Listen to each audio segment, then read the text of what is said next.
Young people these days are surprisingly hardworking.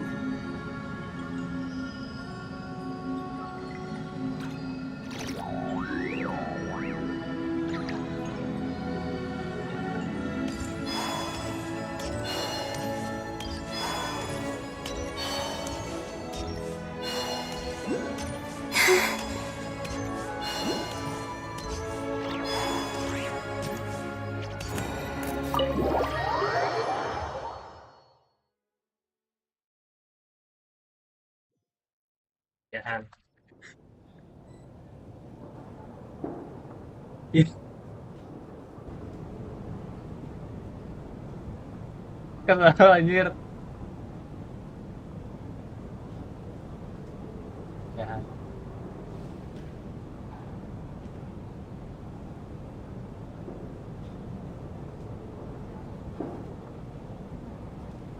Aduh, aduh. Ya, Thành.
Valeri, come take a look at this. You too, traveler. Some sort of notebook. What is it for? It's the on-duty logbook for the theater. Kulish was the main person to use it. He mostly used it to record any unusual incidents during a show, audience numbers, exit times, and so on. Yes, he'd always have this logbook with him when he checked tickets at the entrance. This should confirm a lot of key details about the recent show. So, you find anything unusual? Yes. The number of people. I've checked and double-checked, but the numbers just don't match what's recorded in the logbook. Apparently, we have an extra person among us. Are we certain that logbook is accurate? Could someone have sneaked in without buying a ticket or something? Unlikely. Kulish took his duties very seriously. I've rarely seen any errors in his work. Not to mention that this was a dress rehearsal, meaning smaller audience numbers and tighter ticket restrictions than usual. Everything would have been well within his control. We no longer have our tickets with us, do we? They got collected on entry. I assume there's no way we can check them again. Unfortunately not. The theater recycles tickets. Once people are in the door, they don't tend to leave until the show ends, so we collect the tickets at the point of entry. Still, I'm inclined to believe that this discrepancy in the head count is significant somehow. Did an extra person just materialize out of thin air?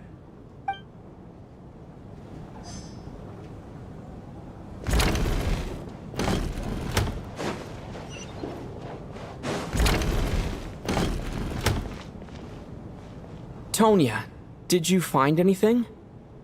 Not yet. Still looking. So...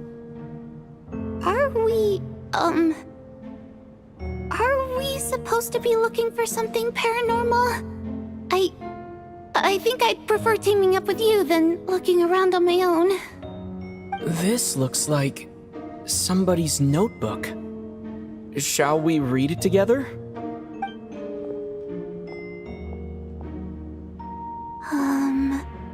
Well, it doesn't look scary or anything, so I guess it should be fine. Alright, let's read it together.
This has to be Vodyanitsa's writing, surely.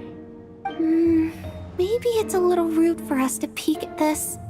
I feel like I just read someone's secret diary by accident.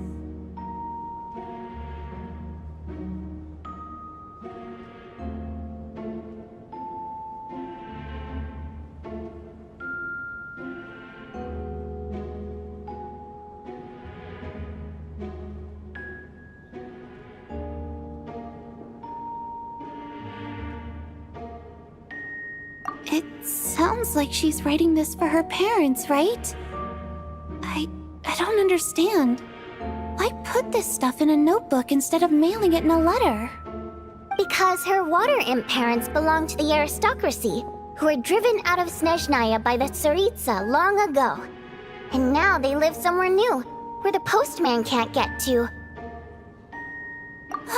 We're sorry. It's fine. My fault for not storing it properly. I can't leave things lying around and expect them to get ignored when everyone's scouring the place for clues. Alright, give me my notebook back. I'll take over the investigation in this room.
Ah, Traveler. Since you're here, come take a look at this.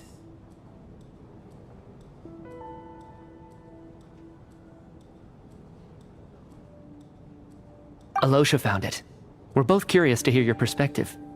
It appears to be an investigation report.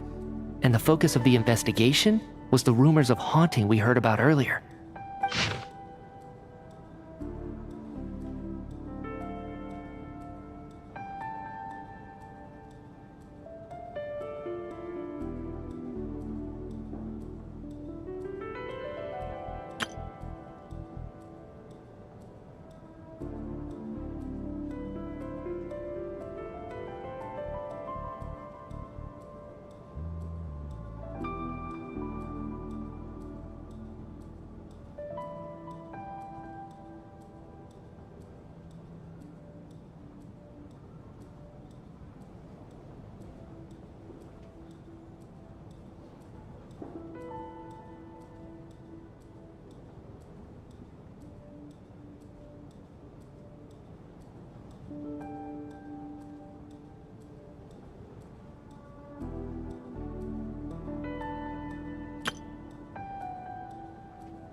An investigation report, huh?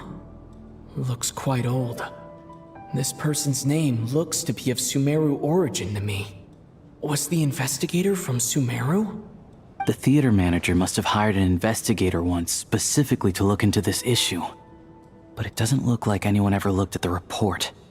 Presumably, the manager wanted to know if the supposed haunting was dangerous while also being fearful of word getting out in case it affected the theater's business. Anyway, the bottom line is, the haunting is actually real after all. It's caused by an obstruction in the ley lines. Is there any chance this is the key to finally making some progress with the murder cases? Ley line problems are pretty unexceptional to me by this point. And while it certainly offers an explanation for the ghosts, it's hard to imagine what connection it could have to these two murder cases. Some of the language that appears at the very end of the report caught my eye. Angel civilization, ley line renovation? My area of research doesn't touch on any of that, so it's completely outside of my wheelhouse. Huh? A piece of paper just fell out from the report. It landed right by your feet.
How unnerving.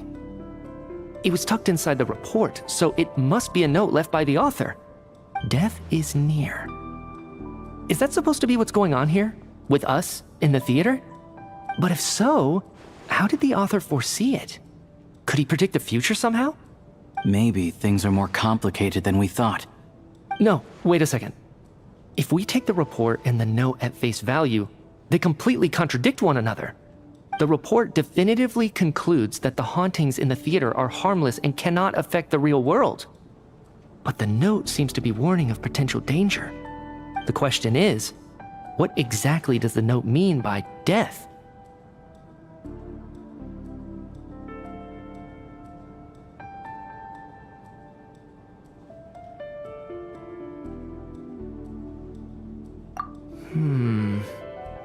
The various ways we could interpret this keyword lead in completely different directions. Let's pause our analysis here for now. I think we need more information.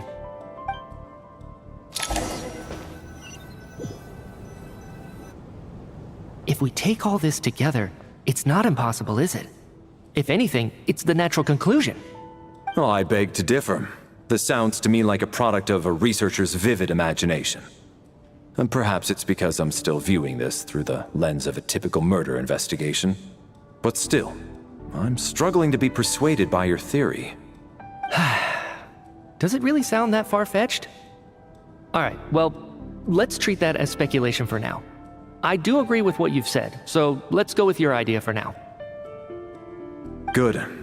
Okay, now that we finally have some meaningful leads, I think it's time to reconvene. Let's get the others.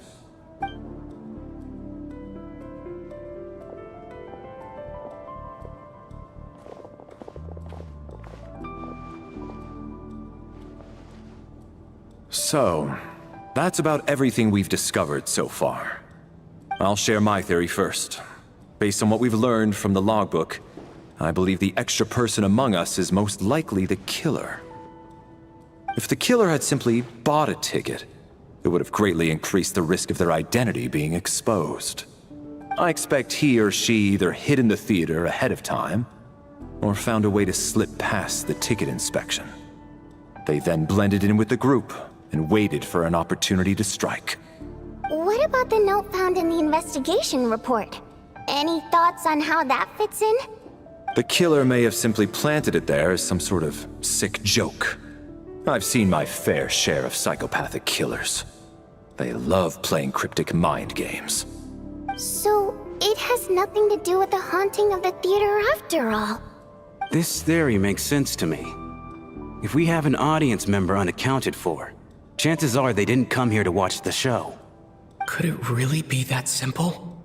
So, in other words, all we have to do is find out who got in here without a ticket, and all our problems will be solved?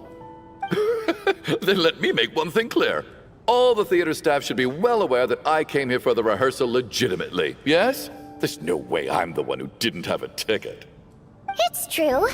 I hear you used every trick in the book to get a hold of that ticket, too. Everything short of throwing a temper tantrum and rolling around on the floor at the entrance. I most certainly did not degrade myself in such a way. Probably a stupid question, but I might as well ask. Did anyone here get in without having their ticket checked? Hmm? Guess it was naive of me to expect them to just admit to it. Especially after the unprompted Lelik reveal. Once was already a miracle. Twice would be unfathomable.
I don't believe any of us here knew Shram before all this.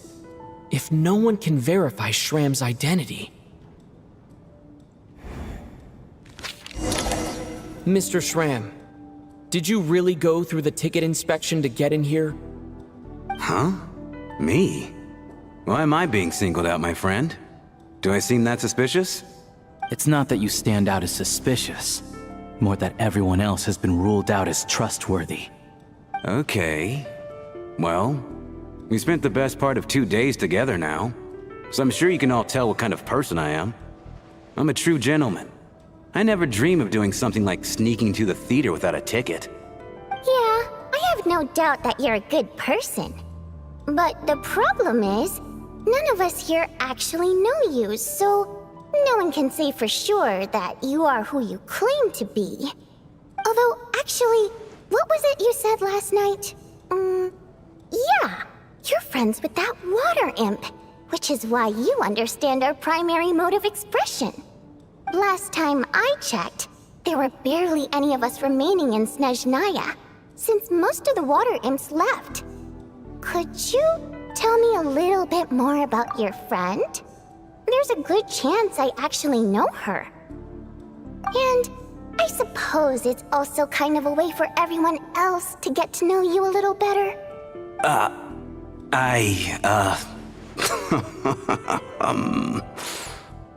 Good grief. Are you blushing? Pull yourself together, man. Stop giggling like a teenage boy. It's revolting. Hey, revolting is a little strong. All right, fine. I'll admit it. That water imp friend of mine, the truth is, we're dating. I was just a bodyguard hired by our family. But the stars must have aligned, because sparks began to fly between me and their daughter. Never in my wildest dreams did I think I'd get so lucky. We don't need details. Just get to the point. Okay. I'm just a little hesitant to reveal her name, that's all. You know how it is. These are delicate times. Even with me to protect her. If word gets out that she's dating a human, both the Fae and human factions will give her a hard time. Really? Wait, no. That can't be. Even with me to protect her. If word gets out that she's dating a human, both the Fae and human factions will give her a hard time. Huh? Shram, what the devil are you talking about? Why is everyone looking at me like that? Surely you can understand where I'm coming from. Delicate times? Factions? Yes? You know, the Civil War? Last time I checked, the Fae and the humans were still at each other's throats. If I'm not mistaken, the last significant civil war in Snezhnaya history was over 400 years ago, when Her Majesty the Tsaritsa had just taken the throne and was consolidating her reign.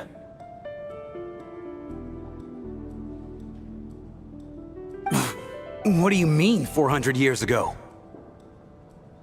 What's going on here? Is Shram from the past? All right, Mr. Mitya, you win this round. As far-fetched as it is, it appears that your theory may be correct. I'm just as amazed as you are. I didn't even believe it myself, to be honest. Is someone going to explain what's going on here? From the look on your face, you figured it out too, haven't you, Traveler?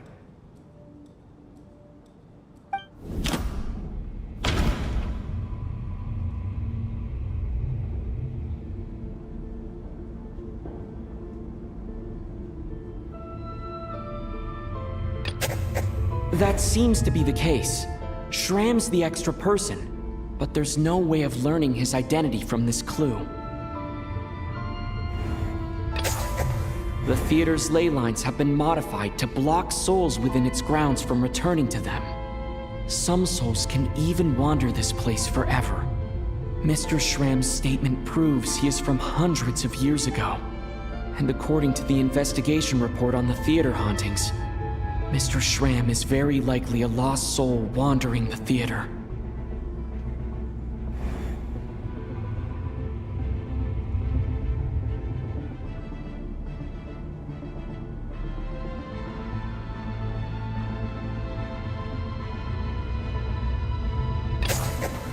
For some unknown reason, the soul that has been wandering the theater due to the ley line issues has joined our group and blended in. Yeah, that must be the immediate reason why the ticket count doesn't match the number of people present.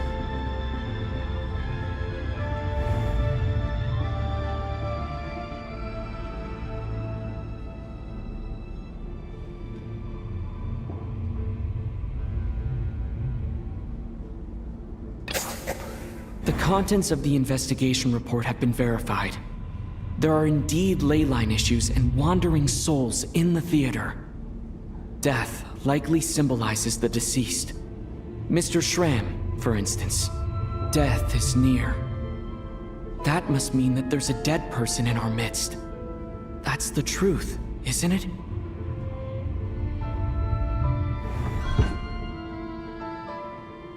Yeah, the logic is clear now. The investigation report said that there would be souls stuck wandering around the theater because the ley lines were cut off.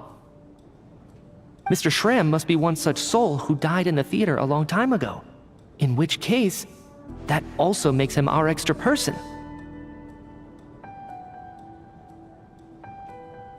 So when the note said death is near, it must have been referring to death as in the deceased, people who died a long time ago. Someone who died a long time ago. In short, there's a dead person among us. The extra person we've been searching for is a ghost from the past. You mean I'm a ghost? No, no, no. Don't make jokes like that, my man. There must be some mistake. But even if I was dead, I know for a fact I didn't kill anyone these past 2 nights. Yeah, even if all that's true, the report also said the souls inside the theater can't affect reality, right? They're harmless.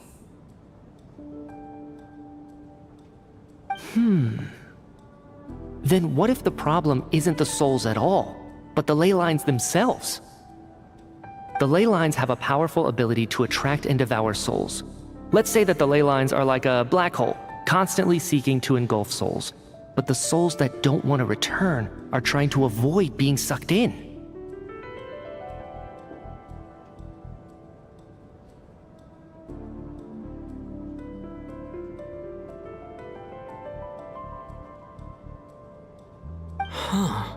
Why does this analogy sound so familiar? What happens when the black hole can't achieve its goal? I'm only speculating here, but what if it ended up swallowing innocent souls by mistake, or intentionally taking other souls to compensate?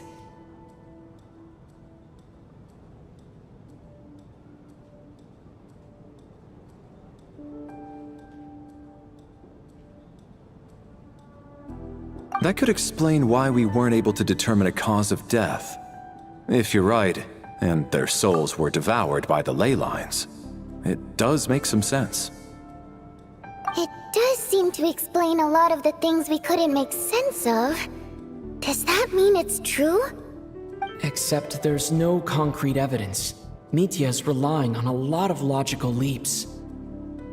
Still, it seems like the best explanation we have under the circumstances.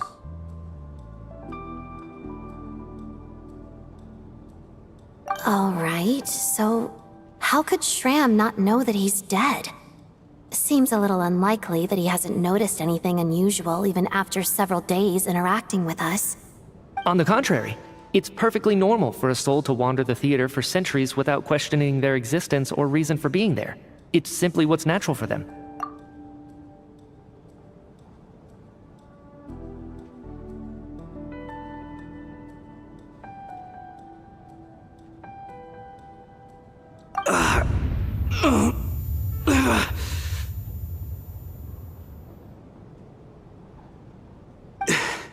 You know what, Mr. Brainiac? I think you might actually be right after all. I'm trying to remember and... even though my head feels like it's going to explode, I think... it's all coming back to me.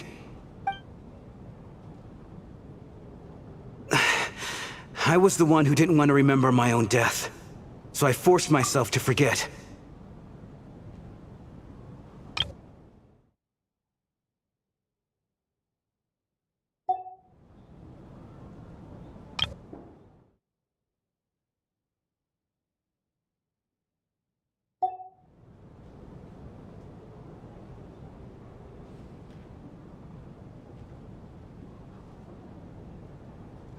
Well, I'm sure those are painful memories. My lady and I snuck out to go on a date one day. We bought tickets for the theater. It wasn't really my thing, But I was just happy to be together.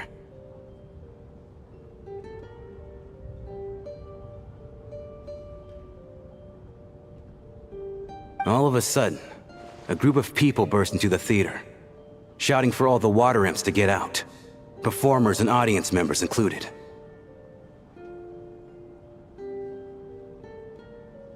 It was clear the conflict between humans and Fae had reached a boiling point. This time, the extremists were even coming after the water imps who had nothing to do with the war.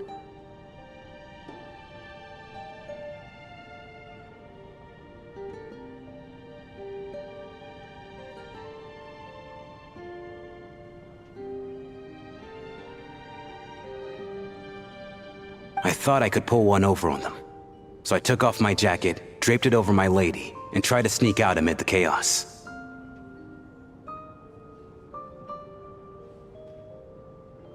But I got caught. They started shouting, calling me a traitor to humanity.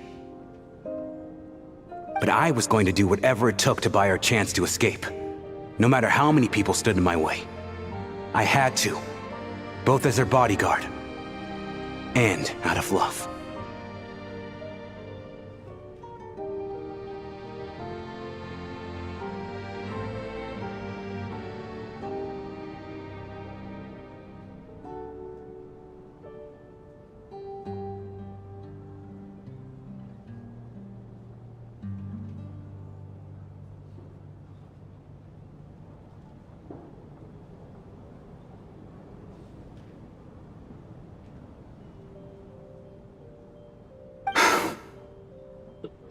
It's all right, friend. You can stop there if you want. You don't need to dig all that up again. It's just... even now, I'm still struggling to accept the truth. How could I be dead? I'm sorry, everyone.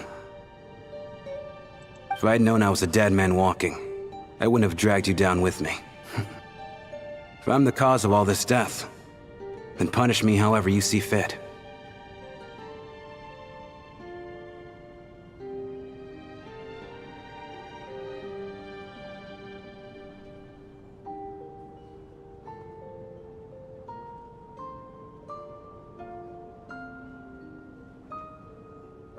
But, Mr. Shroom... No. I refuse to be a burden. I know what I have to do. You said I've been wandering the theater for centuries, right? I guess it's high time I got a breath of fresh air. Out there, I mean. I'll leave this place and take all this death with me. Go out on my own terms. Mr. Shram, I'm sure we can figure out a different course of action. My good sir, we both know I'm not supposed to be here. I should have accepted my death long ago. One way or another, this has to end. Unless you're saying this goes against another one of your military principles somehow. No, I'm speaking on a personal level this time.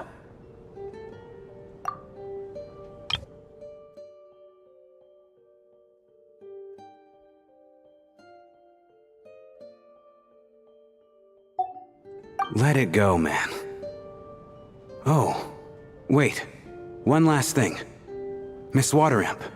My lover. Her name was Litia. Litia Ozarova. Do you know what happened to her? Ozarova.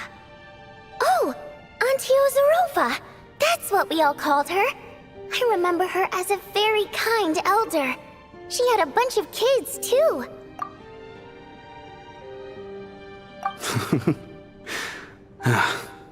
I'm so glad she survived.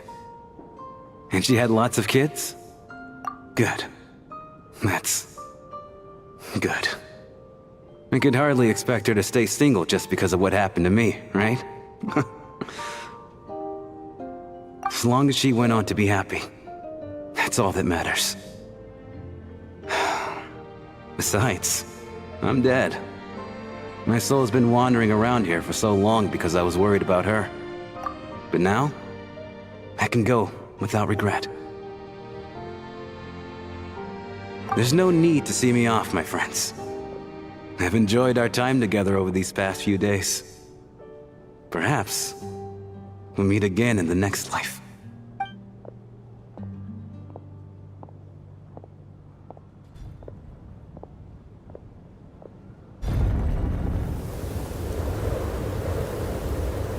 Take care, my man. I knew Mr. Shram was already dead, but I still feel so sad. Death is cruel, no matter how we might try to make sense of it.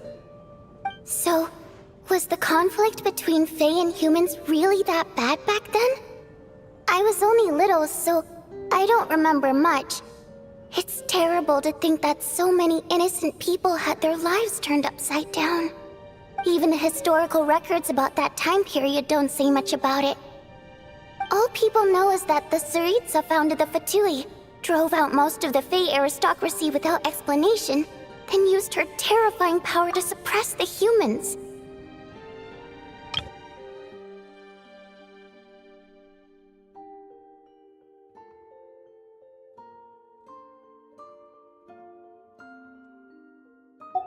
It seems to me like the Tsaritsa chose to make herself the enemy.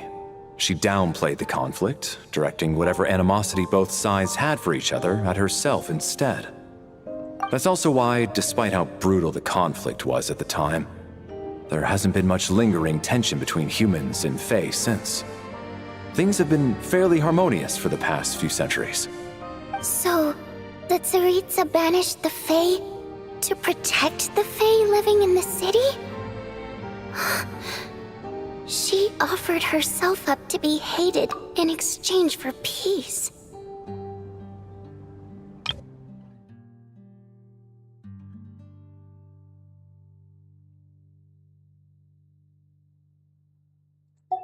Maybe it's not quite as bad as it sounds. I don't think Her Majesty is too concerned if mortals hate her or not. And besides, there are very few who truly do. All this time, I had no idea. All right.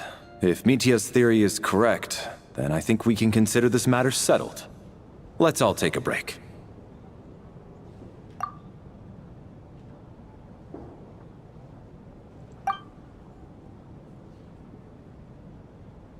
Ugh, if only this blasted storm wasn't still raging on.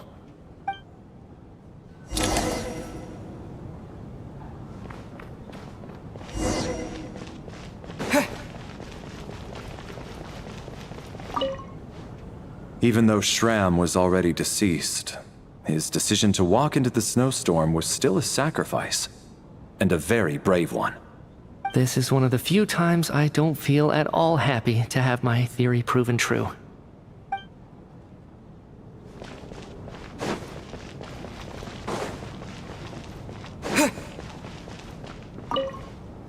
At least the lingering regret that kept him here has been put to rest.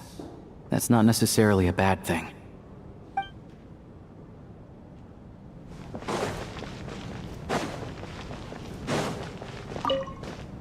I was actually planning on hiring him as my bodyguard after we got out of here, you know. Oh, poor guy.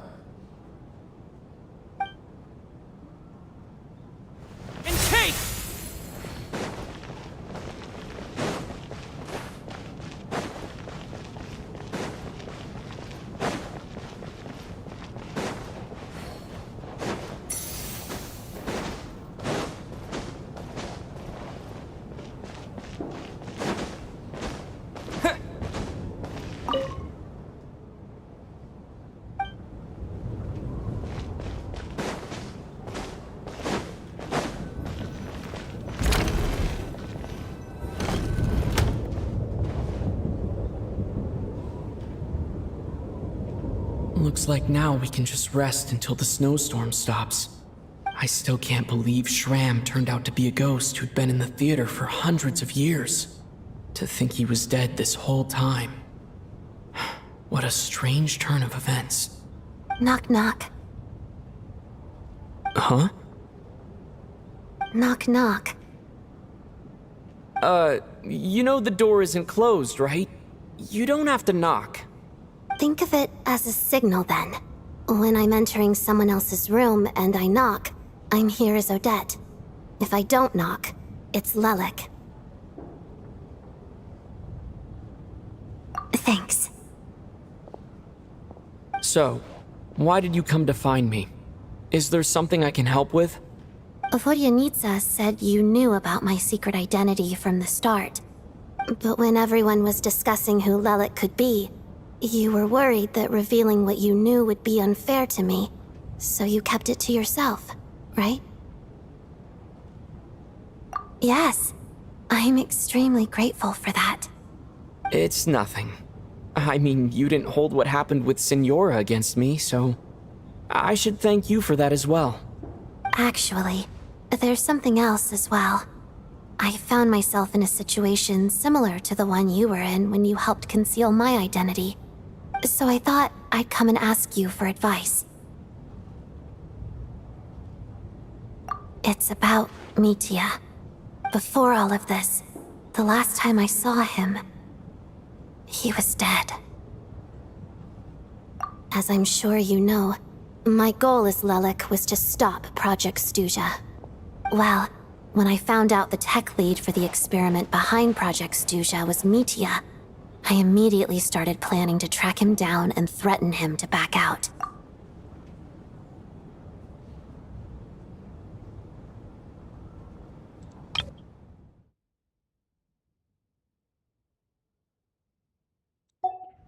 I often saw him around the theater, but I soon concluded that making my move there would risk exposing my identity. So I decided to infiltrate the Armory Palace and go directly to his lab. That way, the threat would be much more effective. Well, I suppose there was a bit of luck involved, but I am a Fatus, so I already had some familiarity with the building's layout. But when I finally made it to his lab, Mitya seemed to be dead. I checked his breathing and his pulse. He had no vital signs whatsoever. I'm certain of that. I thought maybe another anti-Project Stuja activist had beaten me to it, and chosen a much more brutal method, so I made myself scarce. That's why you were so on guard around Mitya that first night here. Yes. When I saw him sitting in the audience during the performance, I could barely contain the shock. To me, it was a miracle. Somehow, he'd come back from the dead. But then, the murders started happening and things got so complicated that it wasn't really at the front of my mind.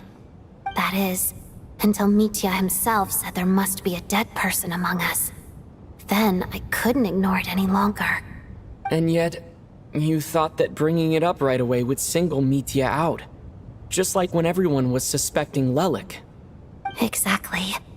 I thought there could be something I was missing. Besides, we soon figured out that Mr. Shram was a ghost. And we knew there was only one extra person. So we thought he had to be the one. But now, it seems like there's another candidate. I understand why you kept it to yourself.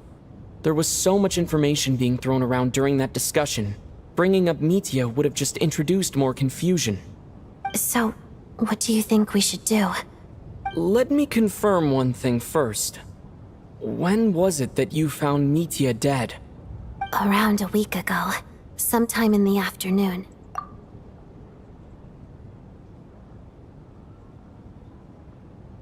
A week ago? That's earlier than I thought. I saw him just a few days ago at a restaurant. That definitely would have been after you found him dead.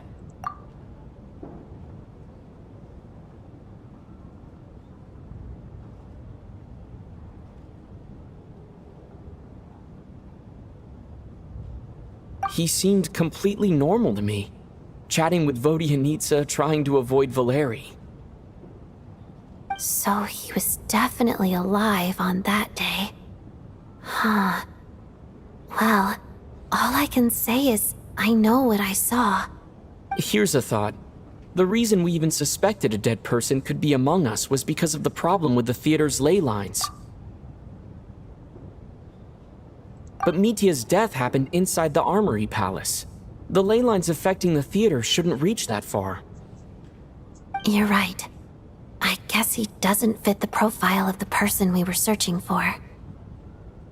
I think the chances of it being him are very low.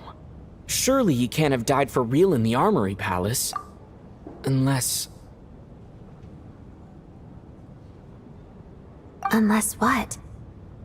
Unless he really did come back from the dead. You're right. Do you think we need to disclose this to the others? Huh, what's this? A private meet and greet? Where do I line up? That's not what's going on here. Well, I was just making the rounds. Thought I'd try to lighten the mood a bit. Vodyanitsa's handing out food if you're hungry.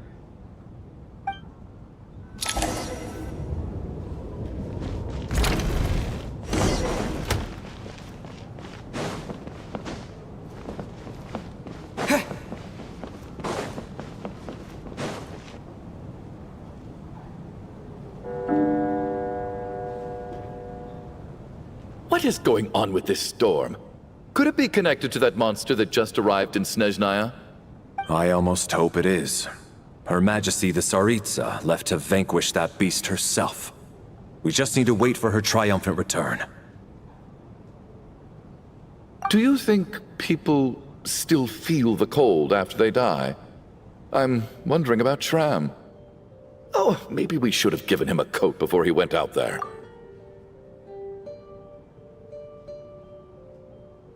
Death itself is cold, isn't it? I'm sure the storm will embrace him. Well, I hope he has a safe journey. I'm going to miss him, I think. It's not like we can blame him for Rampana and Kulish's deaths. Thinking back on it, we barely made it out alive ourselves. Once we get out of here, how are we going to explain what happened to their families?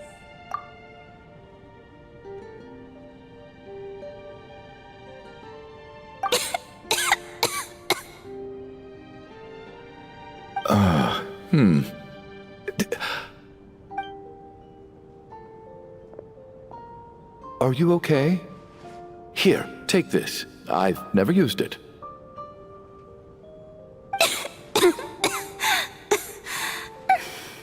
Thanks. Look who's Mr. Nice Guy all of a sudden. Is it because Tonya stood up for you this morning? At least you know how to return a favor. Yeah, without Tonya, who knows how badly he would have been hurt.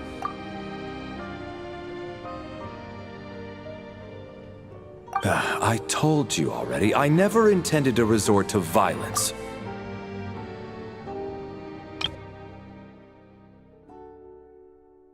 Duh, bunch of rascals. Little girl? I was rather surprised when you spoke up for me this morning. I didn't think I had many admirers here, so, thank you. Oh, no need to thank me. I said some bad stuff about you too. I've been, too embarrassed to admit it, but, you remind me a lot of my daughter. So kind to everyone, but never lets her old man off the hook. Unless my wife and I are having a fight, then she's always on my side. Especially when she was little. Every time I took her out...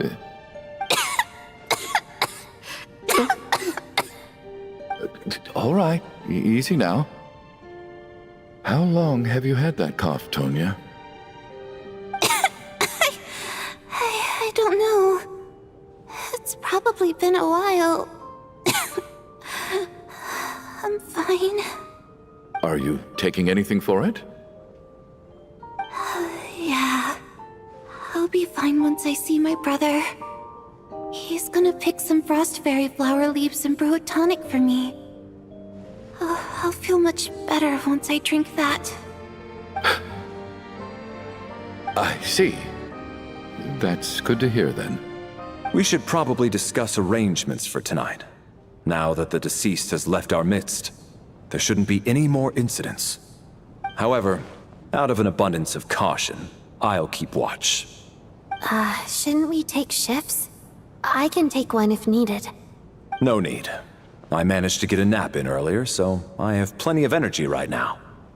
After all the tension of the past few days, everyone else should just focus on getting a good night's sleep.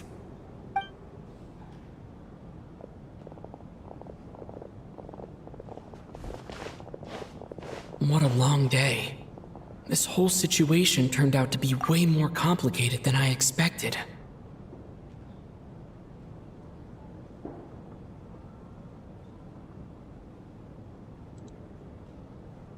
But Valeri's right.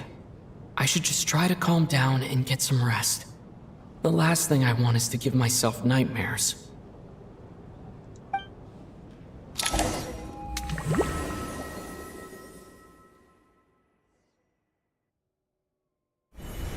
He's awake! He's awake! Get over here, you big lug, and take a look! If you must call me something, call me Mr. Door. The Black Mist is coming. You need to go. Are you all right? Can you walk? We just got attacked by monsters on our way up. That Mr. Door fellow protected us.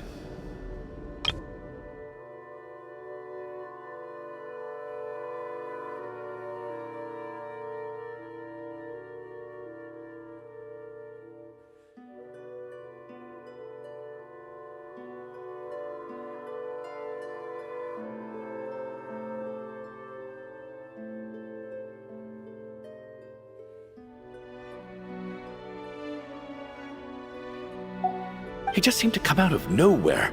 Not much of a talker, but when it comes to taking down monsters, that man doesn't hold back.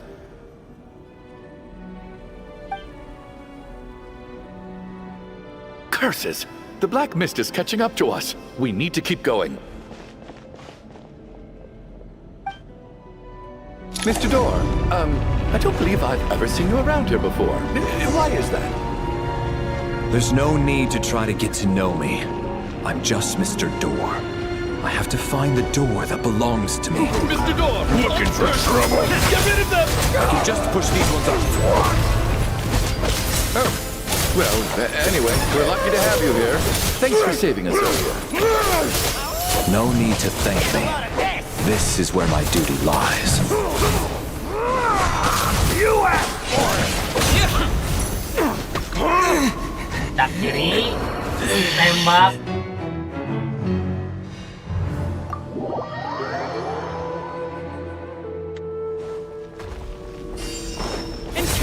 Looking for trouble? Ready to taste my fist?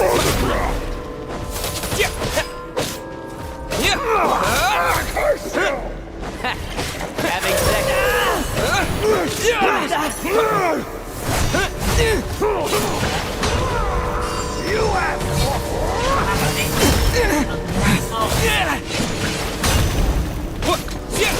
curse you!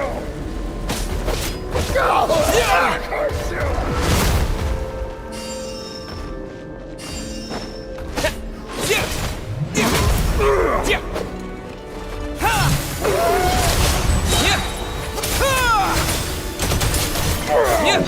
Blade!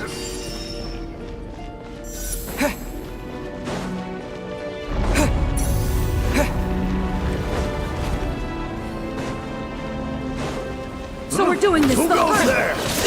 Curse you! Curse you!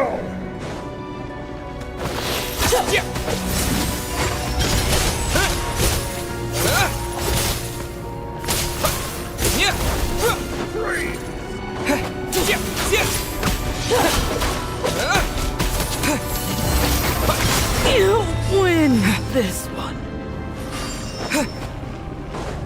Encase! Fighting frog! Remarkable work, Mr. Door. If I had your muscles, I'd do the same.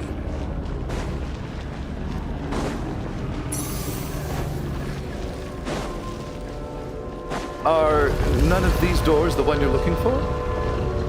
No.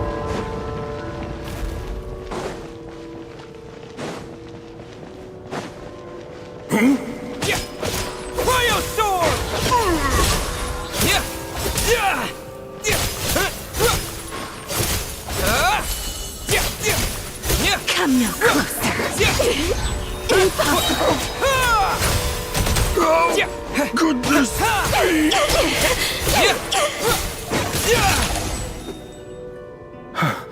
I'm so exhausted. And the black mist is still rising. Oh. Wait, look! There's more monsters down there. Are they coming from within the black mist? No, no! They're gaining on us! Quick, keep going, or they'll be at our heels any second!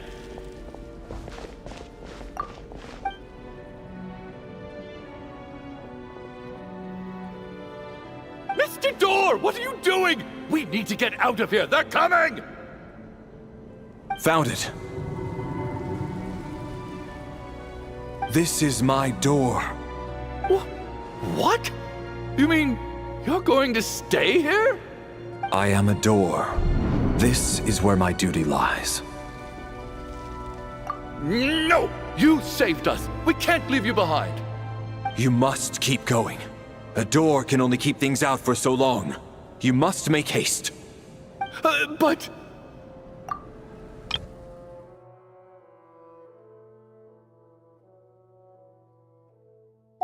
Oh, you're right. Hey, let's go. We can't let Mr. Door's sacrifice be in vain.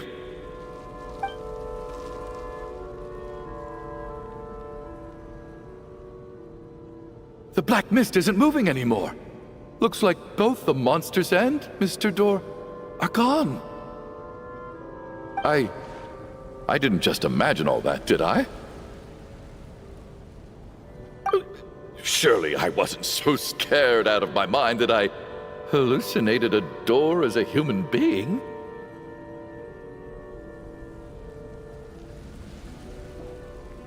Oh, okay, good. There's no way we both hallucinated the same thing. Getting sleepy? Well, looks like we're safe for now. Go ahead.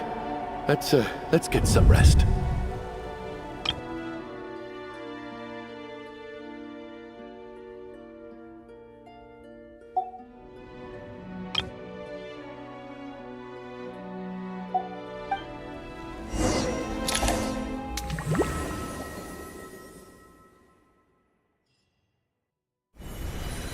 What time is it? Is it morning? I think I had a nightmare. I guess everyone's still asleep? These past 2 days have been exhausting.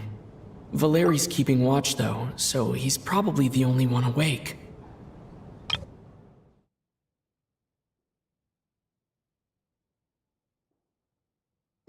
Valeri?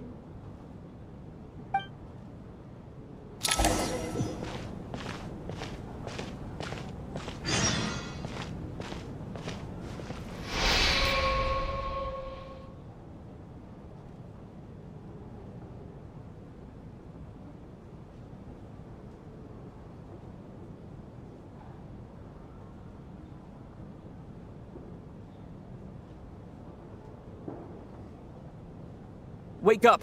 Everyone needs to wake up!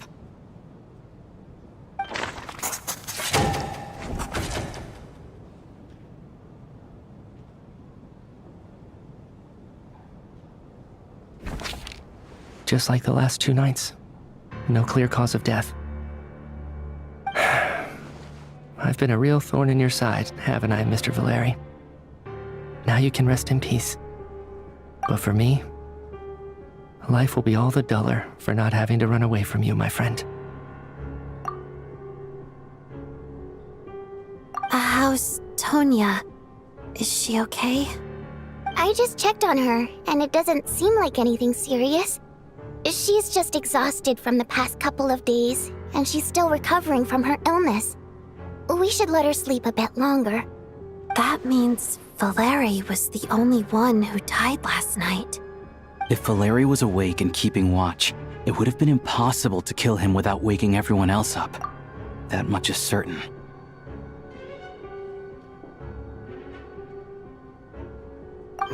This is so frustrating. Why has nothing changed since yesterday? I thought we already dealt with the dead person causing all this. Actually, one thing has changed.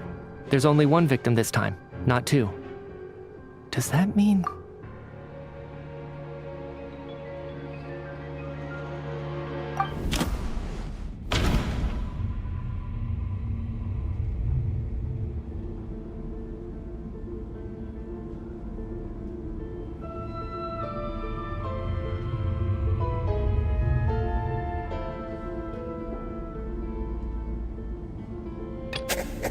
But Mr. Schramm was already deceased to start with. That doesn't seem very likely.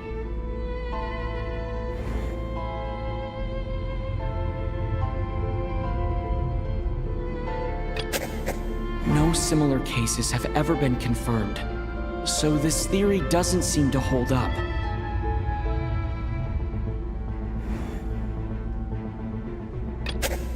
Can a death at night even be defended against? This logic seems baseless to me. After the deceased Schramm left, there was one less victim last night. That more or less tracks. It's a reasonable conclusion, considering the only variable that changed. The number of people who die each night is equivalent to the number of dead among us. That's your theory, right?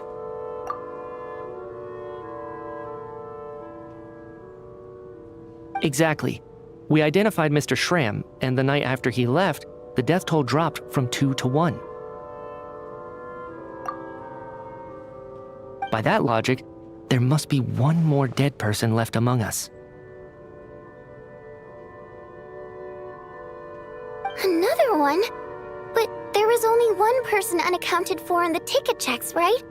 The head count should match up now.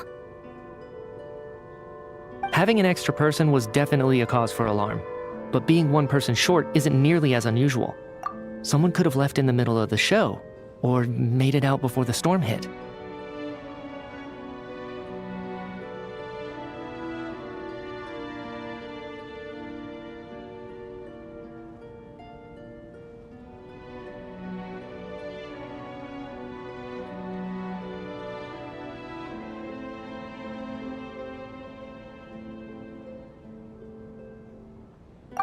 One more dead person among us.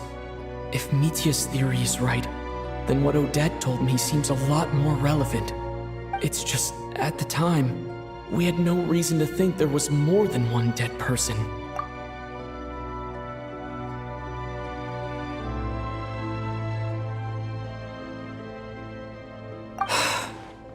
If only we'd taken it more seriously as a possibility.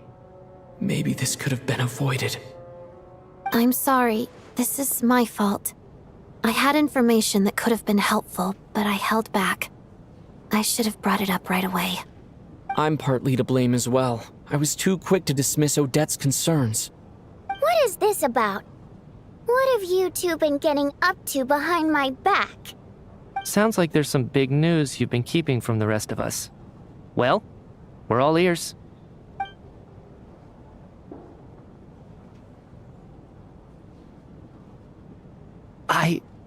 I'm the dead person? Wow, that's certainly news to me. Odette and I talked about it yesterday, but we thought it just wasn't possible, so we left it at that. Yeah, I don't blame you. If I'd been there, I probably would have reached the same conclusion. It just sounds too unbelievable. Let me just try and verify this. I just scoured my memories trying to think back to the afternoon Miss Odette mentioned. But I honestly have no recollection of dying. That's where I'm different than Mr. Schramm.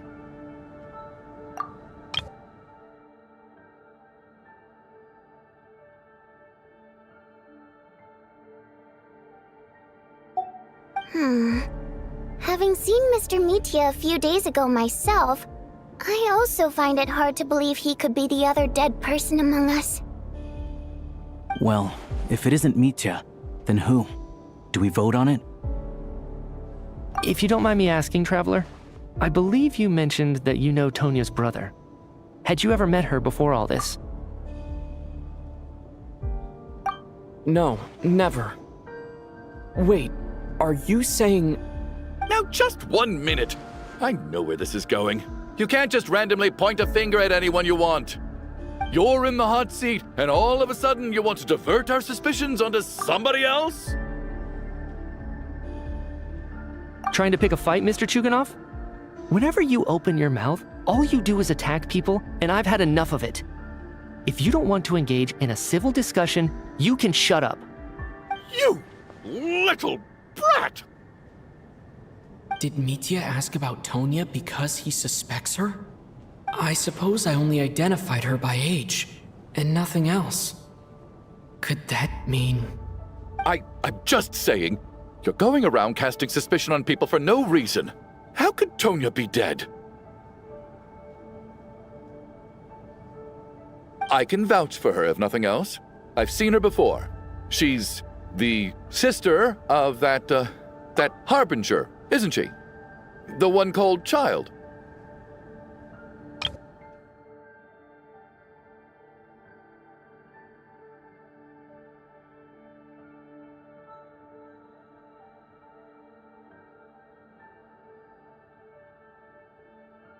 Oh, really? You're telling the truth? Since being here, I don't think I ever mentioned she was Child's sister specifically. Does Chuganov actually know her? If Chuganov can vouch for her, then it can't be Tonya either. In which case, it seems unlikely that there's another dead person among us at all. Miss Odette, could you go over that afternoon with me one more time, when you found me dead? No problem.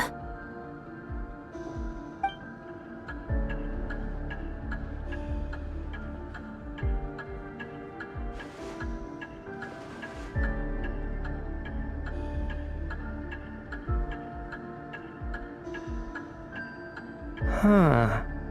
No matter how hard I try, I just can't remember anything about dying. But I do remember something else.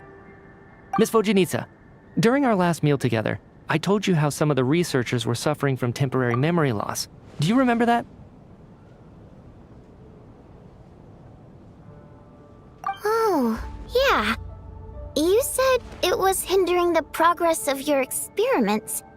You thought they were just under too much stress or something.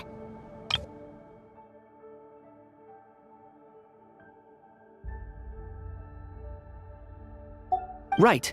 And even though I don't remember dying that day, I'm pretty sure I experienced something like amnesia.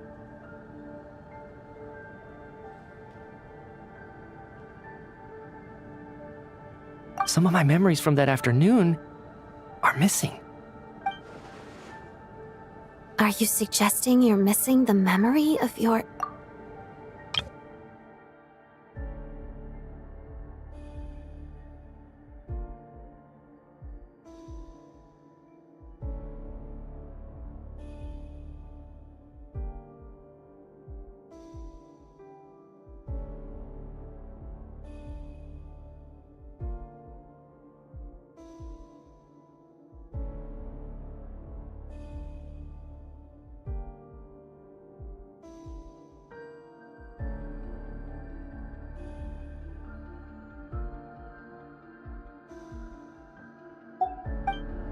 Of course, how am I only just realizing this?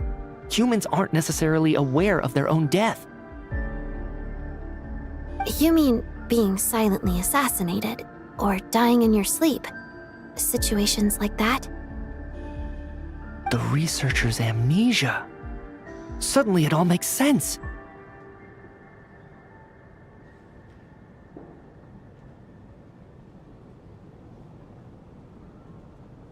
I must thank you, Odette. I think your perspective just helped me reach a breakthrough on a series of issues that have been troubling me for quite some time.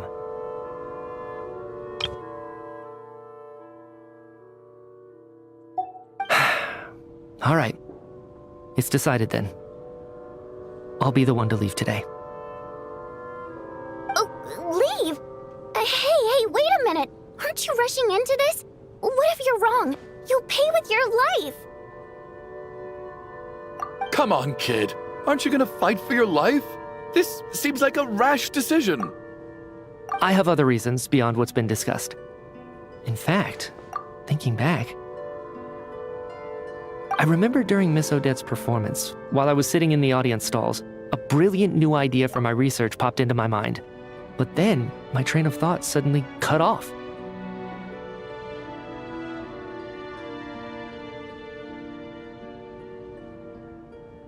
I can't remember it now at all, and I didn't take any notes. I guess that must be another instance of temporary amnesia. on. I see where you're going with this. You're suggesting that each instance of temporary amnesia is a death, right?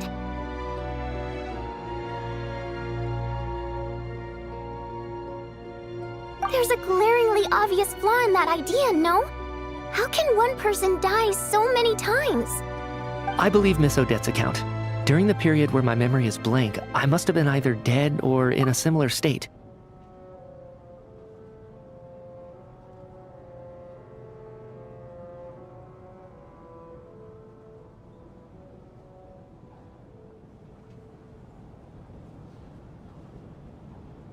All it would take is for the same thing to happen in the theater, and I would come under the effect of the ley lines in this vicinity. This increases the likelihood of me being the deceased, does it not? But... There's no evidence to suggest that anyone other than me is a candidate for the deceased. So allow me, as a scientist, to treat this as an experiment. Please relax, everyone. I don't think things are as bad as they may seem. If I really am the deceased, then to leave the theater will be a relief for me. If, on the other hand, I'm still alive right now, well, apparently you've all witnessed my resurrection recently anyway. Who's to say I won't return from the dead again this time? Mitya's right. This is the only thing we can try right now. I think he's deliberately downplaying the gravity of the situation, though. He probably doesn't want to burden everyone. What is a scientist if not someone who gambles on experiment after experiment in an attempt to obtain the truth? With this snowstorm, the ley line phenomenon, ghosts of the dead, and my amnesia, we've been paralyzed by not knowing and powerless to do anything about it. It's a terrible feeling. But if I do get resurrected, you can be sure that I'll come back with the truth of all this. Just you wait.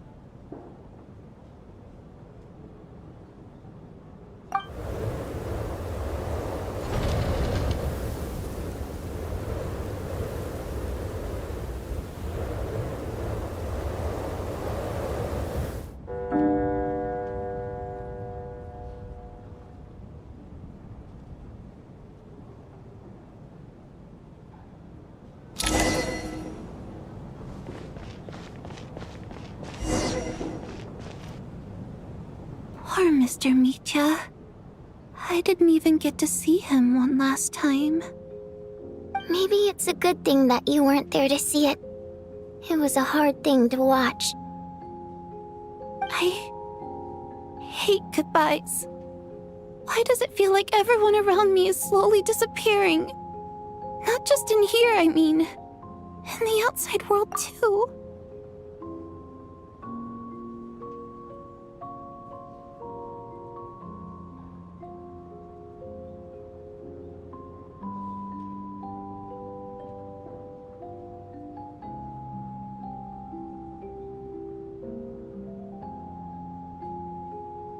Maybe it's the realization that, at the end of life, everyone has to face it alone. Come to think of it, the main reason we're still alive right now is pure luck. Each morning here, for every one of us, there's the chance that we might not wake up. You could take it a step further and say that the same is true outside, too. Who can ever be 100% sure when they drift off to sleep that they'll open their eyes again in the morning? If I make it out of here, I'm going to cherish every moment that I'm awake and live without any regrets. Without regrets.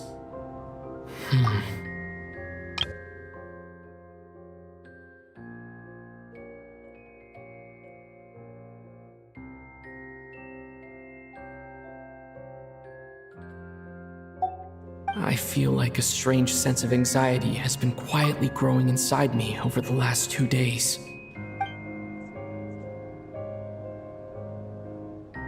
Are you okay?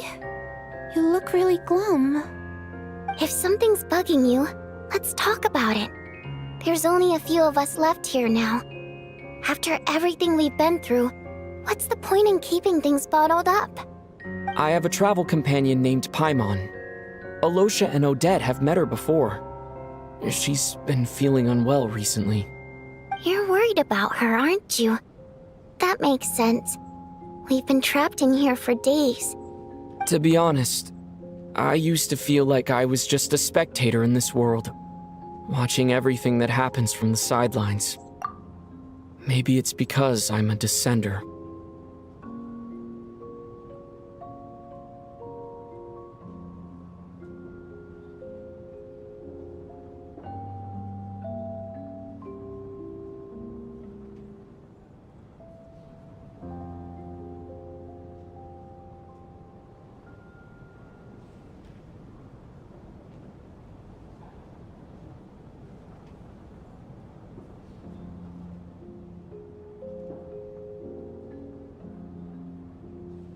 A descender? But with Paimon by my side, over time, I slowly felt my connection to this world growing stronger. She loves eating, sleeping, and having fun, but she's also a great guide. It's her authenticity that makes this whole world feel more real for me.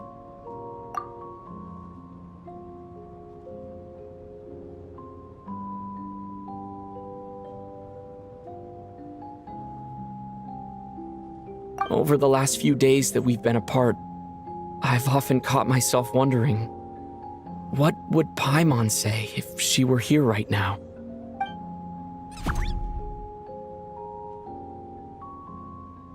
But by the time I snap out of it, the conversation has already moved on, and I'm still in my own little world. I'm trying to overcome this sense of detachment, but I really miss Paimon. I guess, in a way, she means the whole world to me. I bet she misses you when you're not there as well. Maybe you're her entire world too. I don't know if this will make you feel any better, but back when the water imps left Snezhnaya in droves, I also felt like the whole world was suddenly empty. I could be surrounded by people all smiling and having fun, and still feel completely separate from it. So, I totally understand how you feel.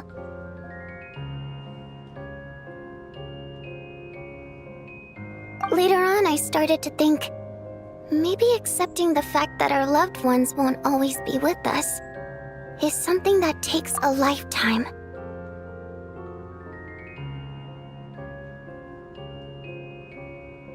All we can do is cherish their companionship from moment to moment.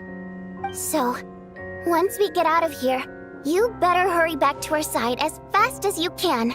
You can't let your story end in regret. That's the trope I hate the most. Thank you. That's exactly what I needed to hear. But Vodyanitsa, if you hate goodbyes too, why didn't you leave with your people? That's just the choice I made. I used to regret it, but I don't anymore. Like I said before, singing is a water imp's primary mode of expression. It's how we convey our emotions. Our songs have echoed through this theater for hundreds of years, each one a story pieced together through moments of joy and sorrow.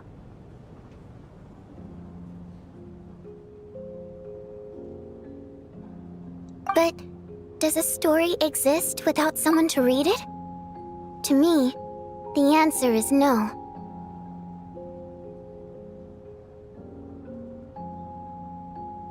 So I made the choice to stay. That way, there would still be someone left to sing these songs and listen to their stories. Otherwise, they could have been lost forever. Could you teach me how to understand your people's songs sometime? I want to be able to truly hear them, like Mr. Shram. A fan after my own heart. Thank you, Tonya. How about I sing something for you, and you tell me what you hear? Okay, I'll do my best.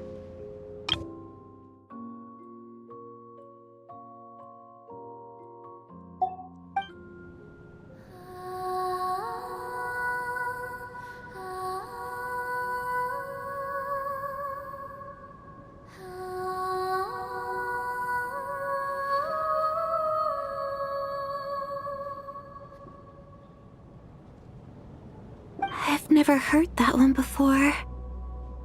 I feel like I can hear a sense of longing somehow. I wonder why that is. Color me impressed, Tonya. You're a keen listener. Most people can only tell if a song is happy or sad. I didn't think you'd be able to pick up on such specific details. So, what's the song about then?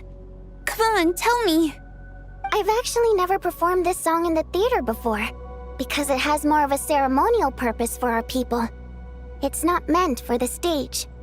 It means something like, "May those we have lost watch over us, and follow this song back home in the night, so that we might be reunited once more."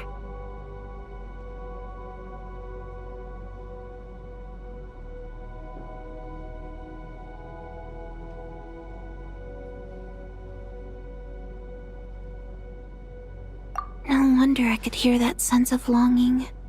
You sing it for loved ones who have passed away. I hope it reaches them. It's getting late, Tonya, and you're not well. We should all turn in early. I suppose there's no reason to keep watch tonight. Okay. But, before I go to bed, could you sing that song a couple more times for me, Vodyanitsa?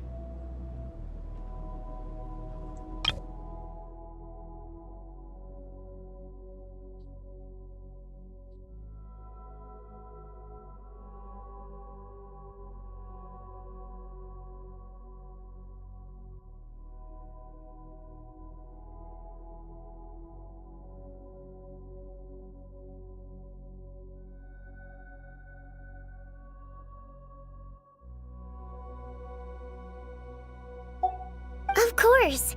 Anything for my #1 fan.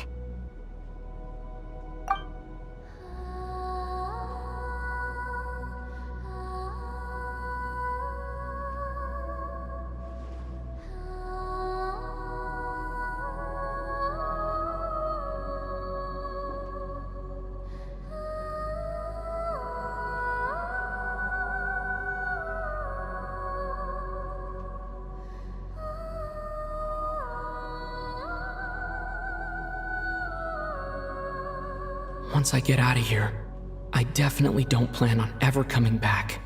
But I guess that means I'll never get to hear Vodyanitsa sing again. That's a sad thought.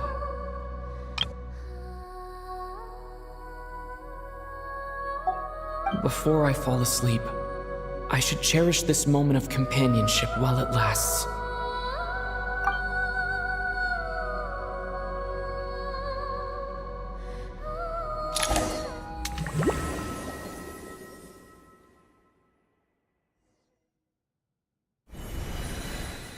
Where am I?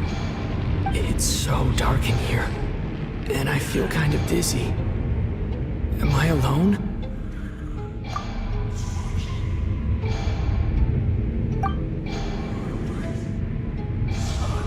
Huh? What was that noise?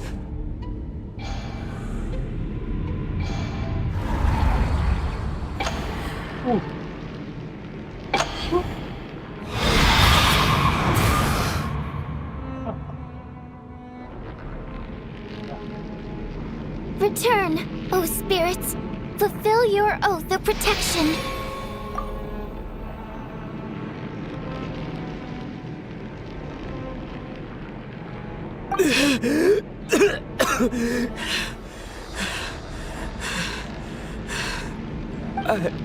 I'm alive? What just happened? No time for questions. Quick, over here. Turn on the switch. We need to bring back the light.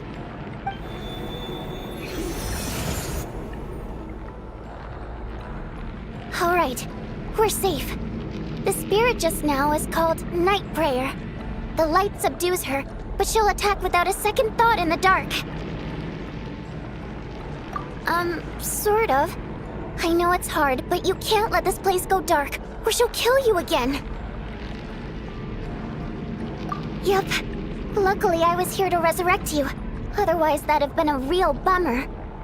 A bit more than a bummer, I'd say.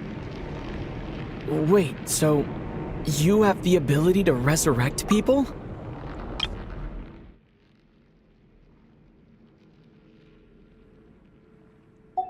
Sure I do. I'm your guardian spirit after all. I specialize in soul recall. Oh, it's nice to meet you, by the way.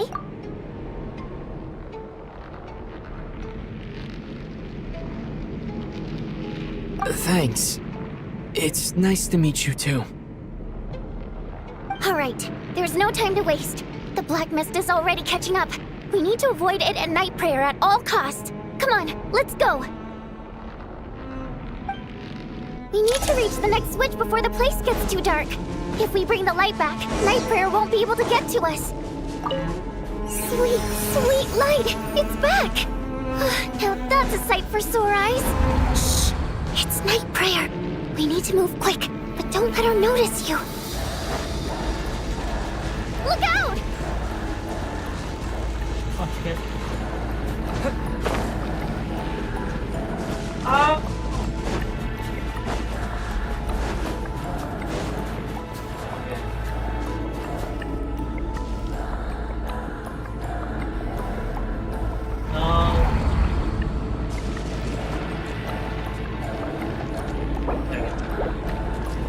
How can I go here? อย่าหาตัวกระชัก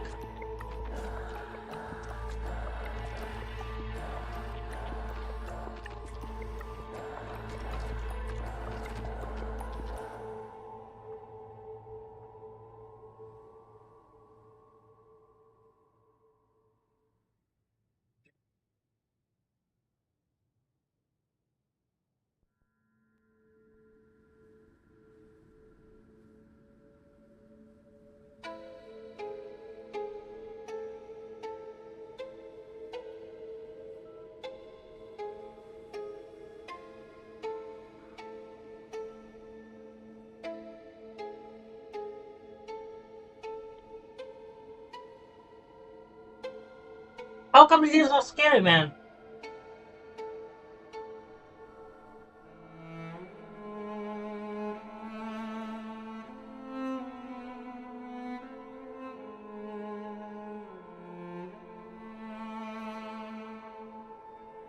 Anjir, kejar-kejar hantu loh ya.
Wah,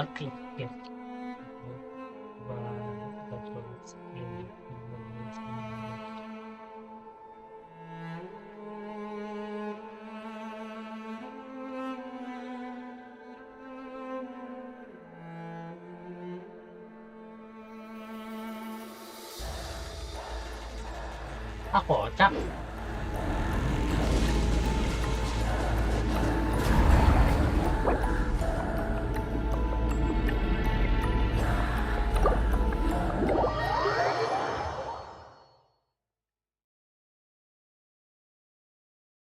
Kalau sekarang jam berapa?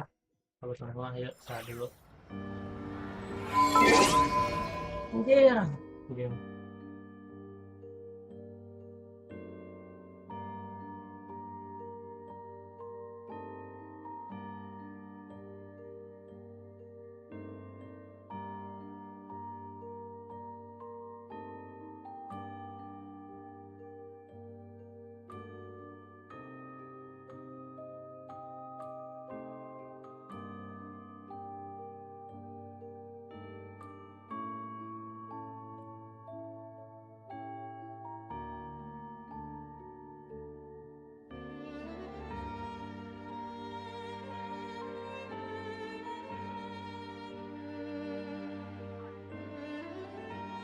Dewa, awas.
สียงใครเนี่ย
cuci dulu.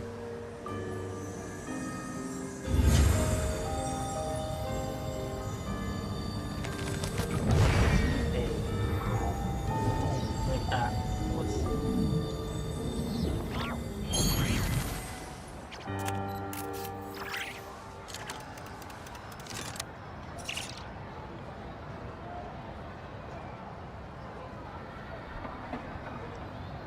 It's already this late. Why isn't he here yet?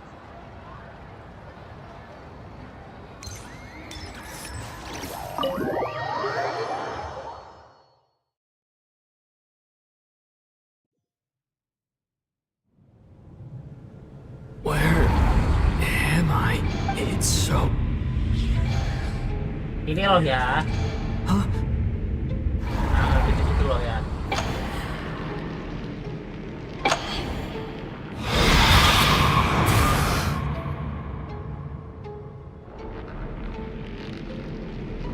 Return, O spirits. Fulfill your oath of protection.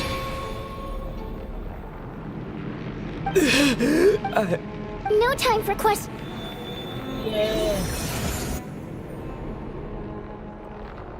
All right, we're safe. The spirit just now is called, sort of. Yep. A bit more. Sure I do. I specialize. Thanks. All right. We need to reach the next switch before the place gets too dark. If we bring the light back, Night Prayer won't be able to get to us. Sweet, sweet light! It's back! Now that's a sight for sore eyes. Shh! It's Night Prayer. We need to move quick, but don't let her notice you.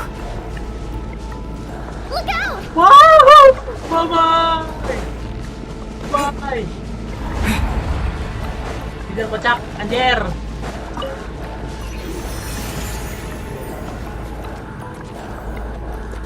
Close one.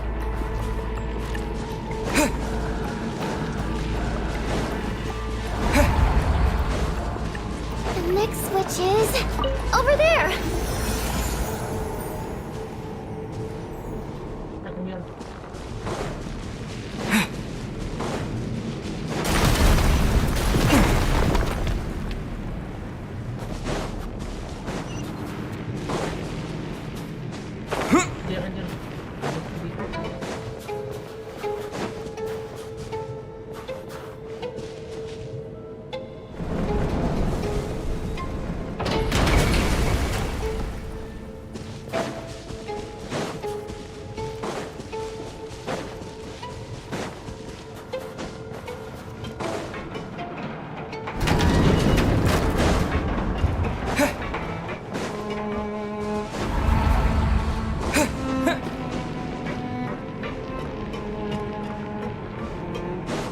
The switch is just up ahead.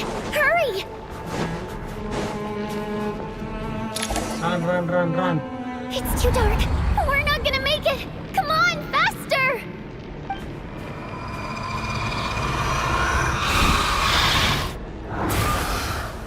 Traveler! I won't let you die like this. Not on my watch.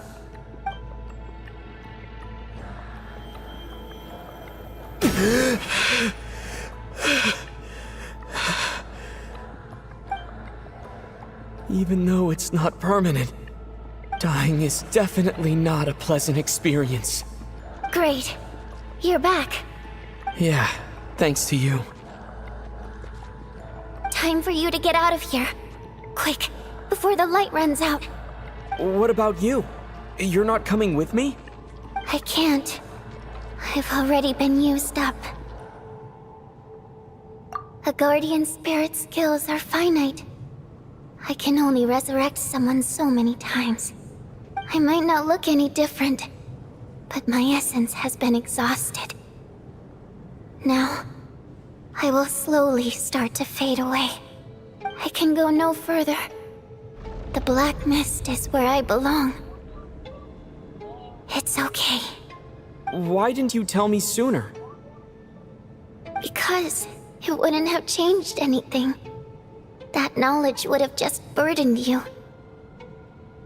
And a guardian spirit's role is to protect. But... Now, before it's too late. I already hear night prayer approaching.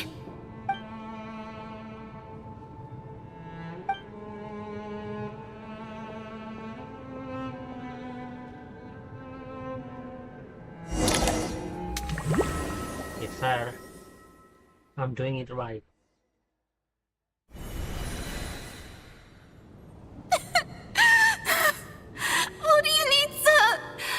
How could this happen?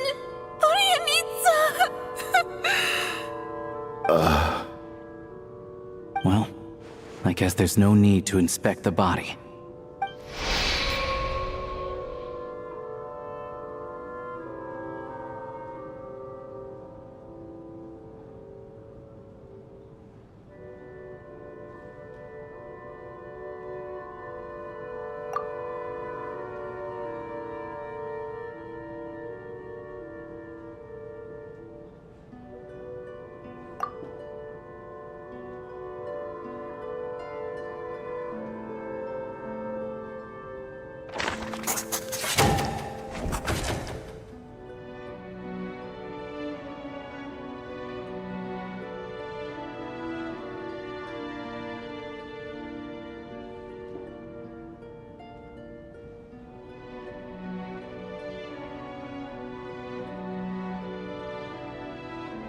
This wasn't supposed to happen. You lied to us, didn't you, Chuganov? You've been lying from the start.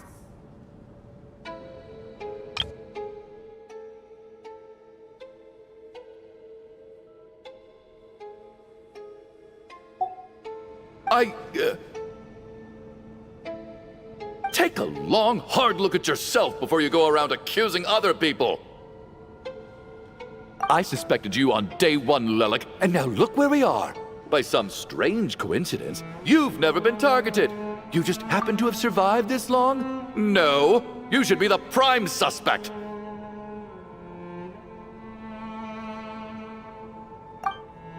And you, little hunter, ever so content with staying on the sidelines. Yet you were the one who stopped us from leaving from the start! Why are you trying to keep us here?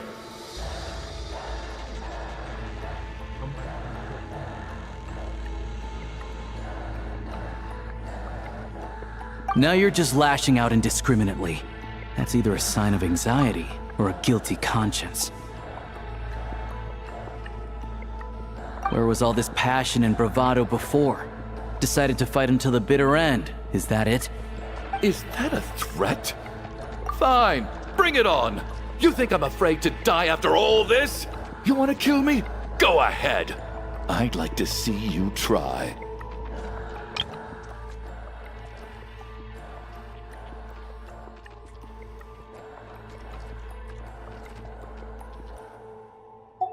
After all the trauma of the past few days, everyone's been pushed to the breaking point.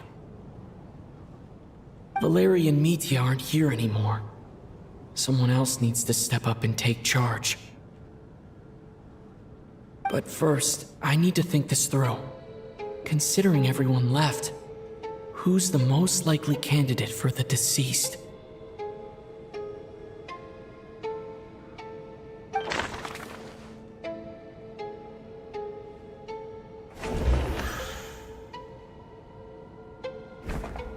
Of those who remain, the only person we've never met before is Tonya.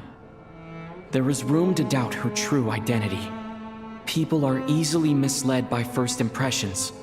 Now that I think about it, Child's sister was in fact a label I imposed on her due to my own assumptions. But Mr. Chuganov vouched for Tonya's identity yesterday, with basically no other possibilities left. Could it be?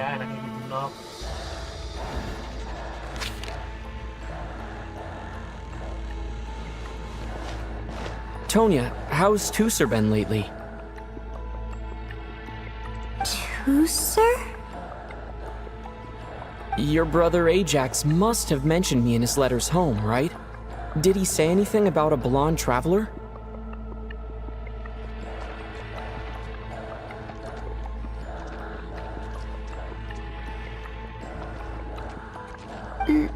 No.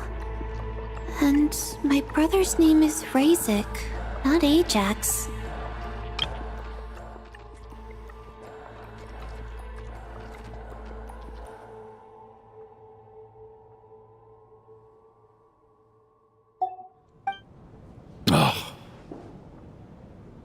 Chuganov, looks like it's your turn to do some explaining.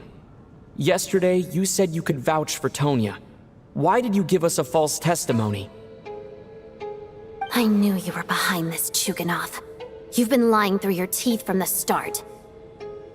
Everything about you is fake, down to the wife and daughter you're always talking about. Your entire family man persona is a charade, isn't it?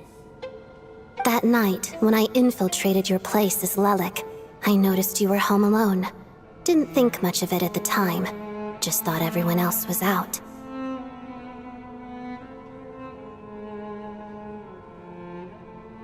But thinking back on it now, that doesn't seem very likely. My guess is, you live alone, don't you? Even that was a lie? But why would he lie about having a family? Oh! Curses! Oh, why is there no end to this blasted snowstorm? If it would just stop! If it would just stop.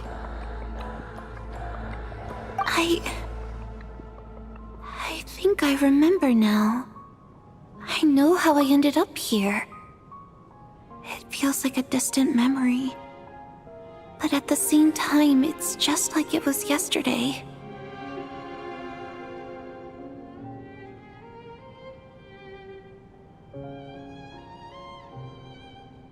The reason I'm always coughing is because I got sick with frostbite.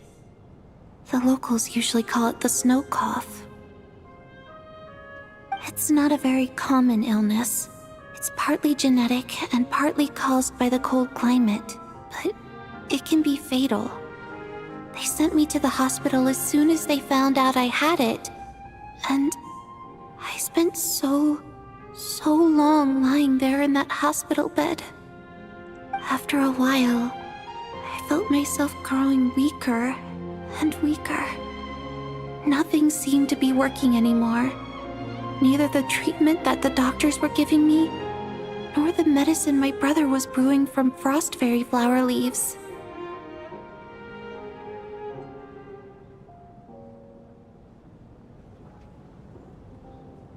So one day, I told my brother that I wanted him to take me outside for once, so things could be like they used to, just for one day. I wanted to meet loads of friends, experience new things. He agreed. He snuck me out of the hospital, and we escaped. We got to the theater, bought tickets, and went inside. Oh, it was all so exciting. I remember the show very clearly. It was amazing. But I found myself getting sleepier and sleepier. Oh, Tonya. When I woke up, I couldn't find my brother anywhere, so I guessed he'd already left. But there's no way he'd leave me behind. So I decided to stay here and wait for him. At the time, I figured he'd probably gone to brew some more medicine for me. I was planning to chew him out for abandoning me when he got back.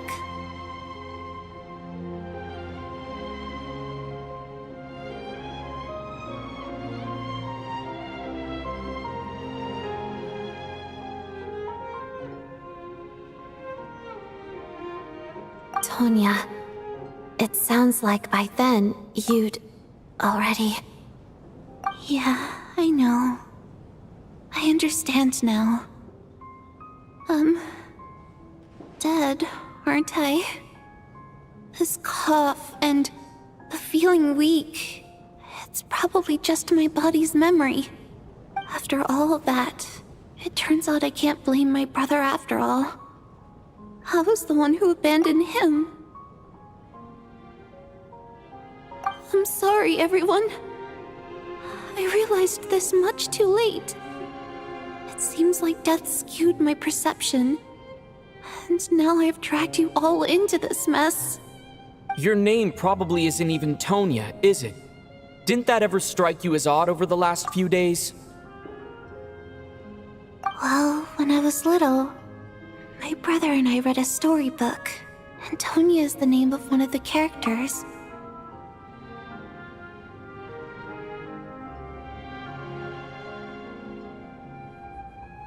When we escaped from the hospital, our family and the hospital security were looking everywhere for us. So when you first approached me and said my brother had sent you, and called me Tonya,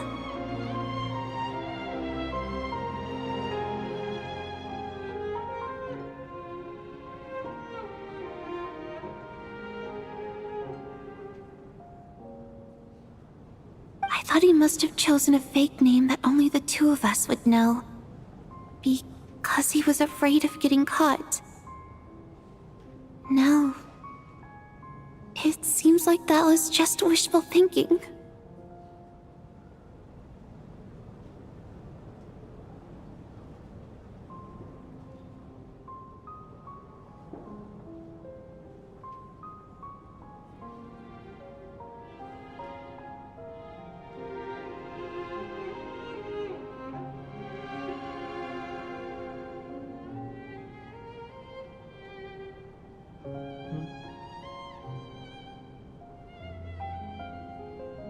At least your memory of death isn't painful. That is a small comfort. Now it's your turn, Chuganov. Talk to us. I believe no lie is ever told without a reason.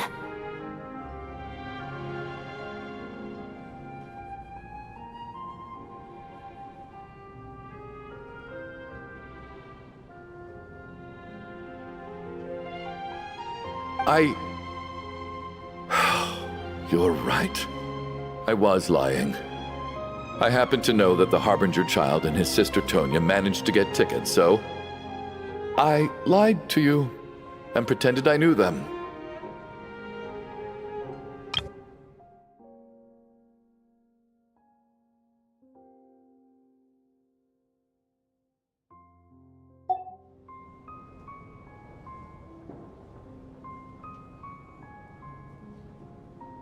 And yes, I was lying about my family too. The truth of the matter is, I lost them a long time ago. I just refused to accept reality. And now I've spent the second half of my life living a lie. I'm a joke. My daughter's name was Iskra. And before you ask, yes, Iskra, as in Iskra Manufacturing Plant. She also died from the snow cough. She was just 6 years old. If she were still alive today, she'd be around the same age as little Tonya here. After Iskra passed, my wife couldn't bear to face those memories either. So she chose to start a new life without me. One day when I came home from work and saw the empty room, I felt like I couldn't breathe. Subconsciously, I started to imagine that they were still there. I soon discovered that this was the only thing that made me feel any better, so I just embraced the delusion. Nothing more than a pathetic means of escapism, I know. But at least it's not a crime. So explain your false testimony then. The night before last, when I was chatting with Tonya, she mentioned that her brother would brew medicine for her from frost fairy flower leaves. Combined with her various symptoms, I suddenly understood everything, including the fact that she was deceased.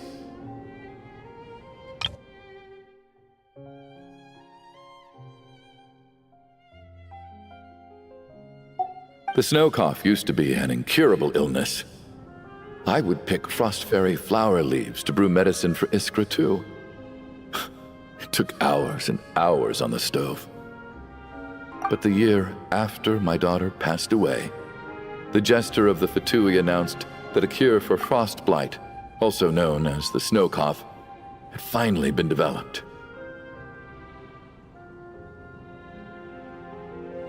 It turned out that all previous treatments were completely ineffective. No better than random concoctions.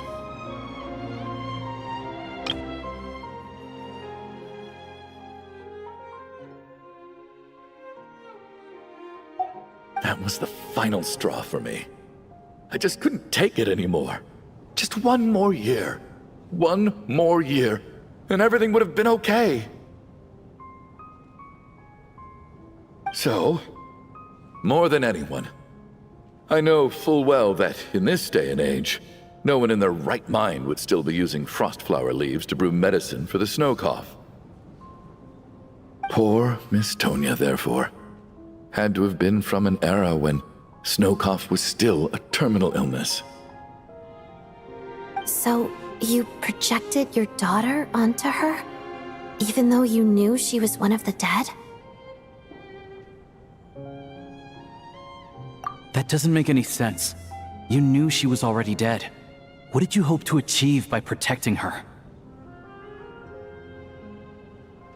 I just don't believe in your crackpot theories, nor do I approve of your actions.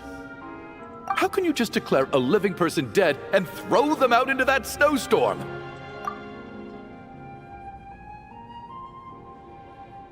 Nitya's gone. My good buddy Shram's gone. And now it's Tonya's turn, isn't it?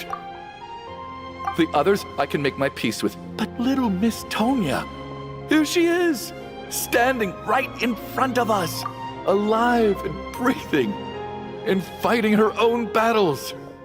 Yet you're quite happy to say she's dead?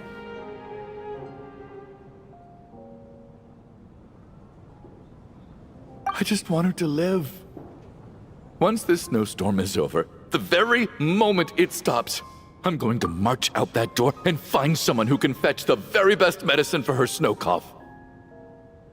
I'll be damned if I'm gonna let you cast her out into the snowstorm before I have the chance to cure her.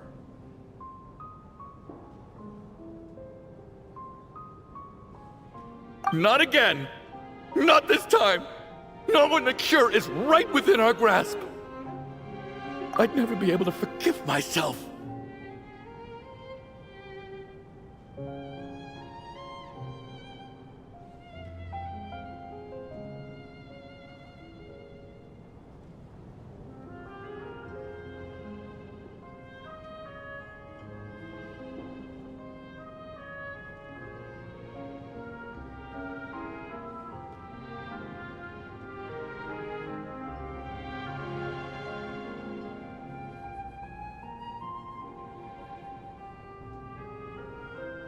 Mr. Chuganov, stop. I can't let you do this. Tonya. By the sounds of it, you've known I was dead since the night before last, right? I really liked Mr. Valeri, Mr. Mitya, and Miss Vodyanitsa. And now they're all dead because of me. I'm not happy about that. The reality is, you've been trying to fight your own demons through me. But all you've really done is trap me inside your delusion along with you. No! Listen to me. I want to save you. I do! Well, at this point, I'm quite sure that I'm dead. I don't need to be saved.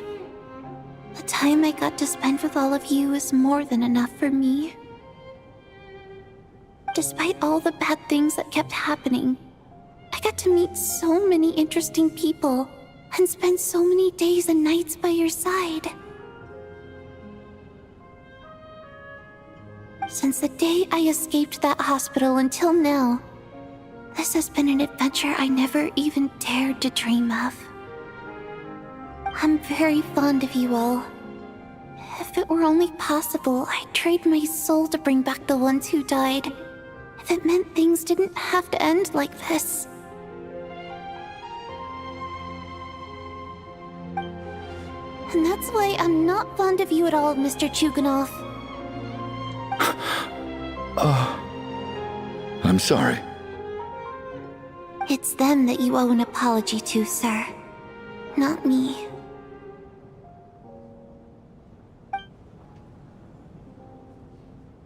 Well then, I suppose this is it. It's time for my adventure to end. I've caused enough trouble. You're leaving already? It's still early. Don't you want to stay a little longer?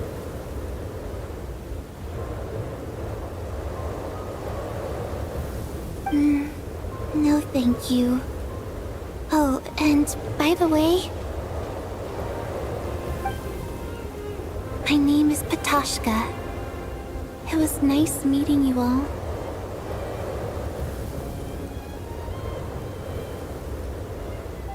Feels strange that we're only being properly introduced now that it's time to say goodbye.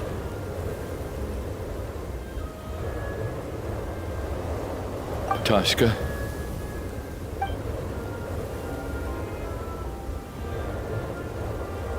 What are you doing, Chuganov? Are you crazy? Let me leave. I can't keep lying to myself anymore. In your dreams. Don't think you're getting off that easy when you had a hand in the deaths of so many people. The Fatui have honed quite an array of enhanced interrogation techniques since they were founded. Once we're out of here, Lelik will personally give you a taste of every last one.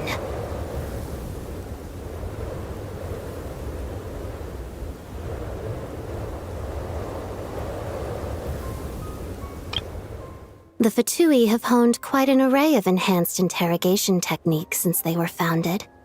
Once we're out of here, Lelik will personally give you a taste of every last one.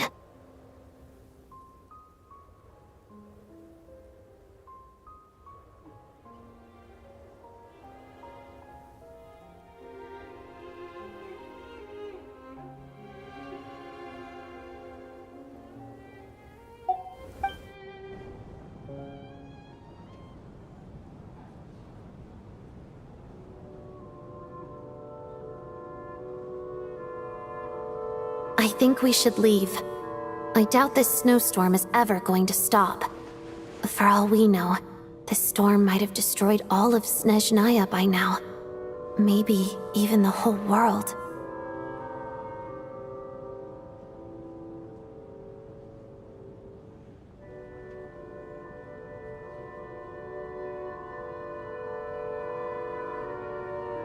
Wait, we finally solved the mystery of the haunted theater today. Maybe let's at least try to enjoy tonight?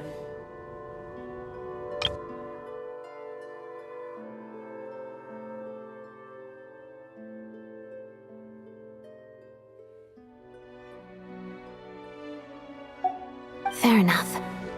I don't particularly feel like dying in Chuganov's company anyway. And yet you won't let me die first.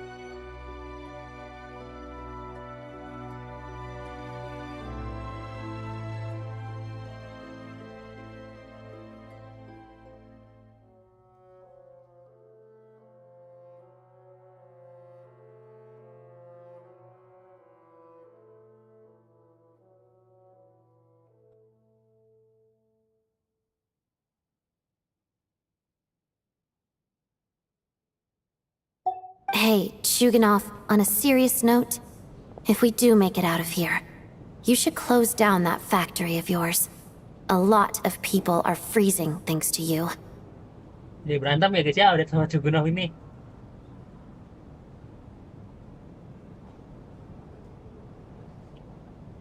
Is this really the time to be discussing my factory? All right, fine. I'll shut it down. Doesn't matter to me anymore. Am I hearing things? Or was that a knock at the door?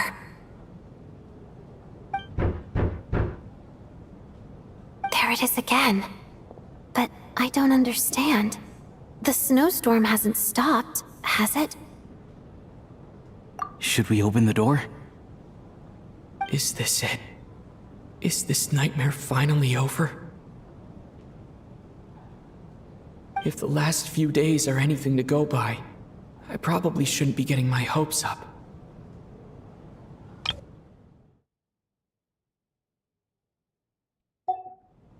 Whatever lies beyond that door at this moment, it could be something even more terrifying than everything we've been through so far.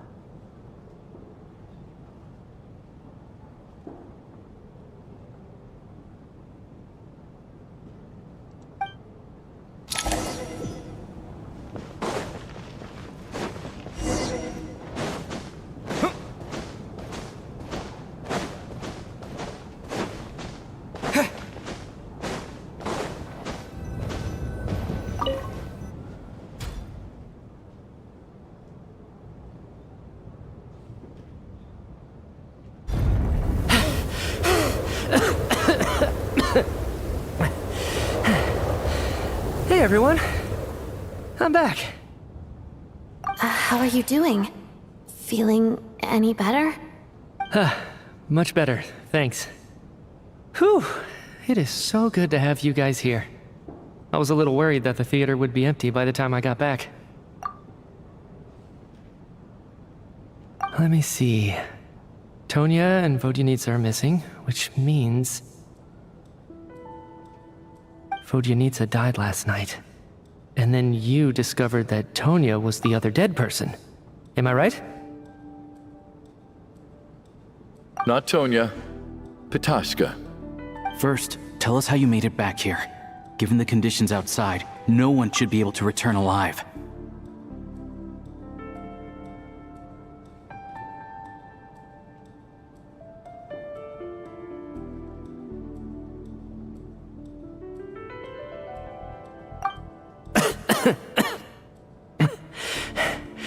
You're right. The thing that got me back safely was a song. I heard someone singing. After walking into the snowstorm, my mind grew hazy. I don't know how long I walked through the storm before my mind completely slipped away.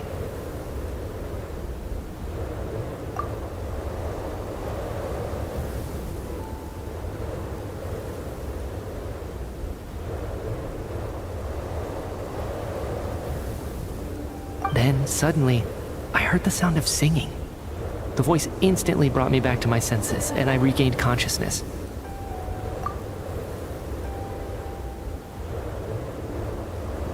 So I followed the voice, searching for the source of the singing.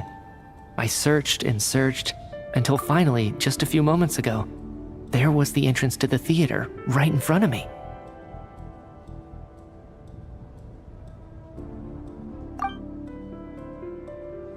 I've actually never performed this song in the theater before, because it has more of a ceremonial purpose for our people. It's not meant for the stage.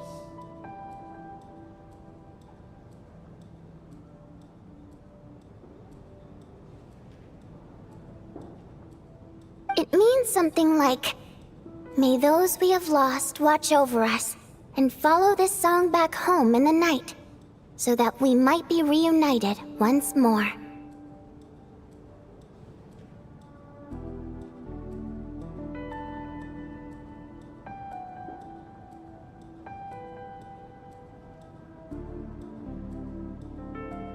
That must have been Vodyanitsa's Requiem. Who knew it actually worked?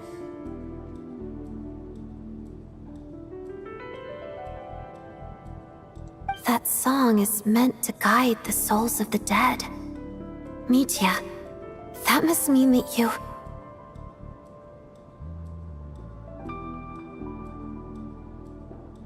Huh. No kidding. Huh? Seemed like I guessed right then. This is what I've been so desperate to tell you about. When I first stepped out of the theater, I was still quite lucid. My memory of it is still pretty intact. I remember the outside world being completely different than what I'd expected. It was like this was a world where only the snowstorm existed. There wasn't a trace of any humans or buildings ever having been there. I don't know how else to describe it, except to say that it just didn't seem like the real world. And as for the Requiem, if I was guided here by Vodyanitsa's song, it can only mean that I must already be dead. And this is my soul, not my body.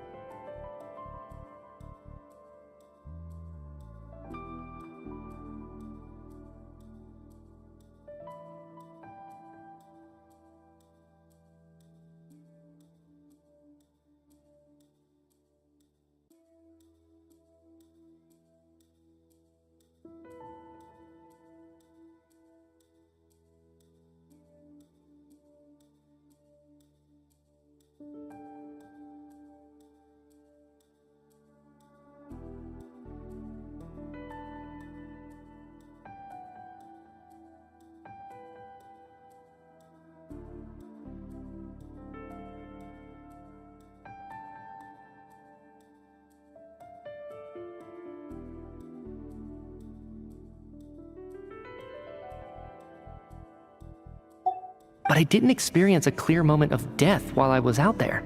Nor do I feel any different now than before I walked into the snowstorm.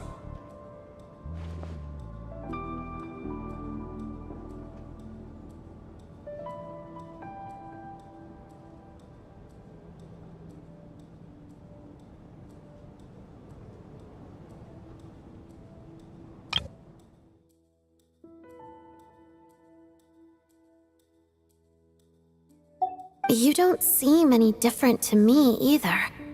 In fact, this is something I've been wondering about for a while now. If souls aren't physical, shouldn't they lack tangible form? Both Shram and Patashka were clearly deceased, and yet their souls didn't look or feel like ghosts at all. They were visible, tangible, no different than you or me. This raises a truly terrible thought. Is that really what Mitya is suggesting?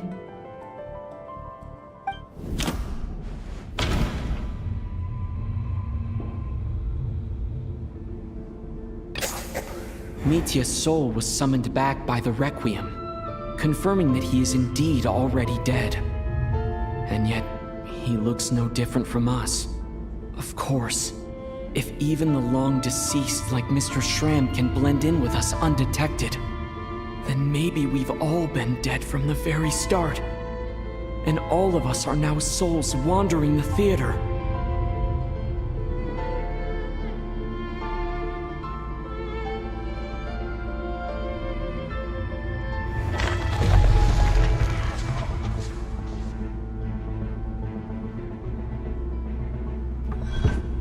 Yes. I think that this is probably the afterlife. What did you say?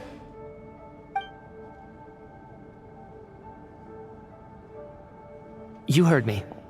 We died in the theater. All of us did. But due to an obstruction in the theater's ley lines, our souls are trapped here, while an endless, infinite snowstorm rages outside.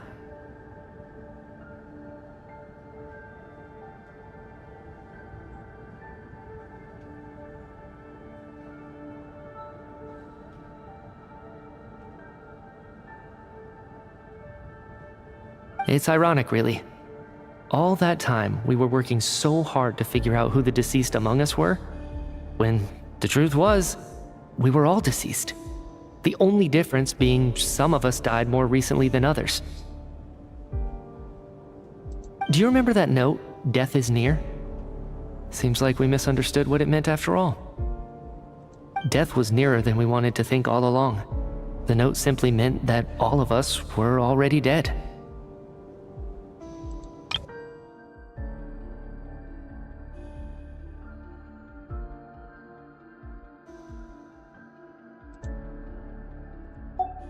So all our attempts to survive, our search for the deceased, it was all for nothing? Hard to say. At the very least, we hope 2 lost souls find clarity and go to where they belong.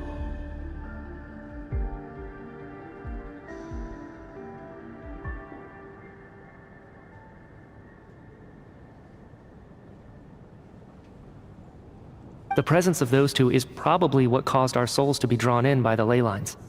In which case, the deaths we've awoken to over the past few days were just souls returning to the ley lines for good.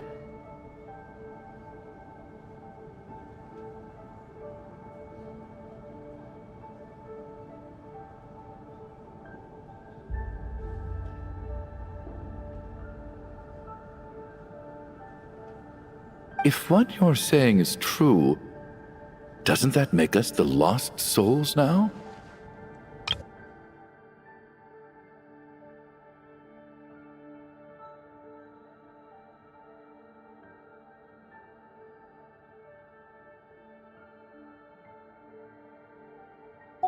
Huh, no wonder. This afternoon, when I was moving Vodyanitsa's body, I noticed that the other bodies in the room hadn't decayed one bit after all these days. That's further proof that those aren't physical bodies at all, but merely our shells here in the afterlife. Am I really dead? This doesn't feel real to me at all. No, that's impossible. This cannot be how it all ends.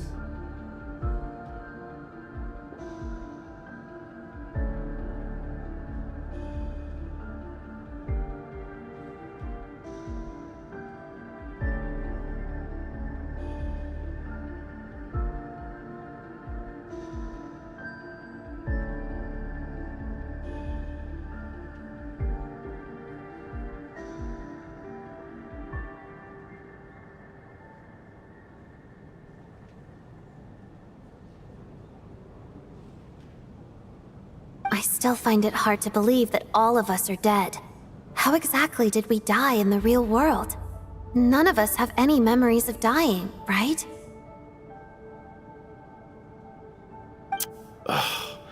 Not even knowing how we died is preposterous. Good grief!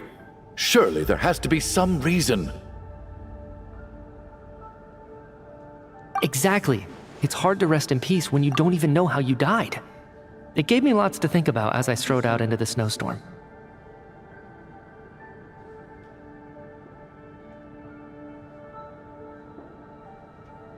I racked my brains trying to remember the cause of my death, the exact moment I died, the root of all of this, right up until my consciousness faded.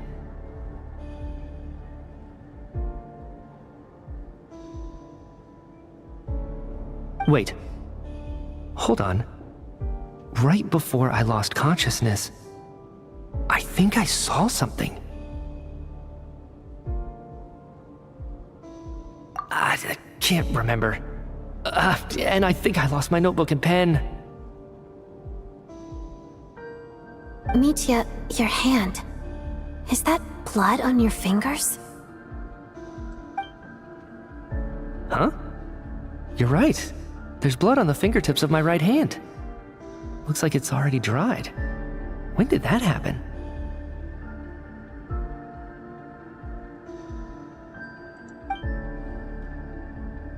What the? I guess this was what I saw. I must have desperately drawn it in my own blood right before losing consciousness. What's wrong? Do you recognize the symbol? It's Renova, the ruler of death.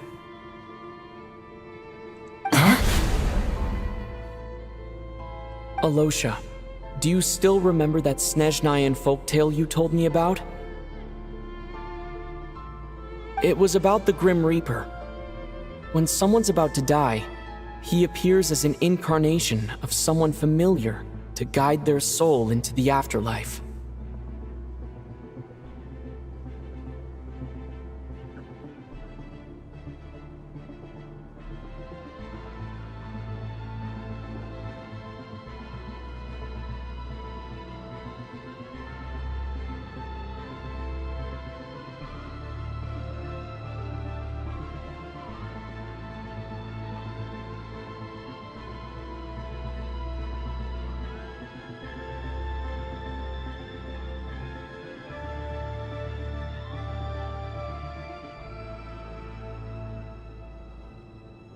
And as soon as you recognize his face, your life is over.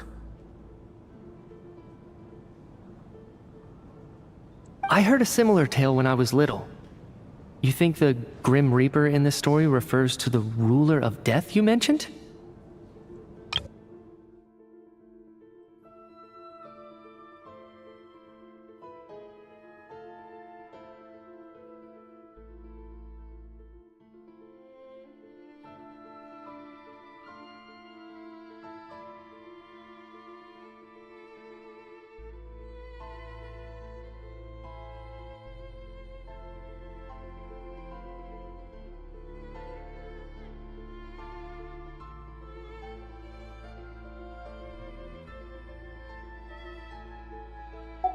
That's right. In which case, death is near could also mean that the Grim Reaper is here disguised in a familiar form.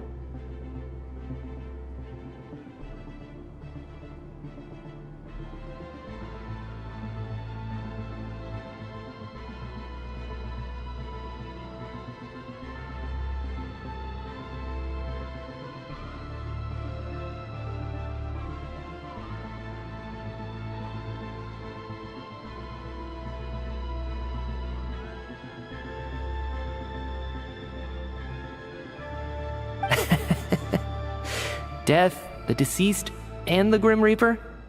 So it's a triple entendre. When I first saw this note, I thought it contradicted the investigation report. But now it seems like that was the whole intention.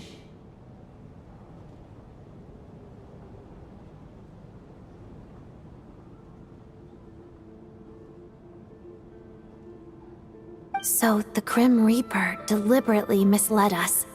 Then, we started suspecting each other and searched for the deceased while they hid in plain sight.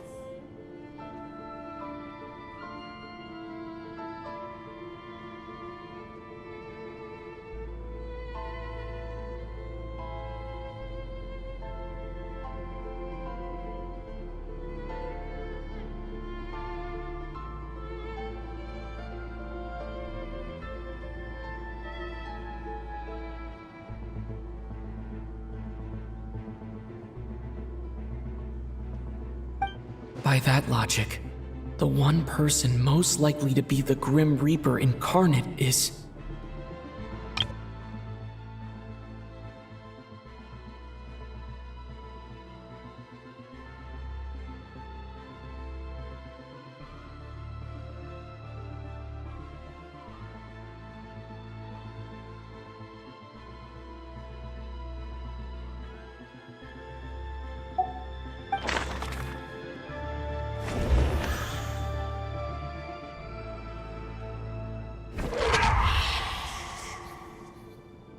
No doubt about it. It's Alosha. Looking back at how everyone has acted over the past few days, Alosha is most likely the Grim Reaper lurking among us.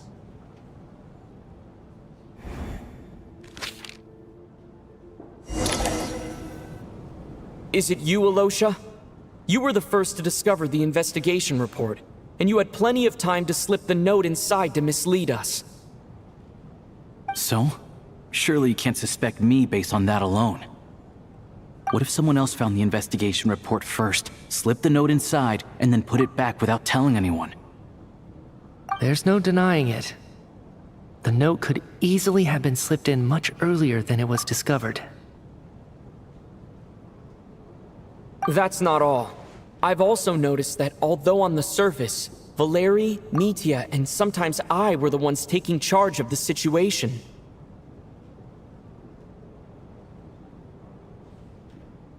looking back now, even though you didn't say much, you were always subtly guiding everyone from the sidelines. What do you mean? You were the one who emphasized how dangerous it was outside and insisted we all stay here. It was also you who suggested that we all sleep in the same place.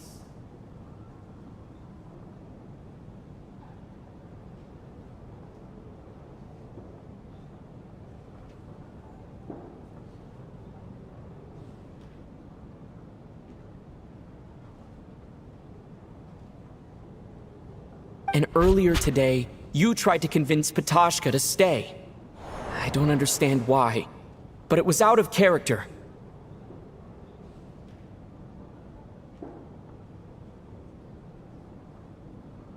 So, you didn't understand my intentions, and now you're assuming the worst. Seems pretty unreasonable if you ask me. He still won't admit it. Fine. Let's see how he responds to the most damning evidence of all. The biggest question I have right now is, if the Grim Reaper is impersonating Alosha, then where's the real Alosha? When did they switch?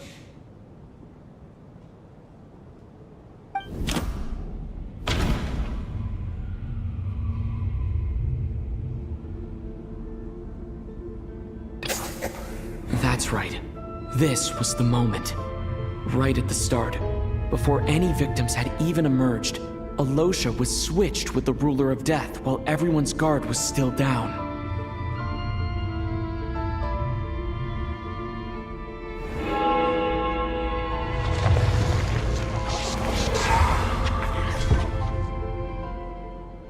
When all this began, right after the performance ended and the snowstorm began to pick up, no one suspected anything unusual.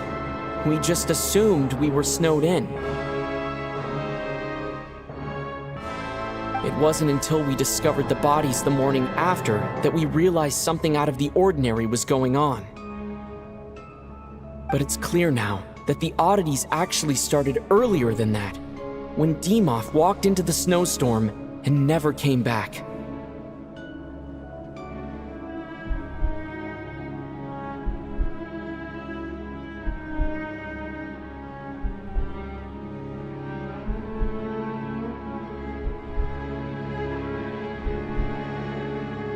Right. So Mr. Dimov was the first victim, not Sobolova and Torgov. And if we pinpoint that moment as the beginning of this incident, then one thing becomes clear. Alosha, you are the only person who walked into the snowstorm and came back without the help of Vodyanitsa's Requiem.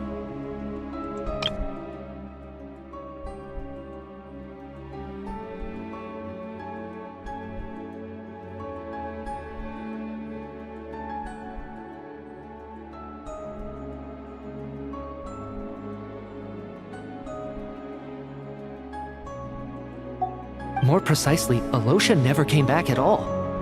The one who came back was the Grim Reaper. Not bad. Well, since you've backed me into a corner, I suppose there's no point in keeping up the act anymore. Alosha? You're the Grim Reaper? I am no such tired cliché. Mortals should address me as the ruler of death.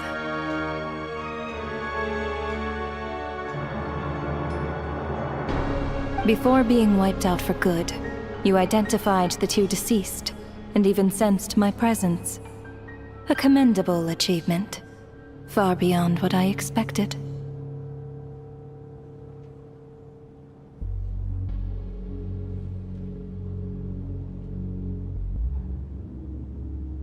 I heard you can ferry souls. Those deaths each night. Were they your doing?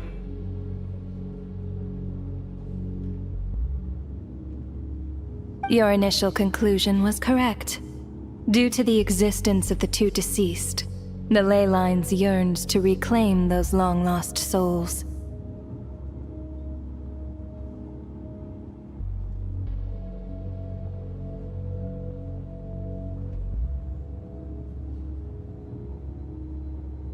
Every night, they devoured an equal number of souls to fill the void.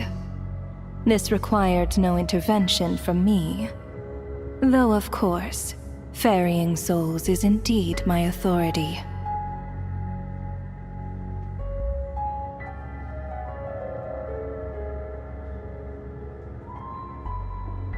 Here, take a look.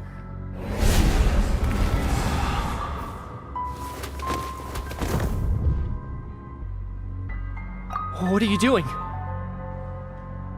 That takes care of today's two. Don't get so worked up.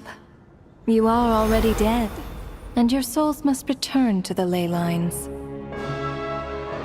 I know we're already dead. You murdered us, didn't you? Murdered? No. Murder is when mortals usurp my authority. Death is my jurisdiction. If I require someone to die, I need not resort to such laborious methods as murder.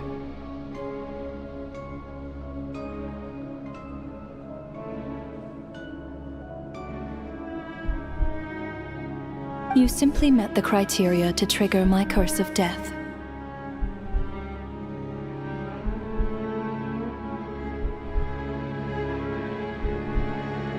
I know about the curse of immortality.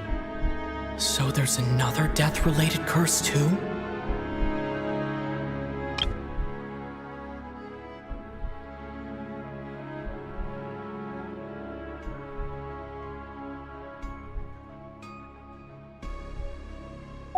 You cursed us?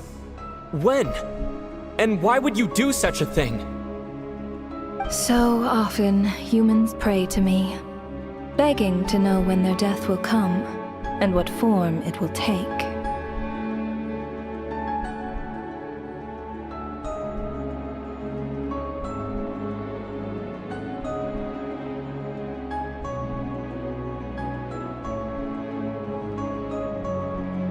But few people ask why. If you must have an answer, know that death comes simply because one's time has come.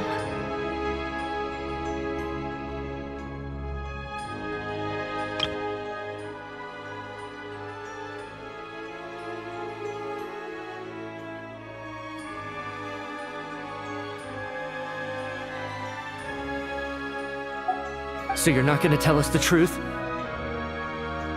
Hold your tongue. By all rights, you shouldn't even be allowed to speak with me.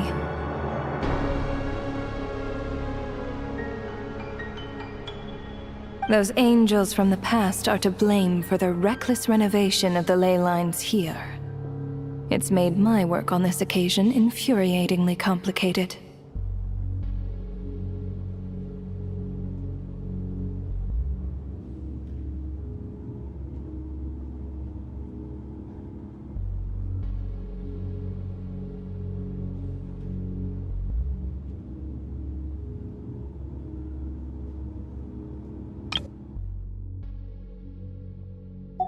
Work?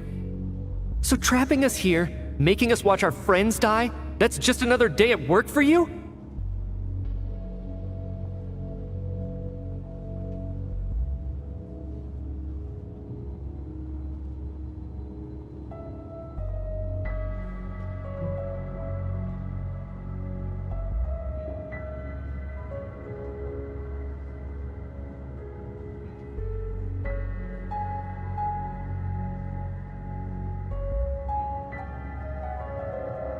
You clearly have a lot of questions. Fine. As a reward for your remarkable accomplishments over the past few days, I shall answer a few of your inquiries, provided they aren't too unreasonable. After the physical body dies, the soul must return to the ley lines for that person's death to be considered complete.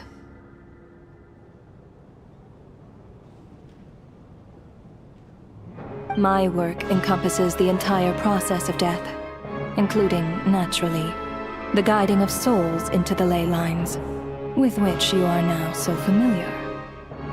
You must also be rather familiar with Natlan's Night Kingdom, I presume? It was I who supported the creation of the Night Kingdom.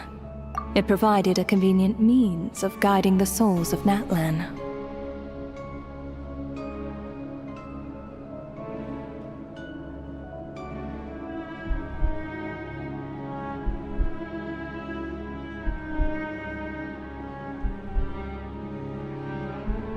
Here, too, the ley lines connected to the theater underwent some modifications. The angels hoped to make them capable of accommodating the souls of some special creations.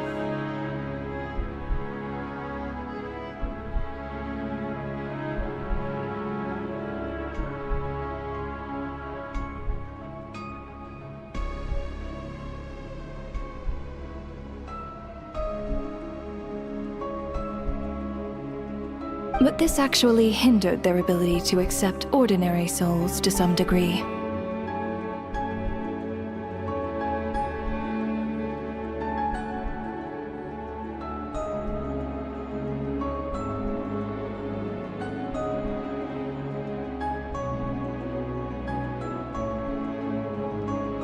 This effect manifested itself after you died from the curse in the theater, leaving you stranded in the afterlife, unable to achieve a complete death.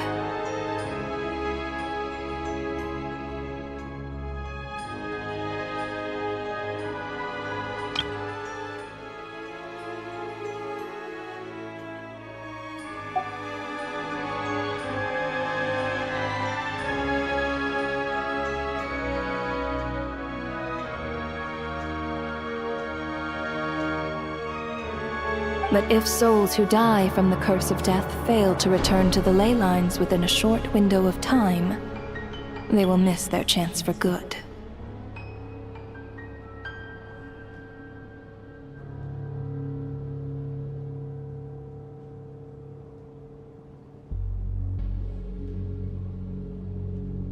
Then, they will remain forever suspended between life and death, no longer subject to the authorities of either.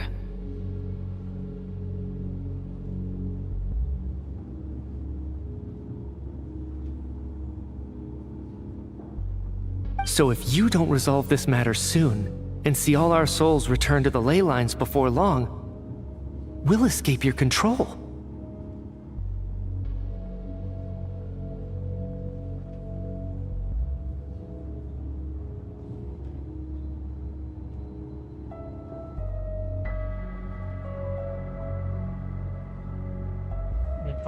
Ini kalau kamu sudah membiarkan juga membiarkan.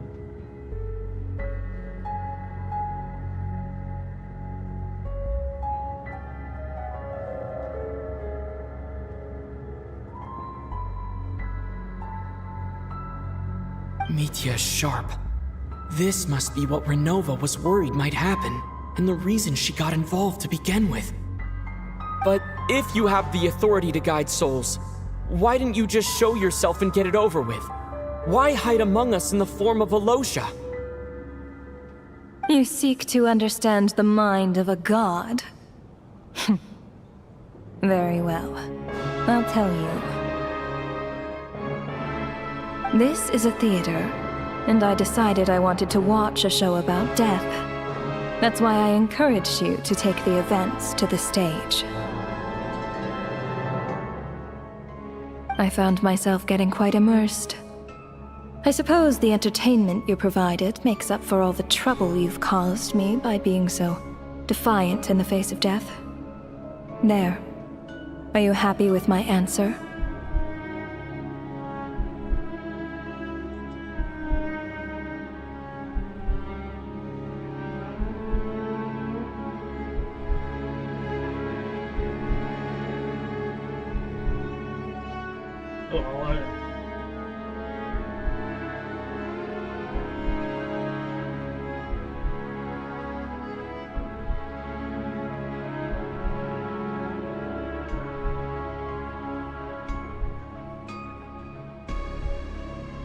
Can't say I am.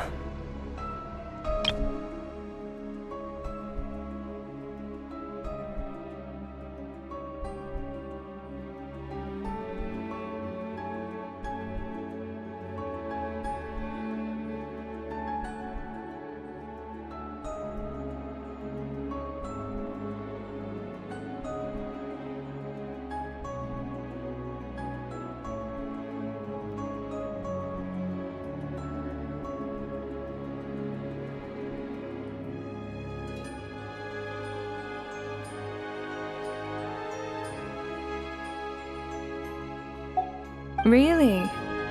but it fits the stereotypes you humans have about gods. Just moments ago, you were complaining about how infuriatingly complicated your work here has been.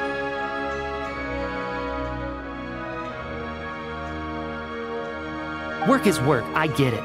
There are times when it's a huge pain, but you just have to get it done, right? That's a rather unique perspective for a human. You are in fact correct.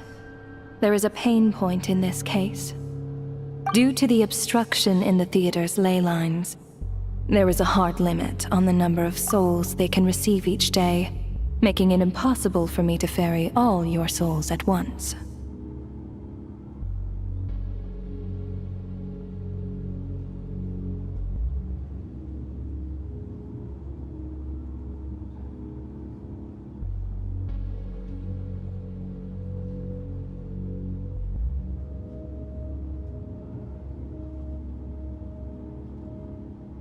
Revealing my identity too soon would inevitably have led to futile resistance, and there was a risk that any souls who chose to run would disappear.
Then there was the issue of the two lost souls you called the deceased.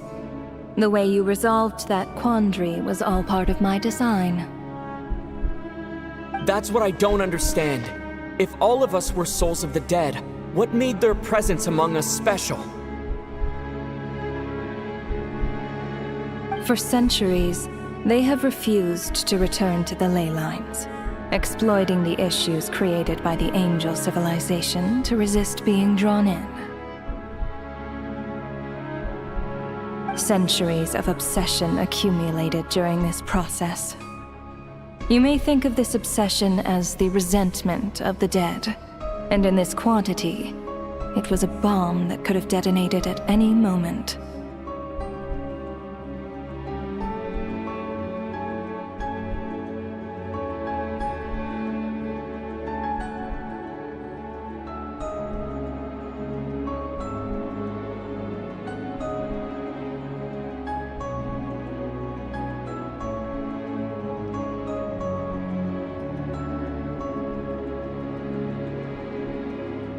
It reached the point where I could not afford to leave it unchecked.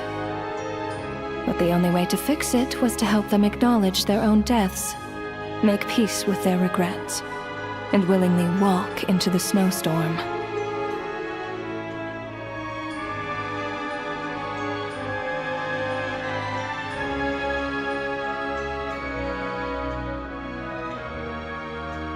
Only then, with my guidance, could they finally return to the ley lines. Otherwise, you would not like to know what the consequences would have been. I vaguely remember seeing Batashka, but in the most terrifying form. Was that in a dream? Is that what would have become of her if she hadn't returned to the ley lines?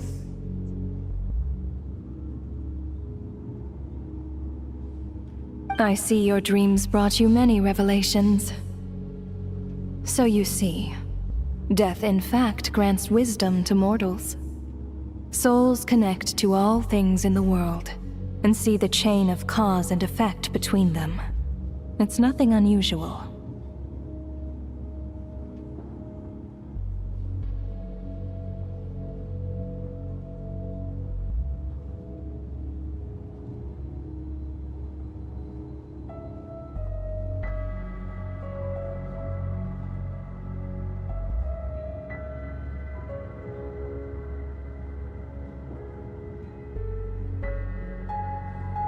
Anyway, giving psychological counseling to lost souls is not my strong suit. That is more of an angel's role. It was something I could not resolve directly using my authority, so I decided it was easier to leave the bomb defusal to you.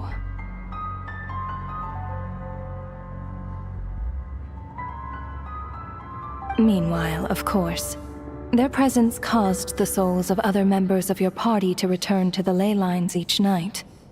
From where I stand, that was killing 2 birds with 1 stone.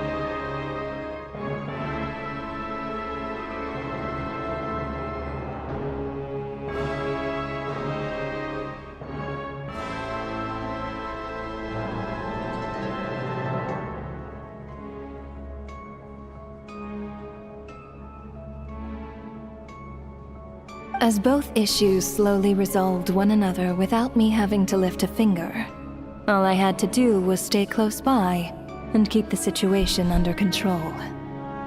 Then use my authority to wrap things up at the end.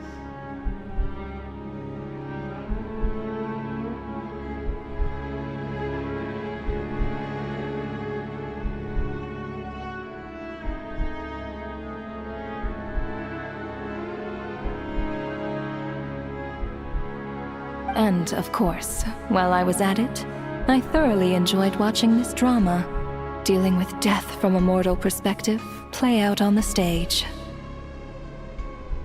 Sounds like you had it all figured out, Grim Reaper. I just did the math. You said there's a hard limit to the number of souls the ley lines here can receive each day. It's 2, isn't it? That much is obvious, even to a fool. It's time to review this whole affair. If the ley lines can only take in 2 people per day, I need to go over the deaths from these past few days again.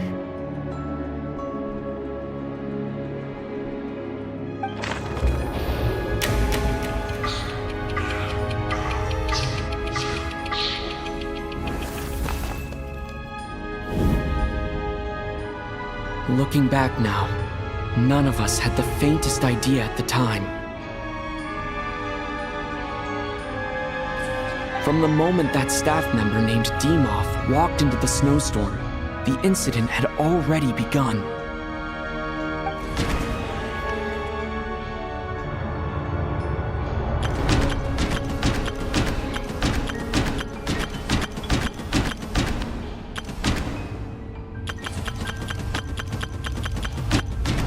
Mana di bawah nggak ada kocak. Oh.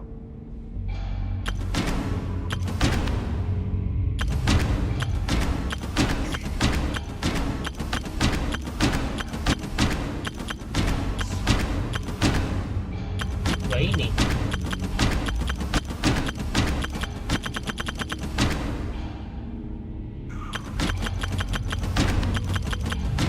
Apa sih ini?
Oh gitu.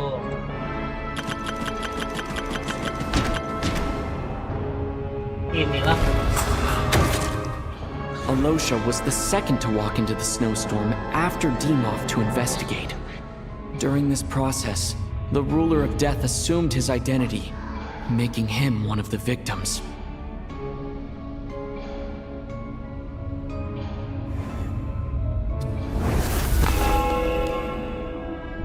During our first night in the theater, everyone was caught up in the novelty of it all. No one could have expected there would be victims the very next morning. Despite all the confusion, and with the help of hindsight, we finally began to realize that something was amiss with the snowstorm.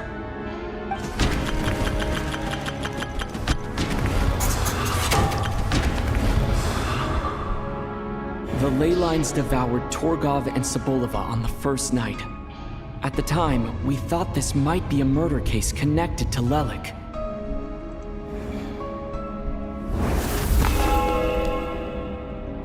Odette and I spoke a lot that night. 3 people were on watch, but in the morning, we discovered that someone had fallen victim all the same.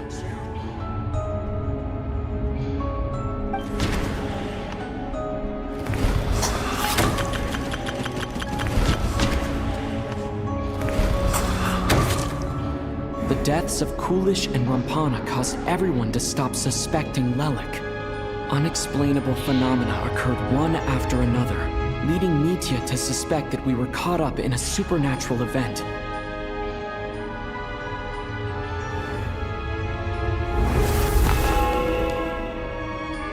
Later, we discovered that there seemed to be an extra person among us, and subsequently discovered the existence of the deceased.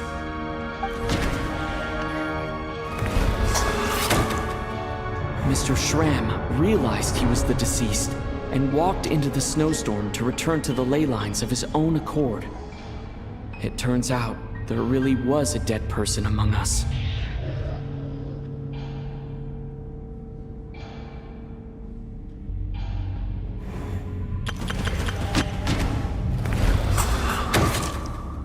We thought it was all over, but Mr. Valeri's death was a rude awakening for everyone. The ley lines consumed him during the night regardless. A lot happened today. Mr. Valeri's death led us to discover the connection between the number of deceased and the number of victims during the night.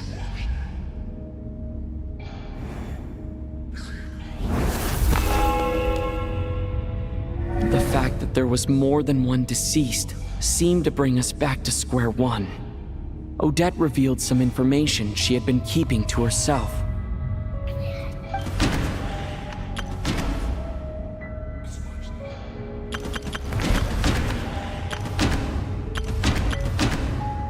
Dia sama Vodyanitsa kan.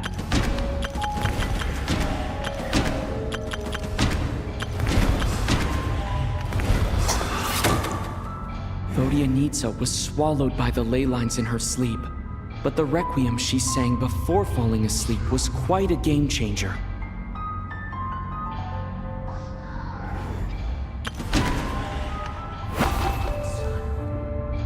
Although Mitya did indeed walk into the snowstorm that day, he returned from the ley lines with the help of Vodyanitsa's requiem. The void in the ley lines hasn't been filled, so let's rule out Mitya for now.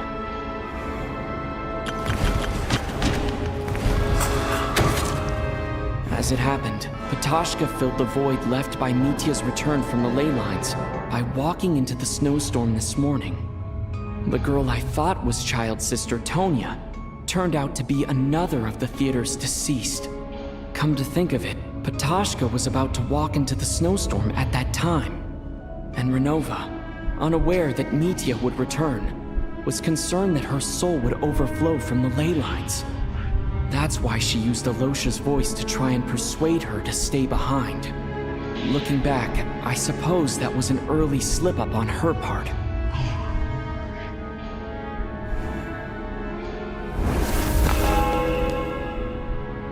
No one could have expected anyone who walked into the snowstorm to return. But just after nightfall, Mitya returned, bringing crucial information with him.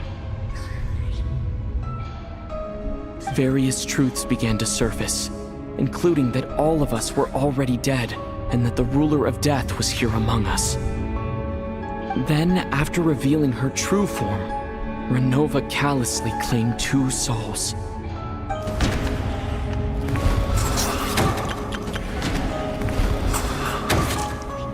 In fact, everyone was already dead by the time we took the photo. And in the days since, we've experienced many more partings in the afterlife.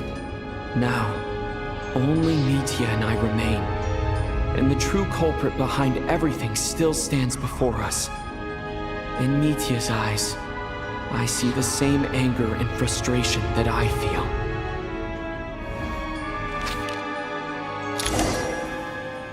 That covers everything. It's all clear now. Your work isn't finished here yet, is it? The Traveler and I are still standing here, safe and sound. The water imp's song threw things off a little, but it is of no consequence.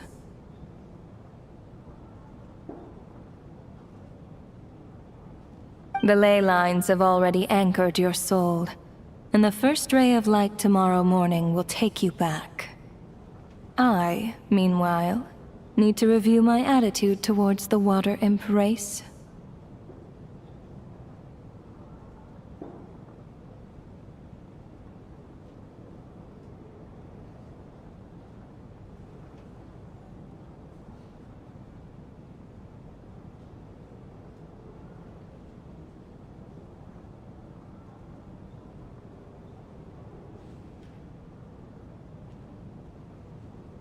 So the reunion in the night that Vodyanitsa mentioned, I suppose that was never meant to be a permanent reunion.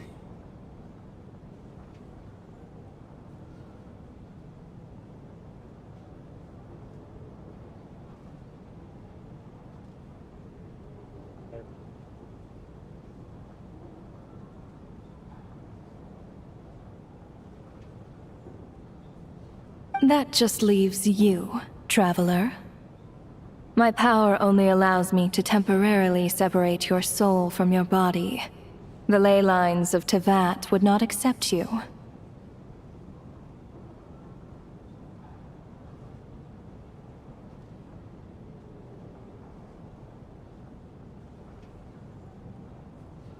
And your soul is firmly anchored to your body by your will.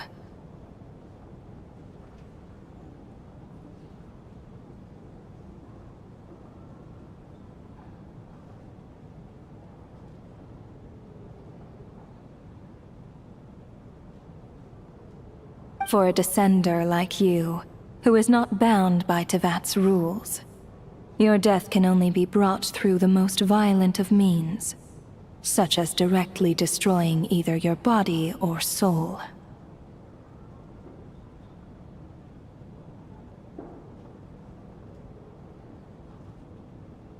I have no interest in involving myself with Descenders.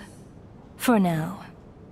Although, this may change if Asmodee remains missing, or you insist on interfering with our affairs.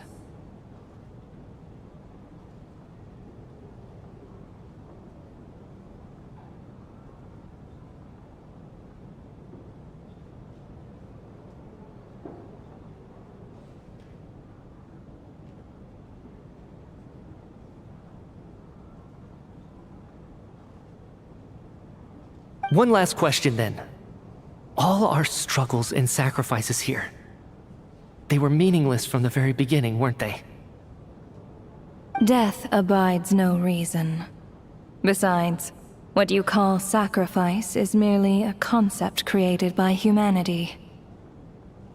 To me, it is nothing more than a self-indulgent charade in the face of death.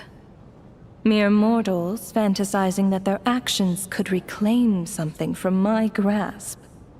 A truly laughable idea.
Grim Reaper, you really know how to get on my nerves.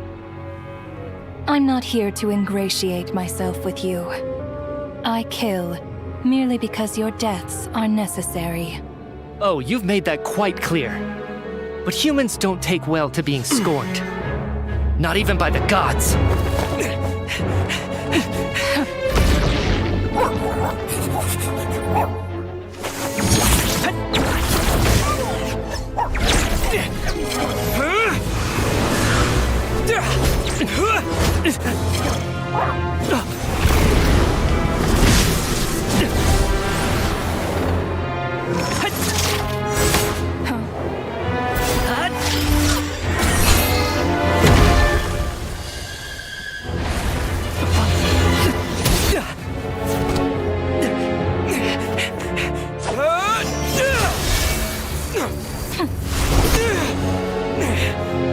This is futile. You must know that you are powerless against me in my own domain.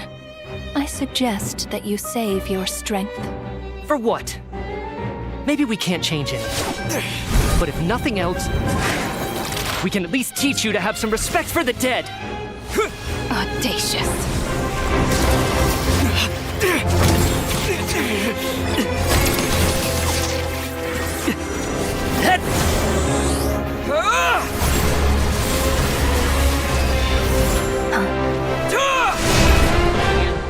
Kerjain.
How are you holding up, Odette?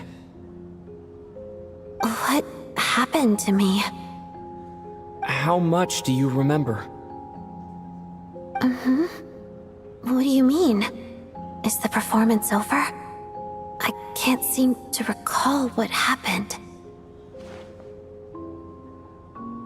Has Odette already forgotten?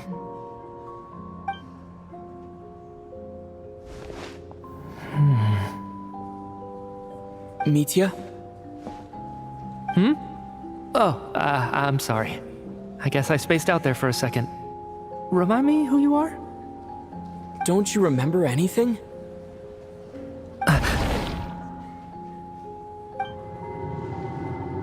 Yeah, I remember now, comrade. Looks like we guessed right. Don't you remember anything? Yeah, I remember now, comrade. Looks like we guessed right. Just like me when Odette found me at the Armory Palace. For some reason, everyone killed by the Ruler of Death eventually came back to life.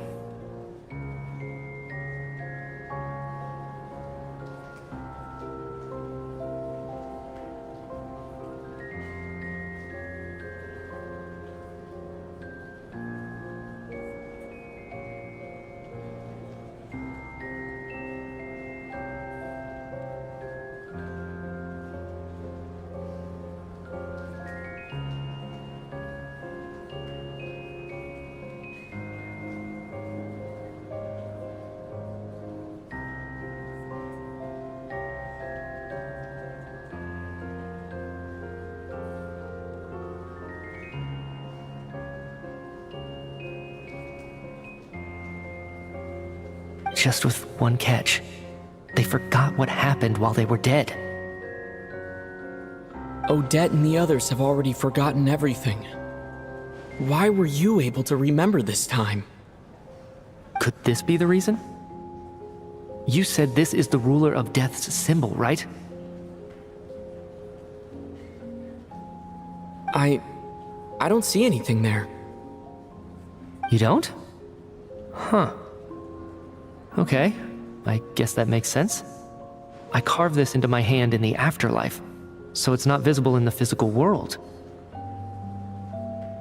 Does that mean I carved this symbol into my soul? What an unsettling thought. Still, at least I get to remember what happened. I suppose it's a blessing in disguise. What about you, though? The ruler of death mentioned that you're a descender? Is that why you can remember? A full explanation would get complicated very quickly, but that's essentially it. Well then, now that it's all over, let's figure out what we've learned. The first thing I notice is that everything here is precisely as we left it, right before our deaths. This confirms that time passes differently in the afterlife than in the real world. They say that right before death, time slows down, and your whole life flashes before your eyes.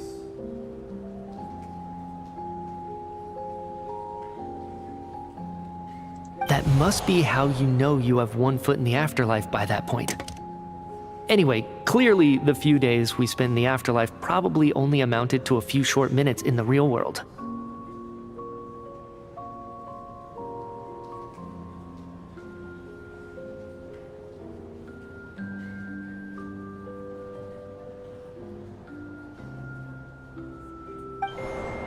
This also aligns with previous reports of widespread temporary memory loss among the Armory Palace personnel. Now it seems likely that those were all brief deaths caused by the Grim Reaper's so-called curse of death.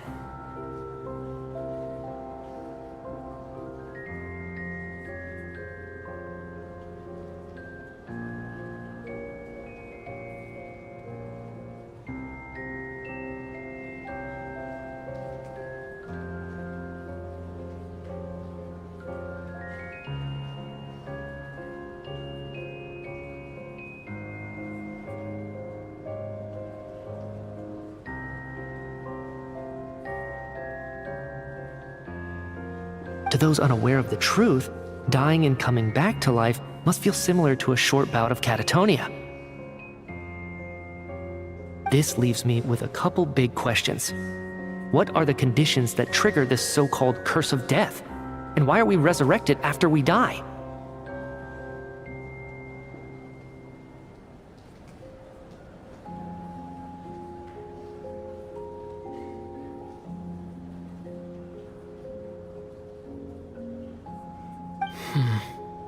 If nothing else, I think it shows that killing us wasn't her ultimate goal. We still don't know her true reasons for subjecting us to death. Right. This time only got complicated because of the situation with the theater's ley lines. That's why she had to approach it differently. If the previous incidents of amnesia among the researchers are anything to go by, killing us is usually a pretty routine matter.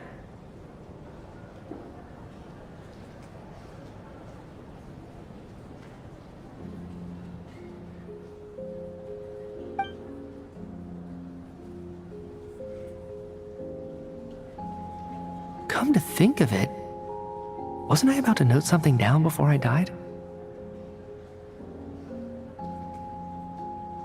I can't remember what it was, but I think it was something related to my research project.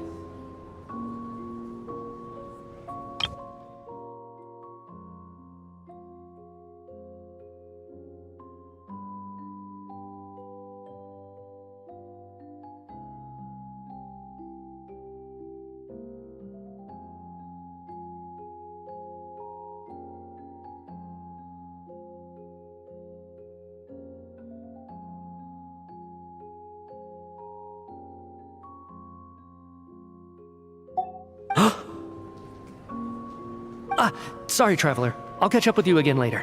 Right now, I have to make a trip back to the Armory Palace.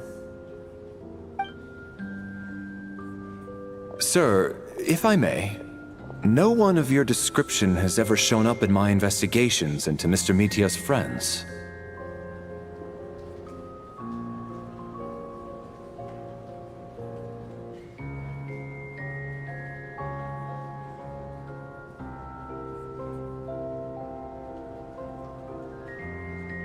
Yet, you two seem very familiar with each other. Could you perhaps tell me where he was in such a rush to get to? And, by the way, have we ever crossed paths? Forgive the presumptuousness, but I feel a vague and indescribable sense of familiarity about you. I can explain everything. Could you help me gather everyone in the theater in one place?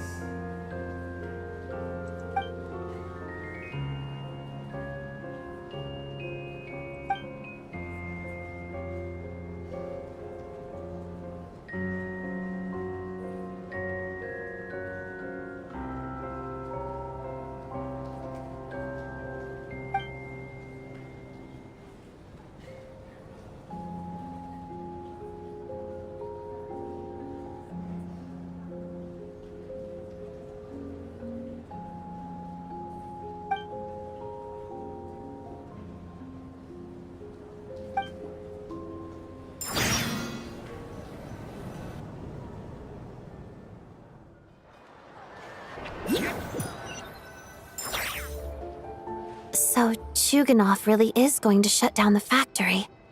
I guess this theater incident actually did us some good after all.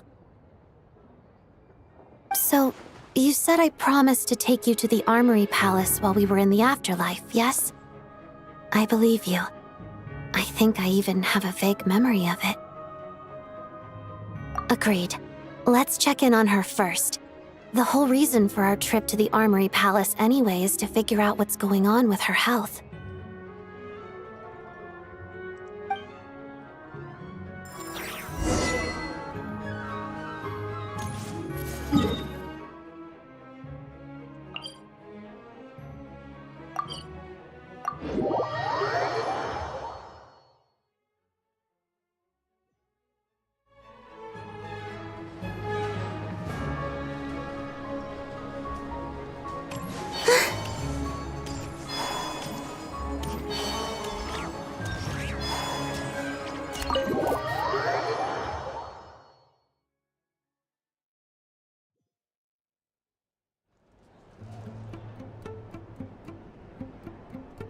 I'm finally back, even though a long time has passed from my perspective. As far as Paimon's concerned, I probably just went out to watch a very short show. I should keep my emotions in check when I see Paimon again, or it'll seem weird. Wait. The atmosphere here feels off. Shh. Stay quiet. Let's go inside and take a look. Have we still not been able to notify Child yet? We need new orders. What if that person comes back again? I'm so sorry. Under the circumstances, there was really nothing we could do. Tell me, what happened to Paimon? It was the Jester. He came here in person and escorted Miss Paimon away.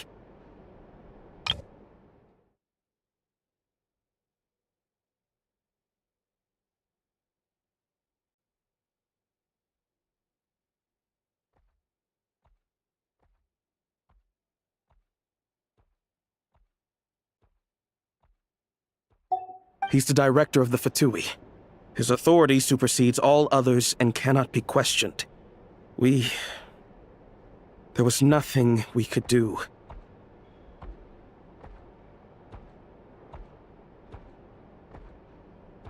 How long ago did he leave? And what was Paimon's status?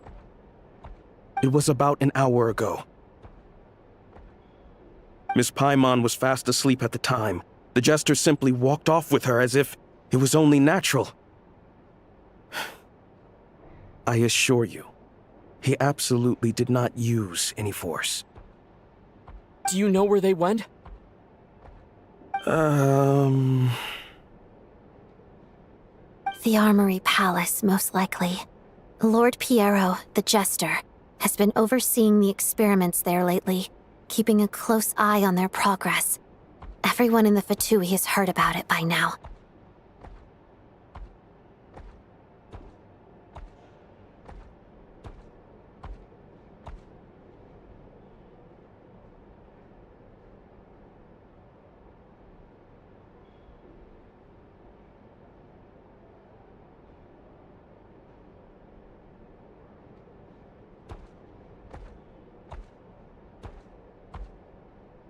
I'm surprised he came in person.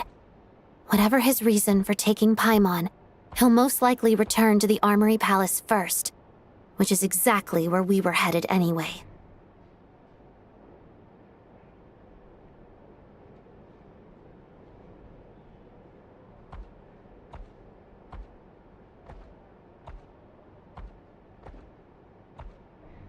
Then lead the way, Odette. Okay, let's go.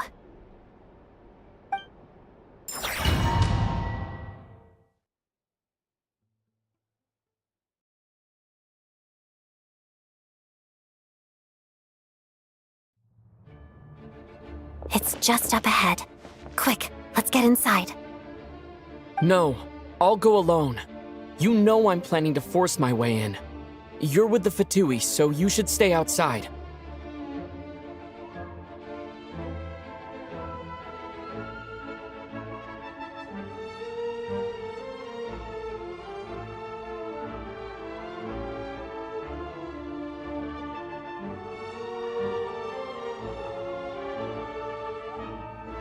I was hardly planning on taking you through the official channels anyway. I'm here to force my way in, just like you. I may be a Fatus, but I'm also Lelik, enemy of Project Stuzha. Paimon's safety is paramount right now. With me around, you'll have an extra pair of hands. There might be devices inside that are easier for an insider to deal with.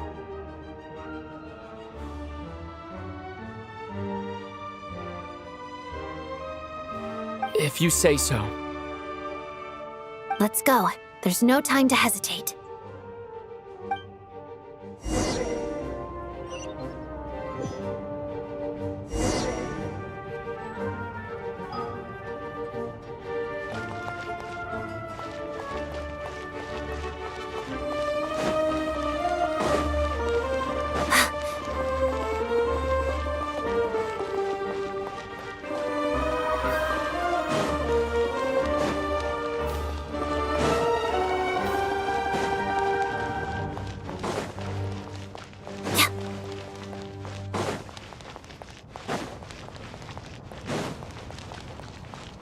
Hey, who are you? This part of the Armory Palace is under restricted access. What do you think you're doing? No questions, please. We're short on time.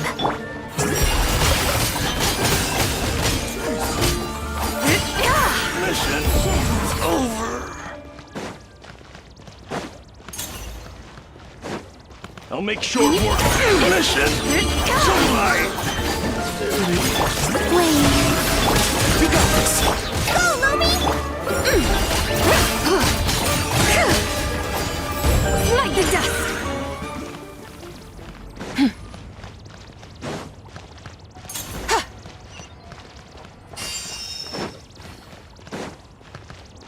I spell your doom. Free breath. All the light.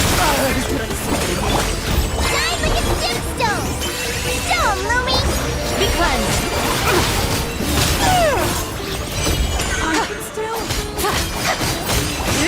Yours a snowy burial.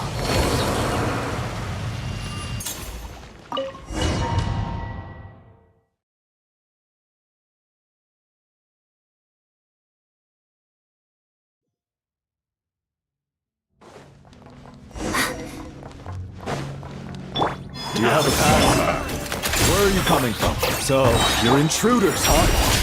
Don't blame me for what happens next! Too long.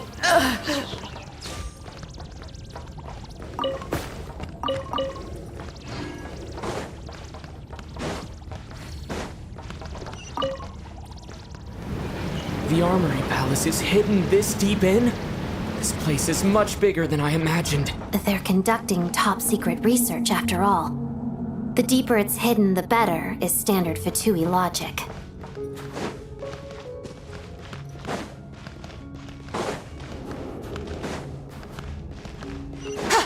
The style doesn't really look like the Fatui's handiwork, though. They must have requisitioned some structures from a past civilization. It also serves as a bit of a disguise. Looks like we're in for a tough fight.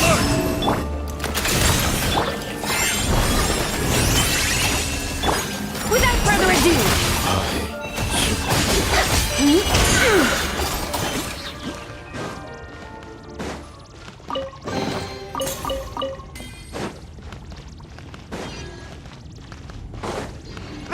Intruders? Don't come any closer! Just what are you guys trying to do here? I'm sure it's your skull!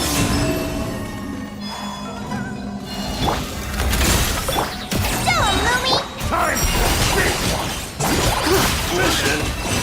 No one interferes with a jester's work!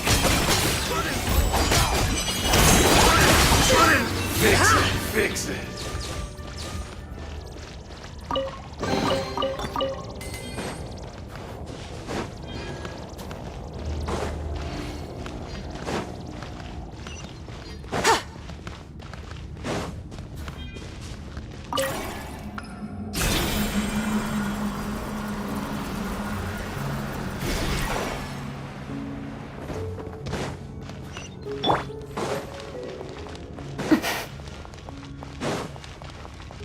Looks like no one's guarding this place. There's something off about that decoration over there. Look out! Let's deal with these before we move on.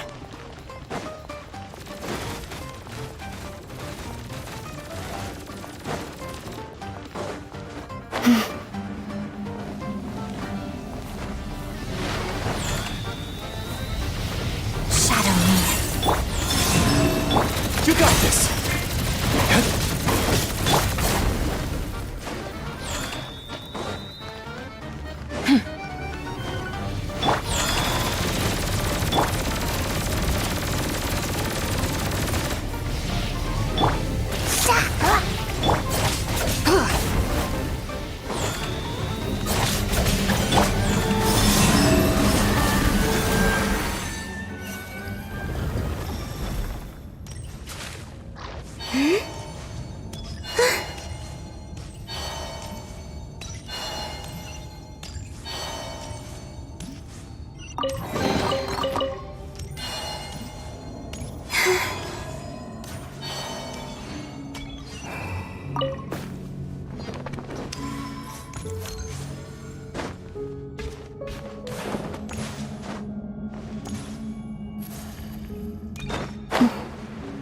The researchers here probably don't know that we're uninvited guests.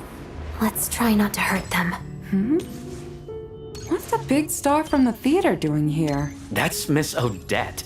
She's a member of the Fatui. Don't tell me you didn't know that.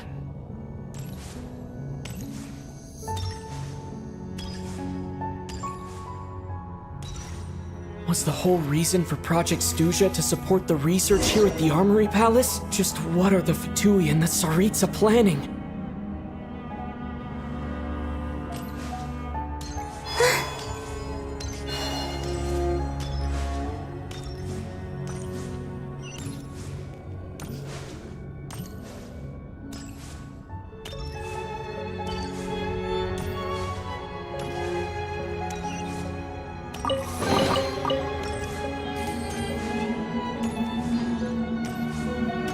Whoa! Who are you? Never seen you around here before.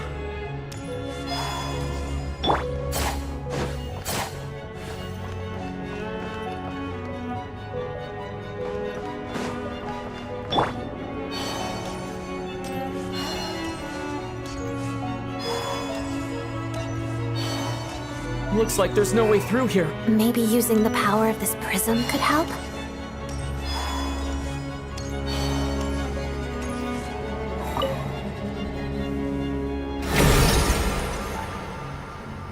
I think I see some images. It's the prism's power at play, causing images of the past to reappear, albeit only as illusions.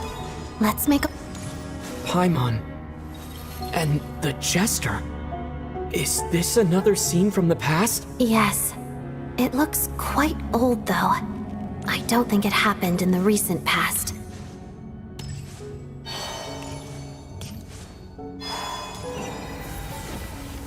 What's going on here? What happened? The source seems to be the Armory Palace. They must have started some large-scale experiment. Wait, what if this has something to do with Paimon? We need to hurry!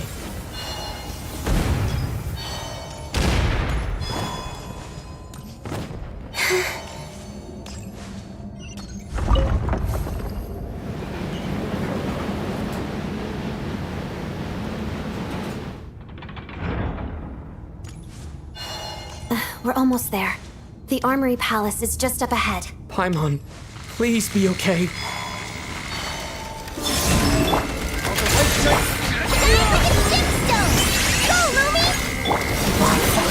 Mission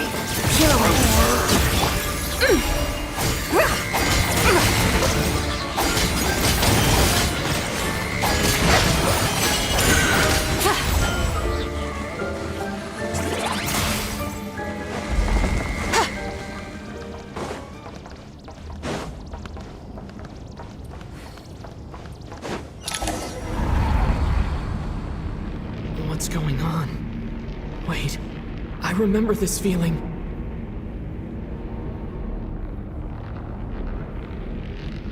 It's the curse of death. No, not now. Why is the curse of death striking again already?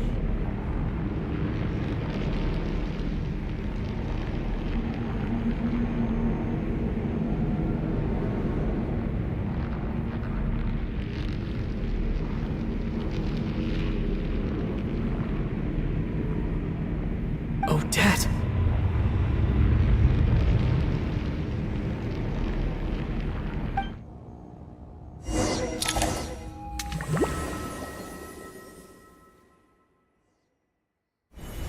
Is this the afterlife again? I need to find a way back to reality. Is that Odette's core Ignis? Could that be what just woke me up?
Odette?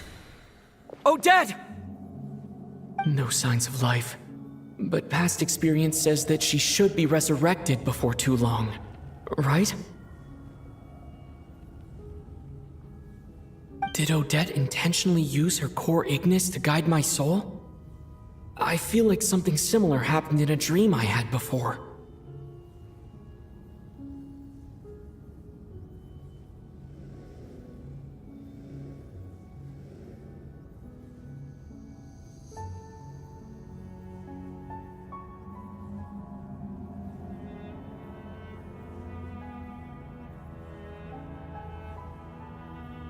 Thank you, Odette. If not for you, my soul wouldn't have found its way back to my body so quickly. And I might not have woken up so soon.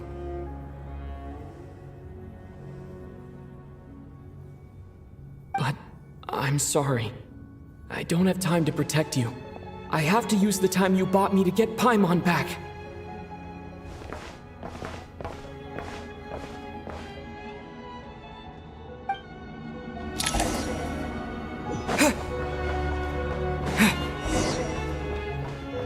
Sure enough, everyone here has been affected by the curse of death. Paimon! Paimon! No, wait. Paimon probably didn't escape Renova's curse either. She won't be able to respond to me right now. I'll have to find her myself.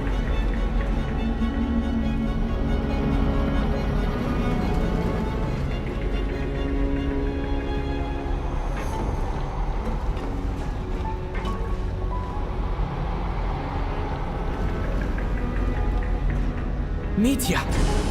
Is this the laboratory he works in? What happened here to trigger the curse of death again so soon? I'll have to ask him when he wakes up. Finding Paimon has to take priority now.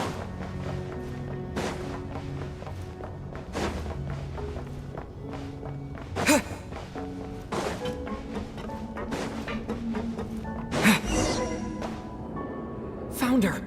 Paimon really is here!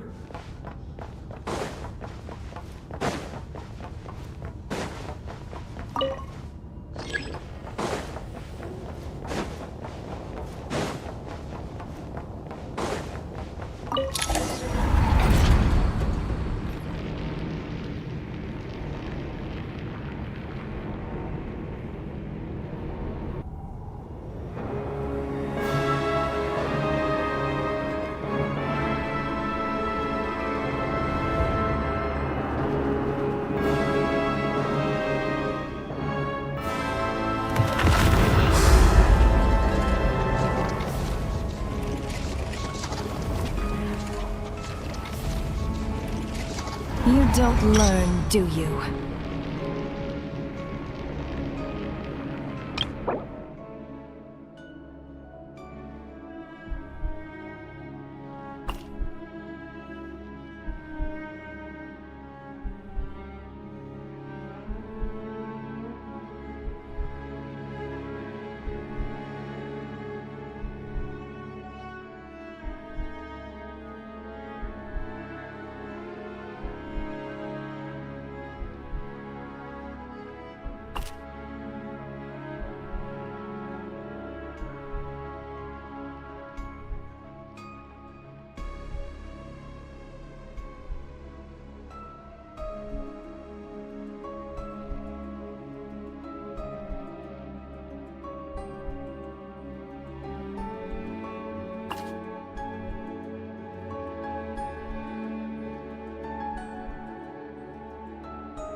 You've already been involved in one mass death, and now you show up at the scene of another.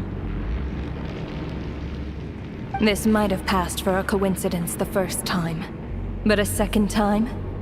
Am I to assume you are intentionally interfering in Snezhnaya's affairs?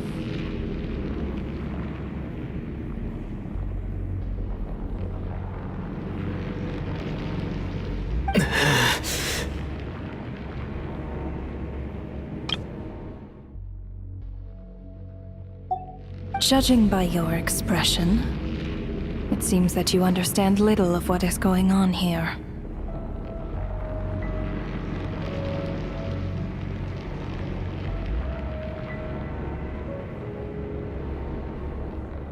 In that case, a word to the wise. Do not interfere in Snezhnaya's affairs. A civilization that fails to learn its lesson constantly depletes its own worth. It will one day lose any reason for its existence.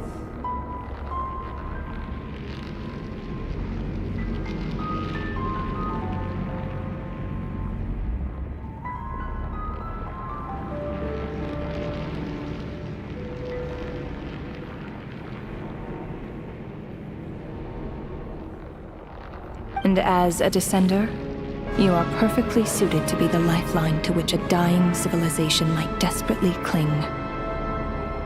Consider your position carefully.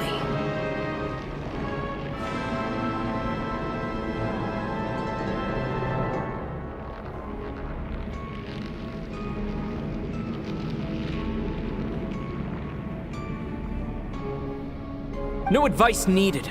I'll make my own judgments. Suit yourself. When the day of reckoning arrives, not even a descender can hope to escape unscathed.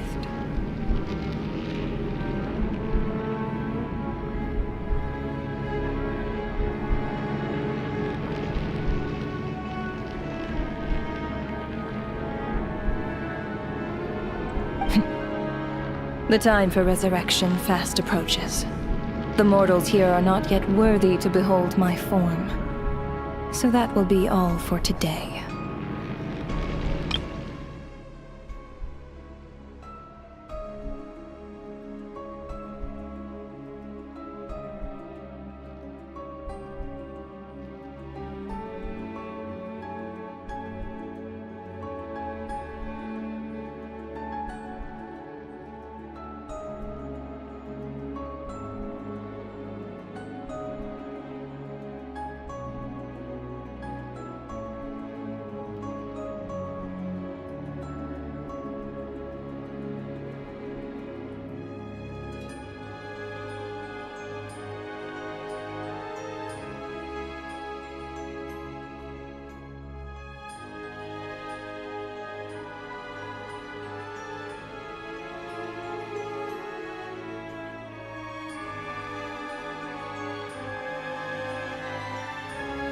Suit yourself. When the day of reckoning arrives, not even a descender can hope to escape unscathed.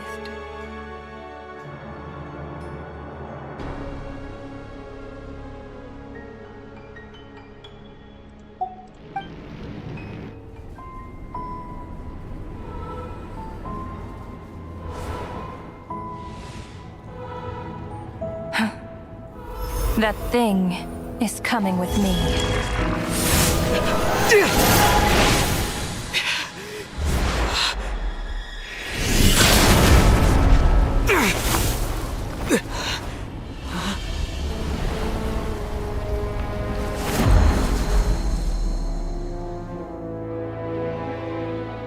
You awoke sooner than I thought. The curse of immortality is stubborn, unable to enter the ley lines, yet not content to remain a spirit. Ruler of death, what do you want? You perplex me. Both you and you. That thing may be a creation of Celestia, but it possesses none of Celestia's power, let alone authority. Your obsession with it baffles me. No matter, the resurrection will soon begin. It's worthless anyway. I'll reclaim it next time.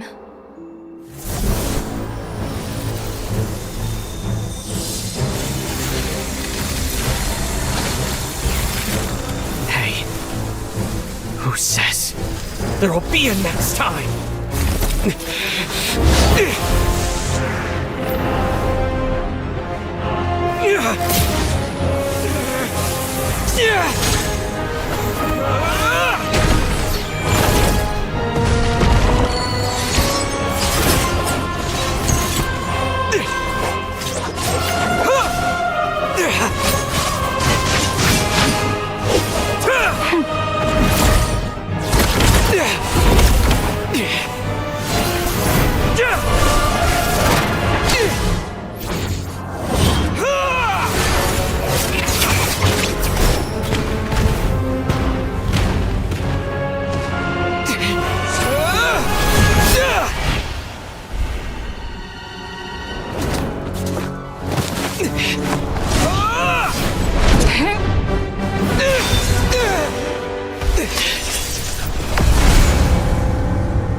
I missed you, Paimon. What are you talking about? We haven't even been apart for that long, have we? It was different this time. You seem to be in pretty good shape. Yeah, Paimon's back in tip-top condition. It's the weirdest thing. Paimon fell asleep earlier, and when she woke up, she found herself here. The jester and that guy talking to him used some kind of energy on Paimon, and she could kind of feel it canceling out that other thing that was making her feel unwell. So, Mitya helped too? Apologies for leaving in such a hurry at the theater earlier. I was in a rush to verify some theories. Rest assured that your companion is perfectly safe. We reversed the effects that the experimental energy had on her. The jester specifically instructed me to do so.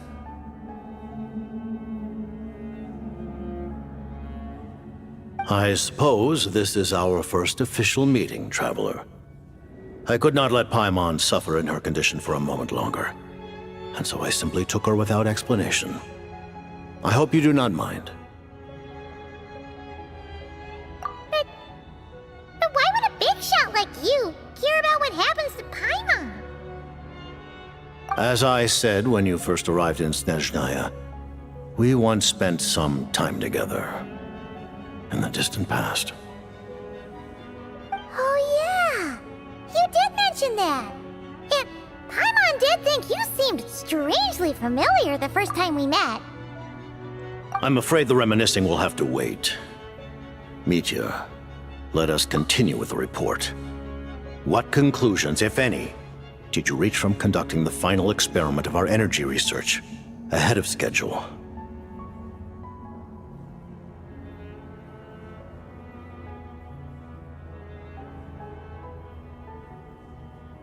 The good news is, my hypothesis regarding the ruler of death has been verified. As for the bad news, I recommend we suspend the experiments and Project Mistelton until further notice. Currently, we have no means with which to make a breakthrough. I say this purely as a scientist, guided by reason alone.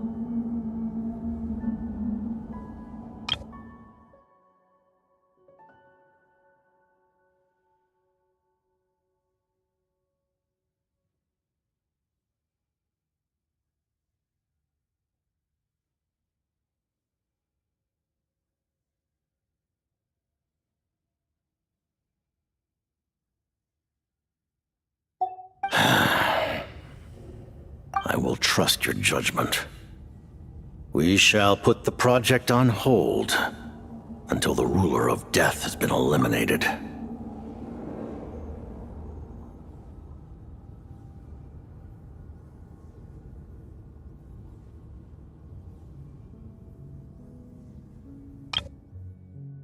I will trust your judgment.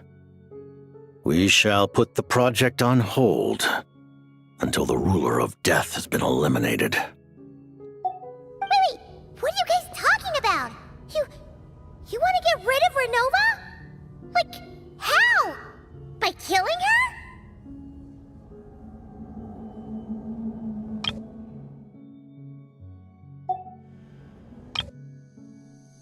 I will trust your judgment. We shall put the project on hold until the ruler of death has been eliminated. By whatever means necessary, so long as it removes the threat she poses to us. Until then, everything we do will be in vain.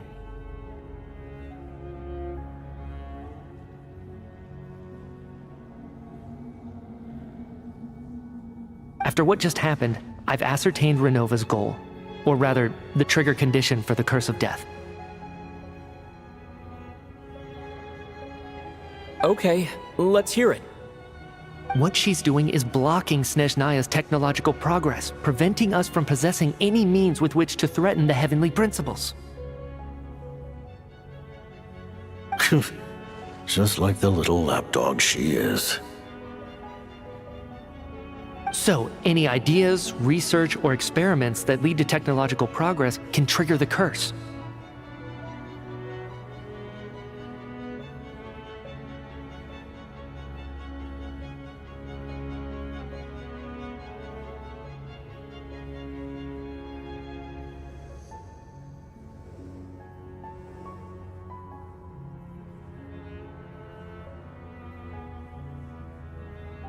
Just now, for instance, I was set to launch a final phase energy experiment ahead of schedule. If the experiment was successful, we could have achieved a crucial breakthrough.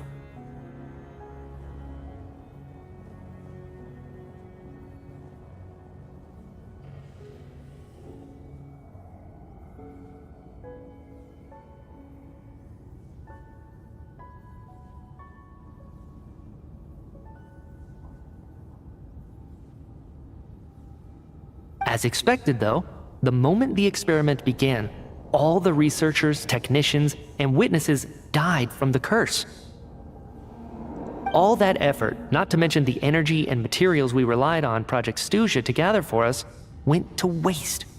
In the end, nothing was gained. Does that mean something similar happened when we were at the theater?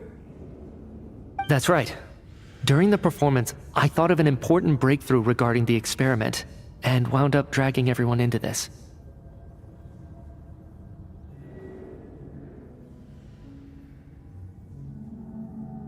So the nature of the curse seems to be something like, when moments of technological progress occur, all life in the vicinity is taken away.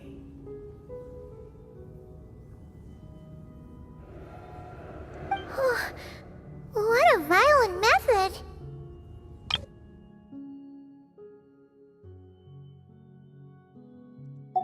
Of course, that meant the curse was normally limited to the Armory Palace. Since outsiders are forbidden from entering, this mass death phenomenon went unnoticed.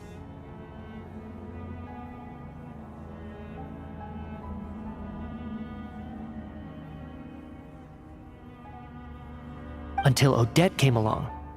I believe she was the first witness. The curse of death was triggered just before she infiltrated the Armory Palace that day.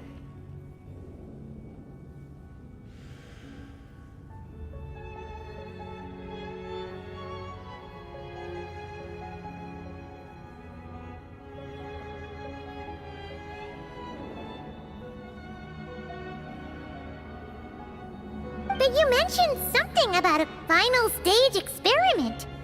Doesn't that mean you've actually made some progress? That's right. Even with the gods locking certain key components out of reach, humanity can still advance technology in incremental steps accumulated over time. But, as I'm sure Renova anticipated, even incremental progress has its limits, a point where the truth you're seeking must be put to the test in an experiment. You mean, the experiment you were just about to do? Yes, we were at a critical juncture, a moment where the quantitative was about to translate into fundamental qualitative change. With this single experiment, we could have brought everything we've worked for to fruition.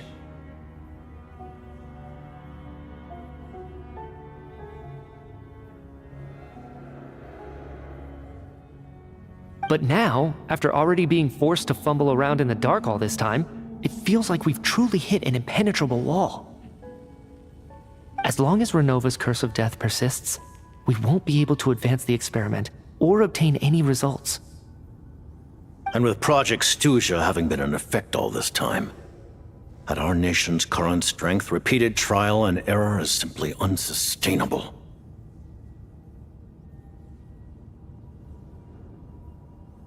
Only by eliminating Renova first will it be possible to continue advancing our plans. She's the ruler of death! She can just kill whoever she wants, right? That's gotta be the scariest power ever! Is it even possible to beat her? We'll see. But one thing's for sure. She definitely can't just do whatever she wants. The best proof of that is me, standing here, very much alive.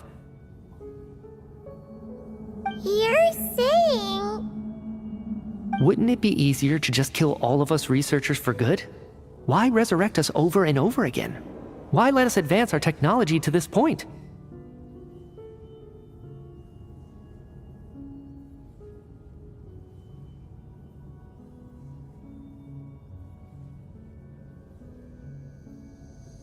So, you're saying even the ruler of death has limitations we don't know about?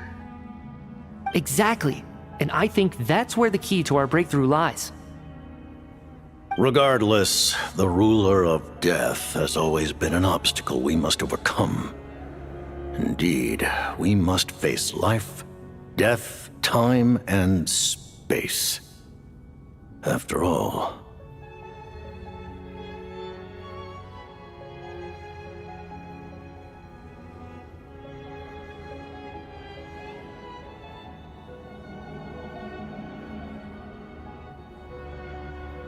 our goal is the heavenly principles. The Fatui want to challenge the heavenly principles? For a long time, I've had a vague suspicion the Fatui and the Tsaritsa were targeting the heavenly principles. But hearing the Jester admit it is still a shock. No wonder the Tsaritsa's goal has always been kept a secret from the people.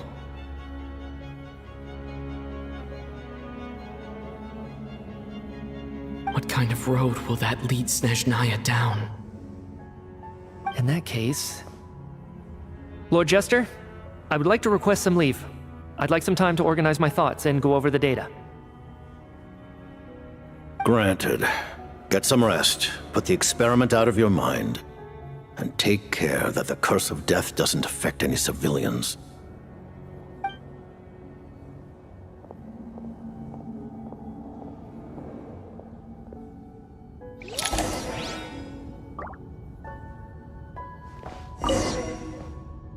While there is yet time, allow me to offer you my hospitality, honored guest of Snezhnaya.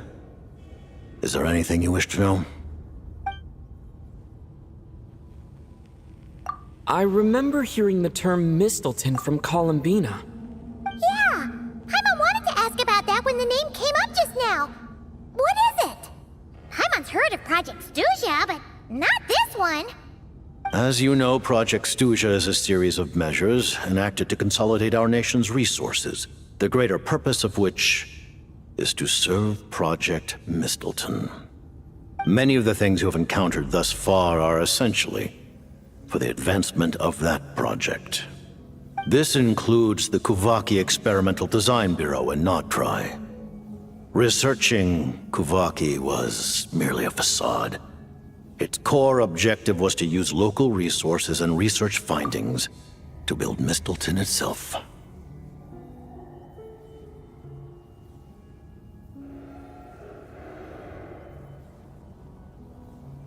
And that's a weapon built for the final battle against the heavenly principles, isn't it? Huh? How did you know that? I was given some intel, and I made some deductions.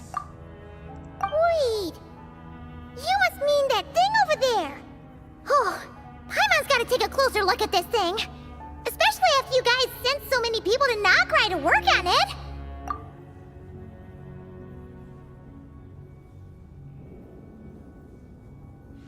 Kuvaki alone will not break through Celestia's defenses, let alone challenge the heavenly principles. The heavenly principles are no doubt accustomed to combating the power of the light realm, and elemental energy is simply the power of the human realm, converted to that form by the heavenly principles themselves.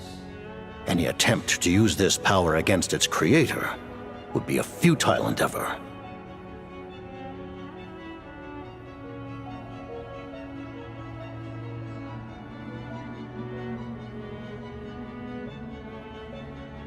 For now, therefore, we have set our sights on the form of energy associated with the third descender and the stellar linchpins.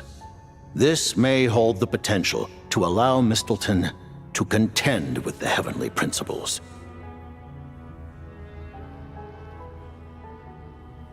You could say that by reverse engineering the stellar linchpins to extract the energy within, we have obtained a source of anti-Celestia energy. The Kuvaki Experimental Design Bureau, Project Stuja, and the new energy experiments. Huh. So, Project Mistleton is what ties it all together. And it looks like your plan is almost complete. No wonder the ruler of death came after you.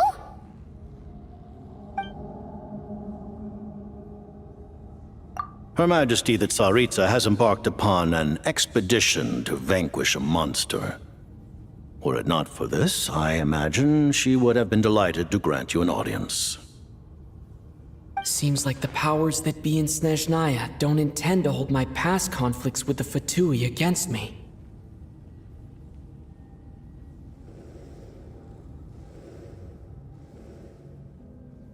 The Harbingers have been granted significant autonomy in retrieving the Gnosis.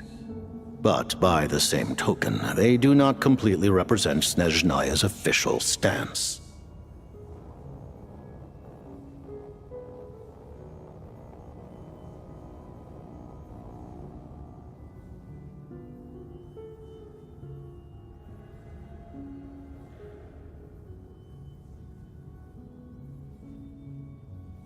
You read my mind. Speaking of the Gnosis, Paimon's been dying to ask this question since forever. Why exactly does the Tsaritsa want to collect them? Is it something to do with the fight against the heavenly principles?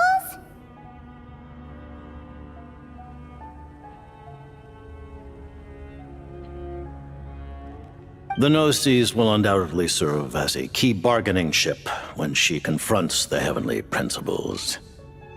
Beyond that, you had best ask the Tsaritsa herself. I am not sure if this information is mine to disclose. What do you mean, not sure? Don't you make the rules? You're the highest ranking Harbinger! Ugh, never mind. Taking on the heavenly principles is something most people wouldn't even entertain in their wildest fantasies. Why is the Tsaritsa so fixated on this?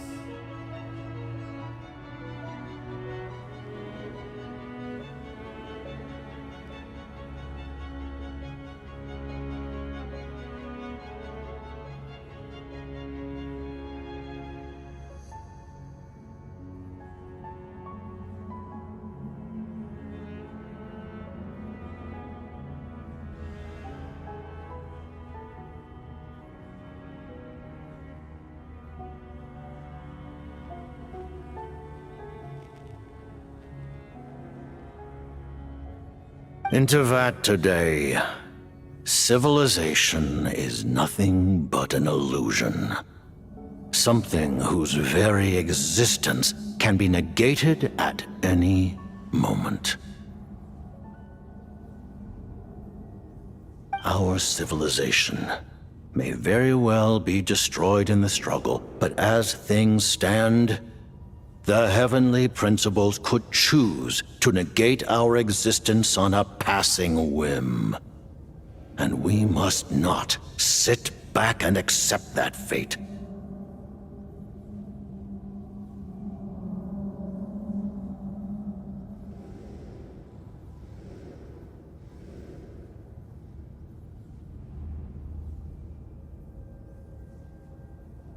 Only by changing the state of affairs, only by overthrowing the heavenly principles, can our civilization truly be said to have taken root.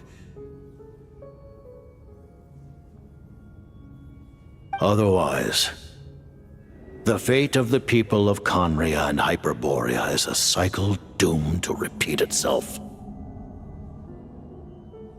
Accepting potential destruction in return for getting to control your own fate. Furthermore,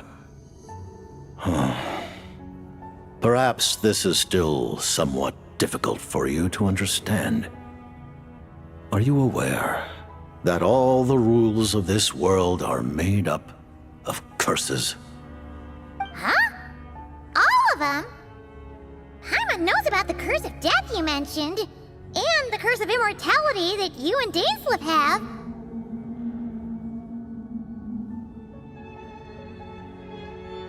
Then the birth of the Hilichurls, the rules of Natlan's Ode of Resurrection, those are curses too? Farina's long life seems to stem from a curse placed on her by Focalor as well.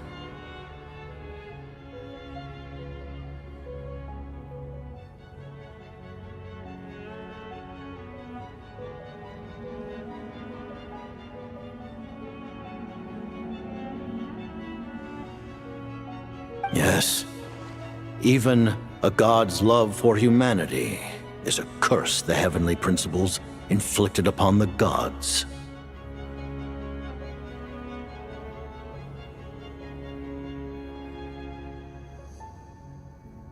What? The Tsaritsa has always had ample reason to hate the heavenly principles. If she can seize their authority, she will reconstruct the entire world, and when that time comes, humanity will be completely liberated from curses and lies.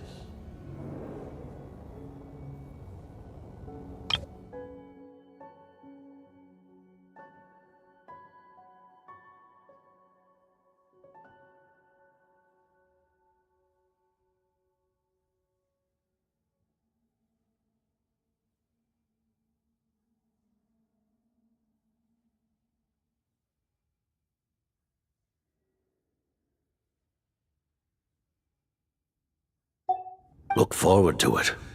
It will be a world beyond your imagination.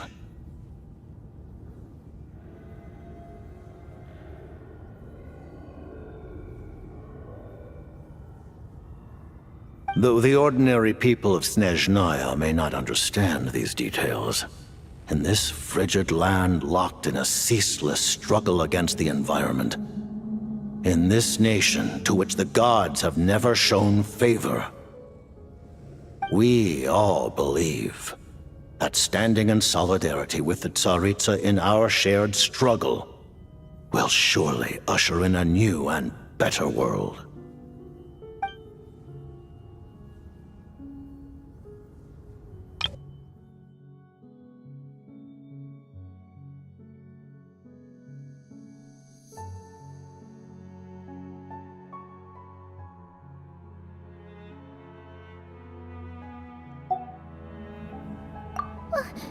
Paimon really doesn't remember! He's basically a stranger! You've gotta believe Paimon! Allow me to explain. The reason Paimon reacted to the anti-Celestia energy developed by the Armory Palace is because she comes from Celestia herself. More specifically, she is one of its creations. Paimon? A creation of Celestia? Oh, right. I was blinded by anger earlier, but thinking back on it, Renova also said that Paimon is a creation of Celestia. But she lacks Celestia's power or authority. As you know, the lunar fragments in Nodcry were pulled down from the sky using Fatui technology.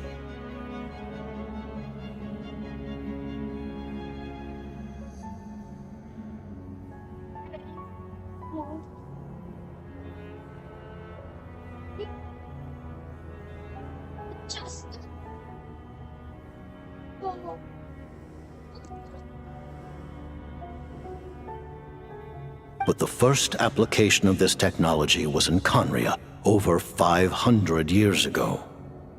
I used this technology upon the heavens, and the response I received was none other than Paimon, descending from Celestia. Kenapa sih teman Aing nggak main Minecraft? Lebih ke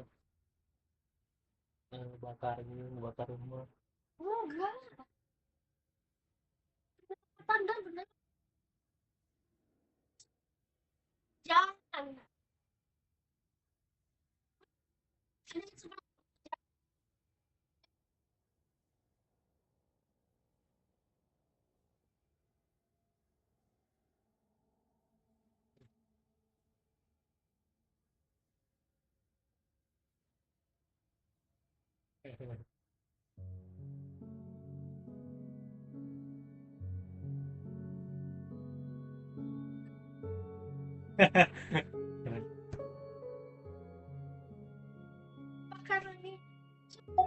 I presented her to the Vinster King, but he took no interest in this gift, nor did it satisfy him. Paimon then took up temporary residence in my palace until, of course, the arrival of the Cataclysm.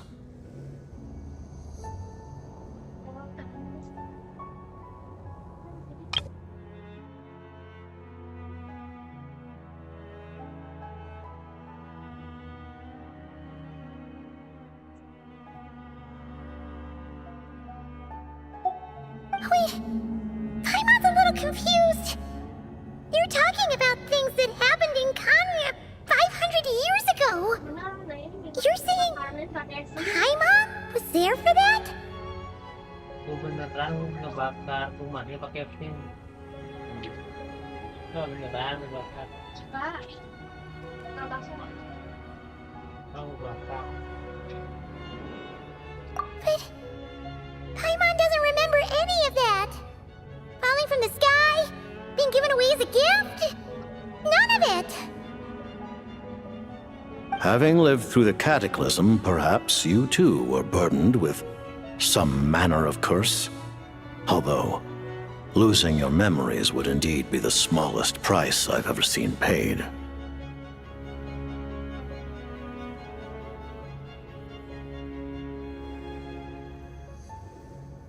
But it's not just her memories from Kanya.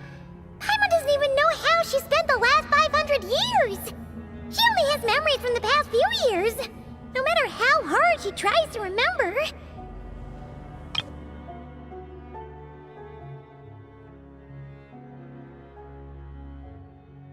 What was Paimon like back in Kanria? Did she know a whole lot because she came from Celestia?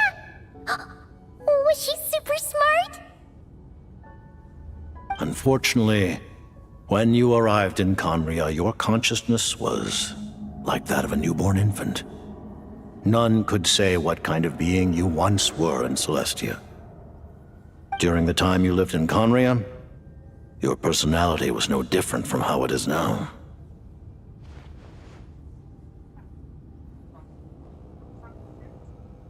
Aw, man! Paimon's plan to get her memories back and become super smart is ruined before it could even start. You know, even though Paimon lost her memories, she still feels weirdly close to you for some reason. That must mean you took pretty good care of Paimon back then, huh? Yeah. On the contrary, Yeah. I completely ignored your existence. I was entirely focused on my struggle against Rot to Tear the Wise. Terus kirim ke Discord.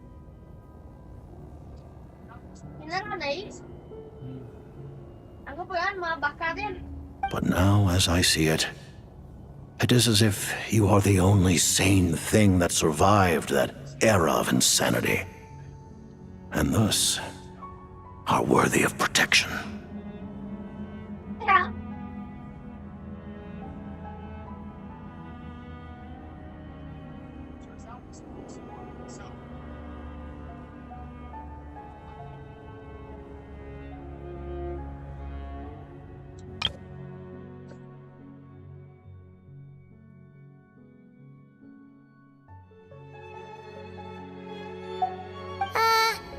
Noted. Man, Paimon's gotta stop projecting friendship on everyone she meets. But, Traveler? Even though you know Paimon's some creation of Celestia now, you still want her, right? You're not going to abandon her?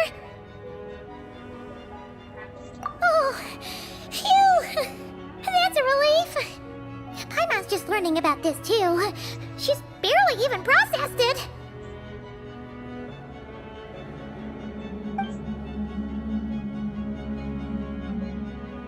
Thank you for telling me so much. I'm a bit surprised, honestly. I didn't expect you to be quite so transparent with me.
Luckily, he apologized first.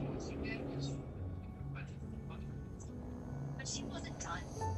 Then he grabbed the drink she got him, thinking it was safe.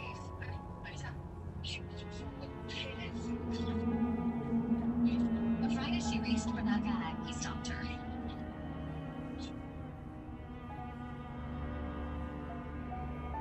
Because the fight was over.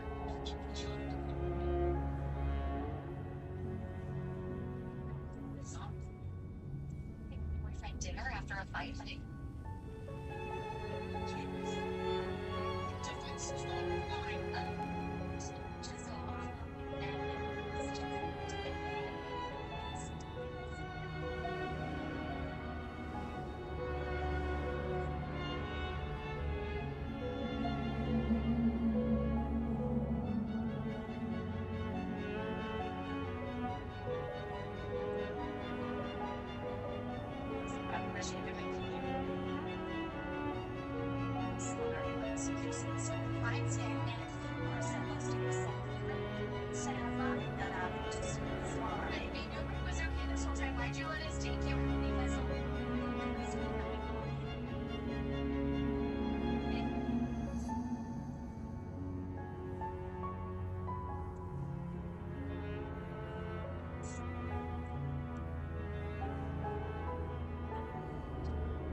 It's your turn.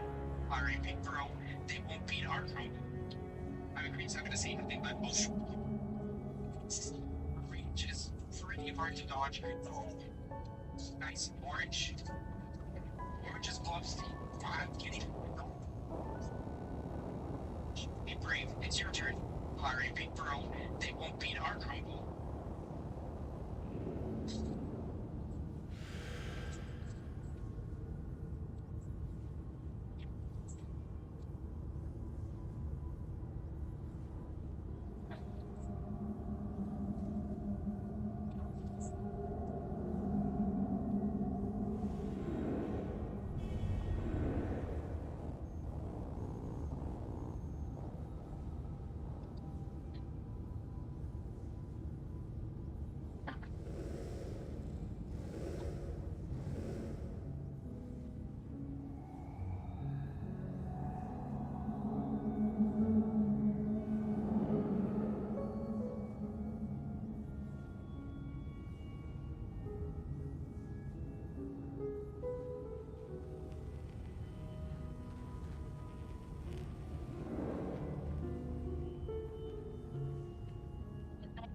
Cok, itu ya kayak cok. Kan sukain ya apa namanya itu Venom Touch katanya. Venom Touch bukan itu. Bukan. Endotex. Endotex. Ya. Given the circumstances, the Fatui need not hide anything from our allies.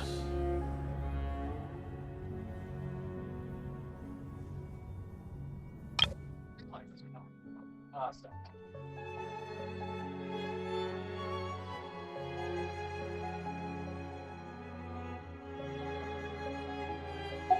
Allies?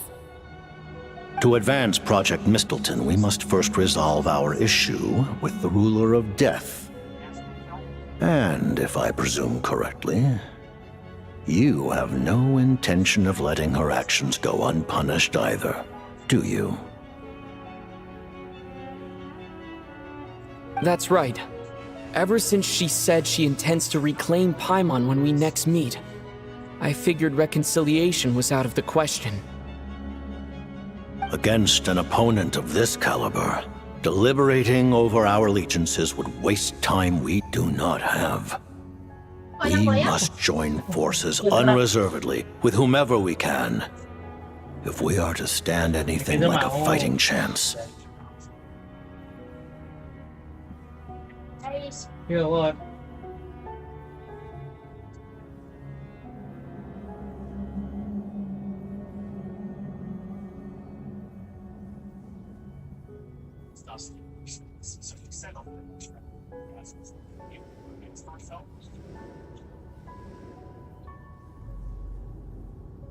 Since our friend, everyone's going to.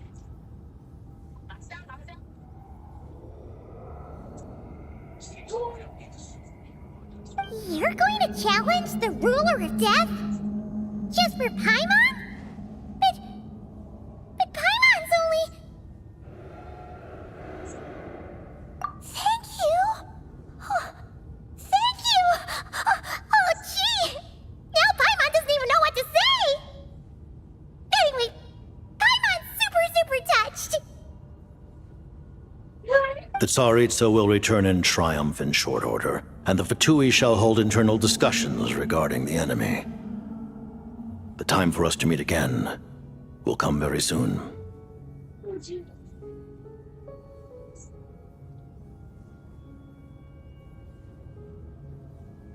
Got it.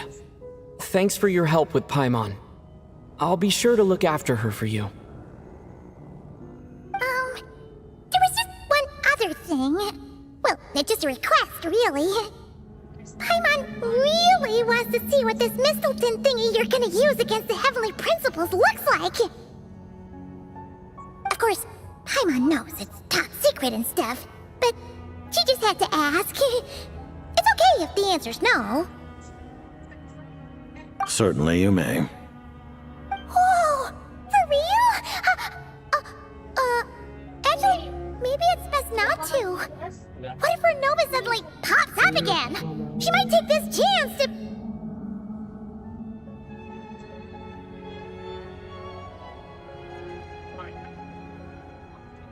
While the technology is not yet fully developed, it has nevertheless reached the stage where Celestia's creations are unable to damage it.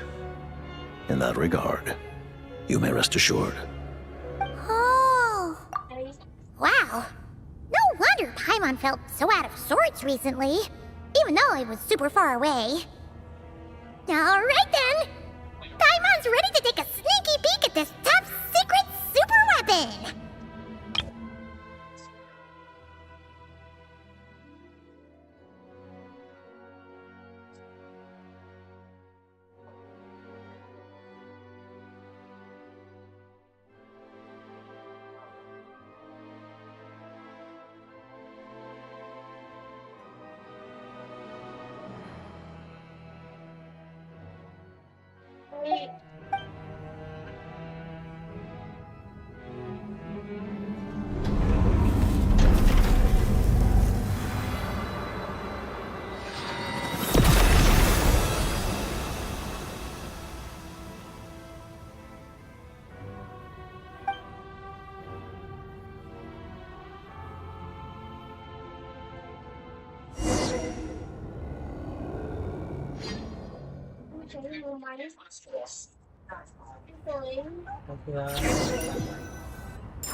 Huh?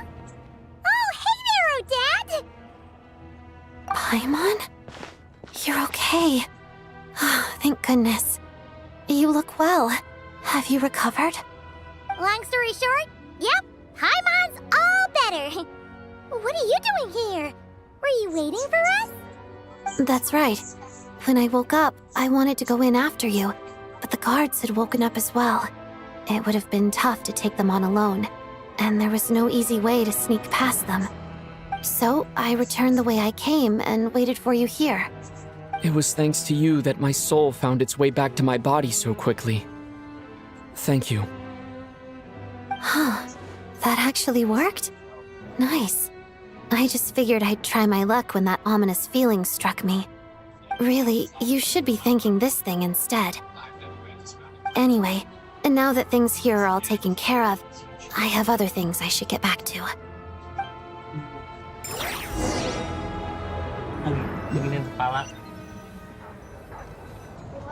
Ah, Director Chuganov, you're back. We just received notice that Project Stuzha has been suspended, so we've convened an emergency meeting. This is the preliminary plan. In addition to expanding production capacity, we've also discussed feasible layoff plans to optimize revenue and expenditure structure. Our calculations indicate that the factory's profits will increase by at least 30%. Just give the word, Director. That won't be necessary. Leave the energy for those who need it. Whether they use it just to get by or to run a business, that's up to them. Start preparing to halt production and lay off the staff. Make sure the workers are able to land on their feet and that they are duly compensated. Thank you all for your hard work during this time. Am I hearing you right? Why? After all the tough times we made it through, now is exactly when we should start to turn a profit. I just suddenly don't want to do this anymore. Huh. Does there have to be a reason? Iskra, it's time to rest. Dear esteemed members of the Rokat, given the effects of Lelik's radical actions upon our organization's reputation and social stability, a decision has been made to permanently withdraw this codename from use.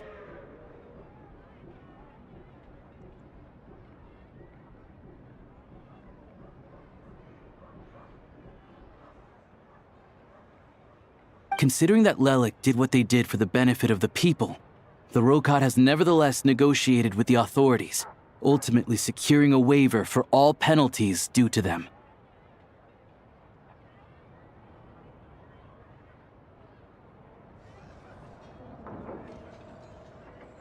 Lelik will be suspended for a period of time. Depending on their future performance, they may be allowed to adopt a new codename and continue acting as part of the Rokat. The purpose of this notice is to remind everyone once again that motives and methods are equally important when one operates in the shadows. Even with Project Stooge's suspension and our interim operational victory, we must guard against complacency and rashness and work to consolidate the progress we have made so far. We act only for the greater glory and solidarity of our nation. May the aurora shine ever on, and the tundra always stand firm.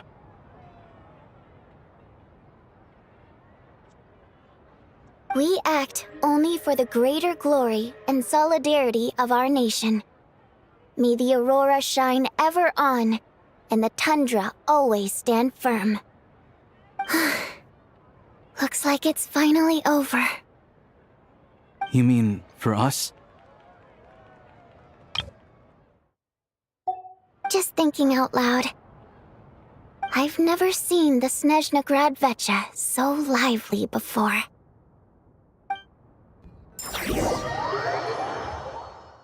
I never once thought I'd come here. But I understand everything now, Rosaline.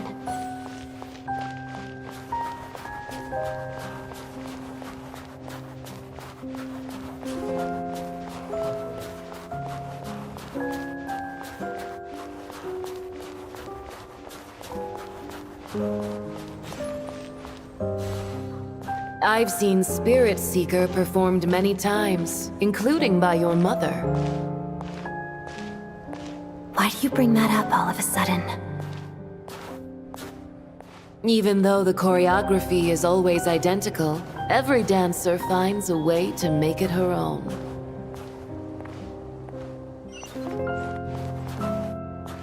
So you actually want to talk to me about ballet? I just think it would be a pity if the dance was lost to history. She didn't teach it to you, did she?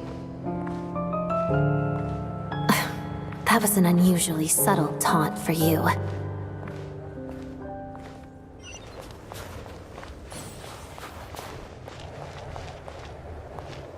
We embraced one another on the snow-swept plains, melting the ruthlessness of time.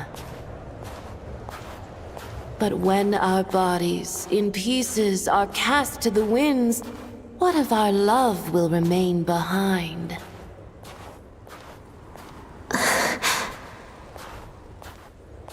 Don't tell me you can't sing. Shush.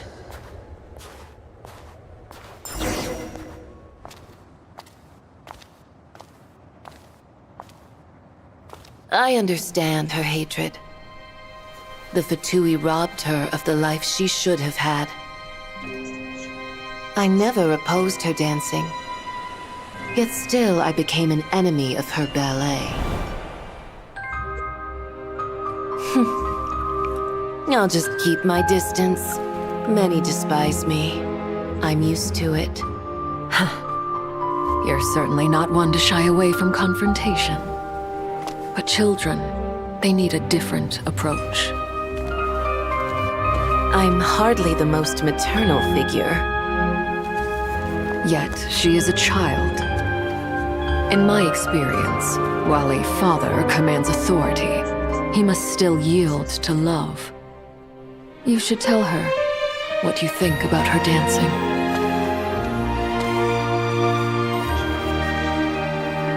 Odette will soon take the stage at the Koralyevsky Theater. This could be your chance. Geonosis secured. It went smoothly. I'll be there. Have them send me an invitation.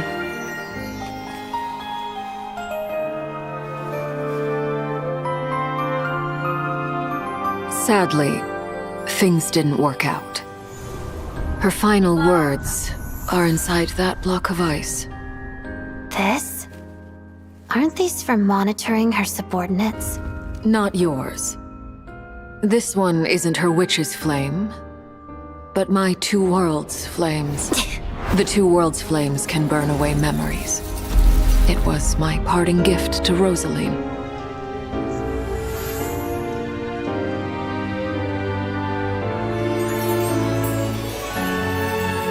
If all goes to plan, she and I will both live to see the Tsaritsa succeed.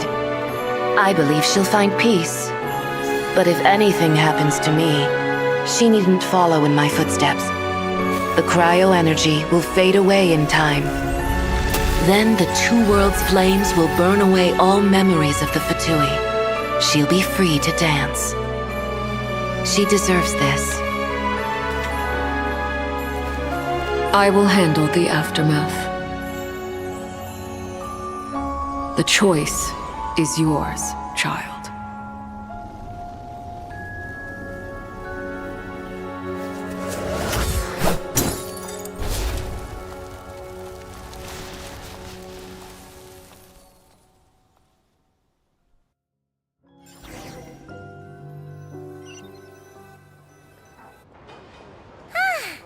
Fresh air at last!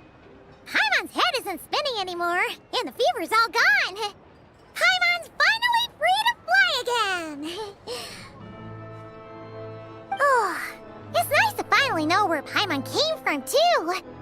It did make Paimon a little nervous at first, but it's such a relief now. Like, who cares if Paimon's a creation of Celestia?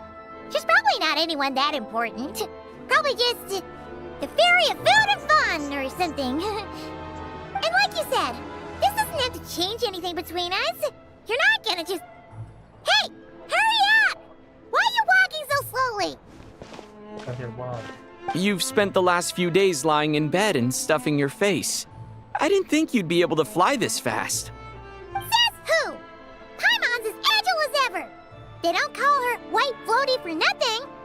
Paimon originally wanted to check out the bookstores in Snezhnaya, but she's more in the mood for flying around right now, so let's save that for later. Wait, they've got light novels from Yai Publishing House here too. Huh? And this is Paimon's favorite mystery story from Fontaine! Wow! It got a sequel! The local Snezhnaya books look pretty interesting too, but also kinda heavy. Not the easiest things to look around. I thought you were in the mood for flying around. Paimon can read while she flies. Hey! Look at these two dolls! Which do you like better? Alright! Boss, we'll take both. Paimon will have the other one. Oh, I thought we were only getting one. All right, fine. I'll pay. There you are. Thanks for visiting. Paimon will grab this and then... Huh? Huh?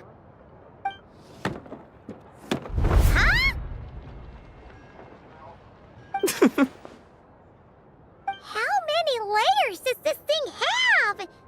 And what are you laughing at? Huh. You knew all along, didn't you? A whole bunch of people are gathered over by the plaza. Hey, look! That looks like Tartaglia!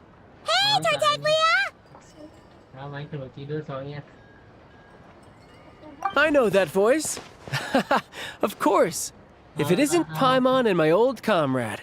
You're looking well, Paimon. All better? Yeah!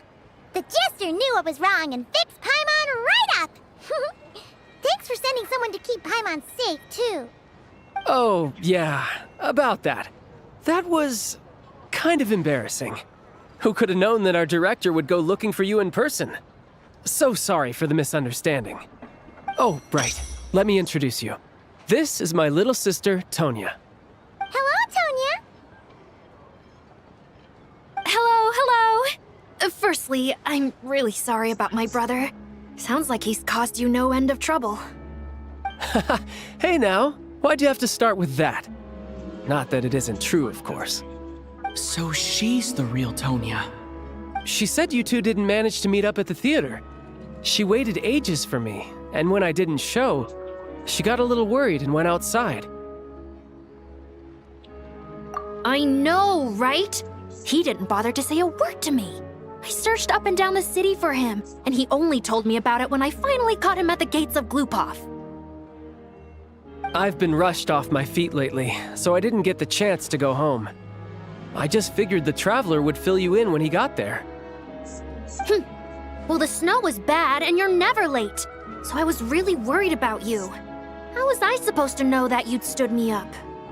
I'm sorry, Tonya. I really am. I'll make it up to you somehow. Just...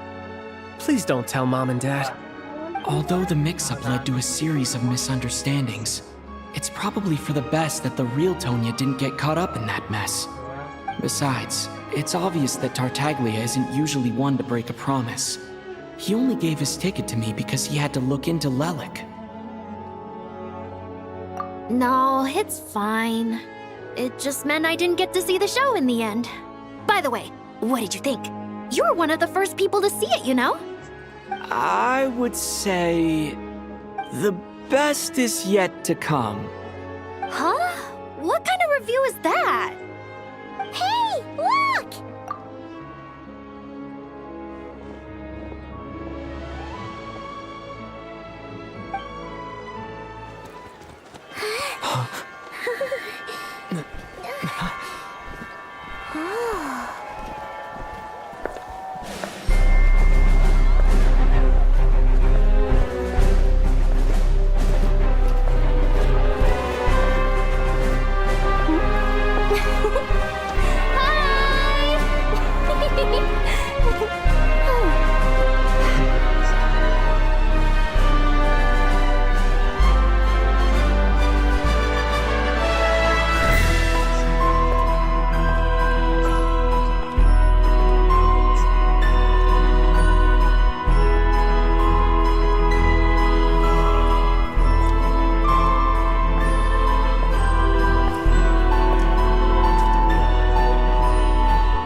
Wah, seru banget ini.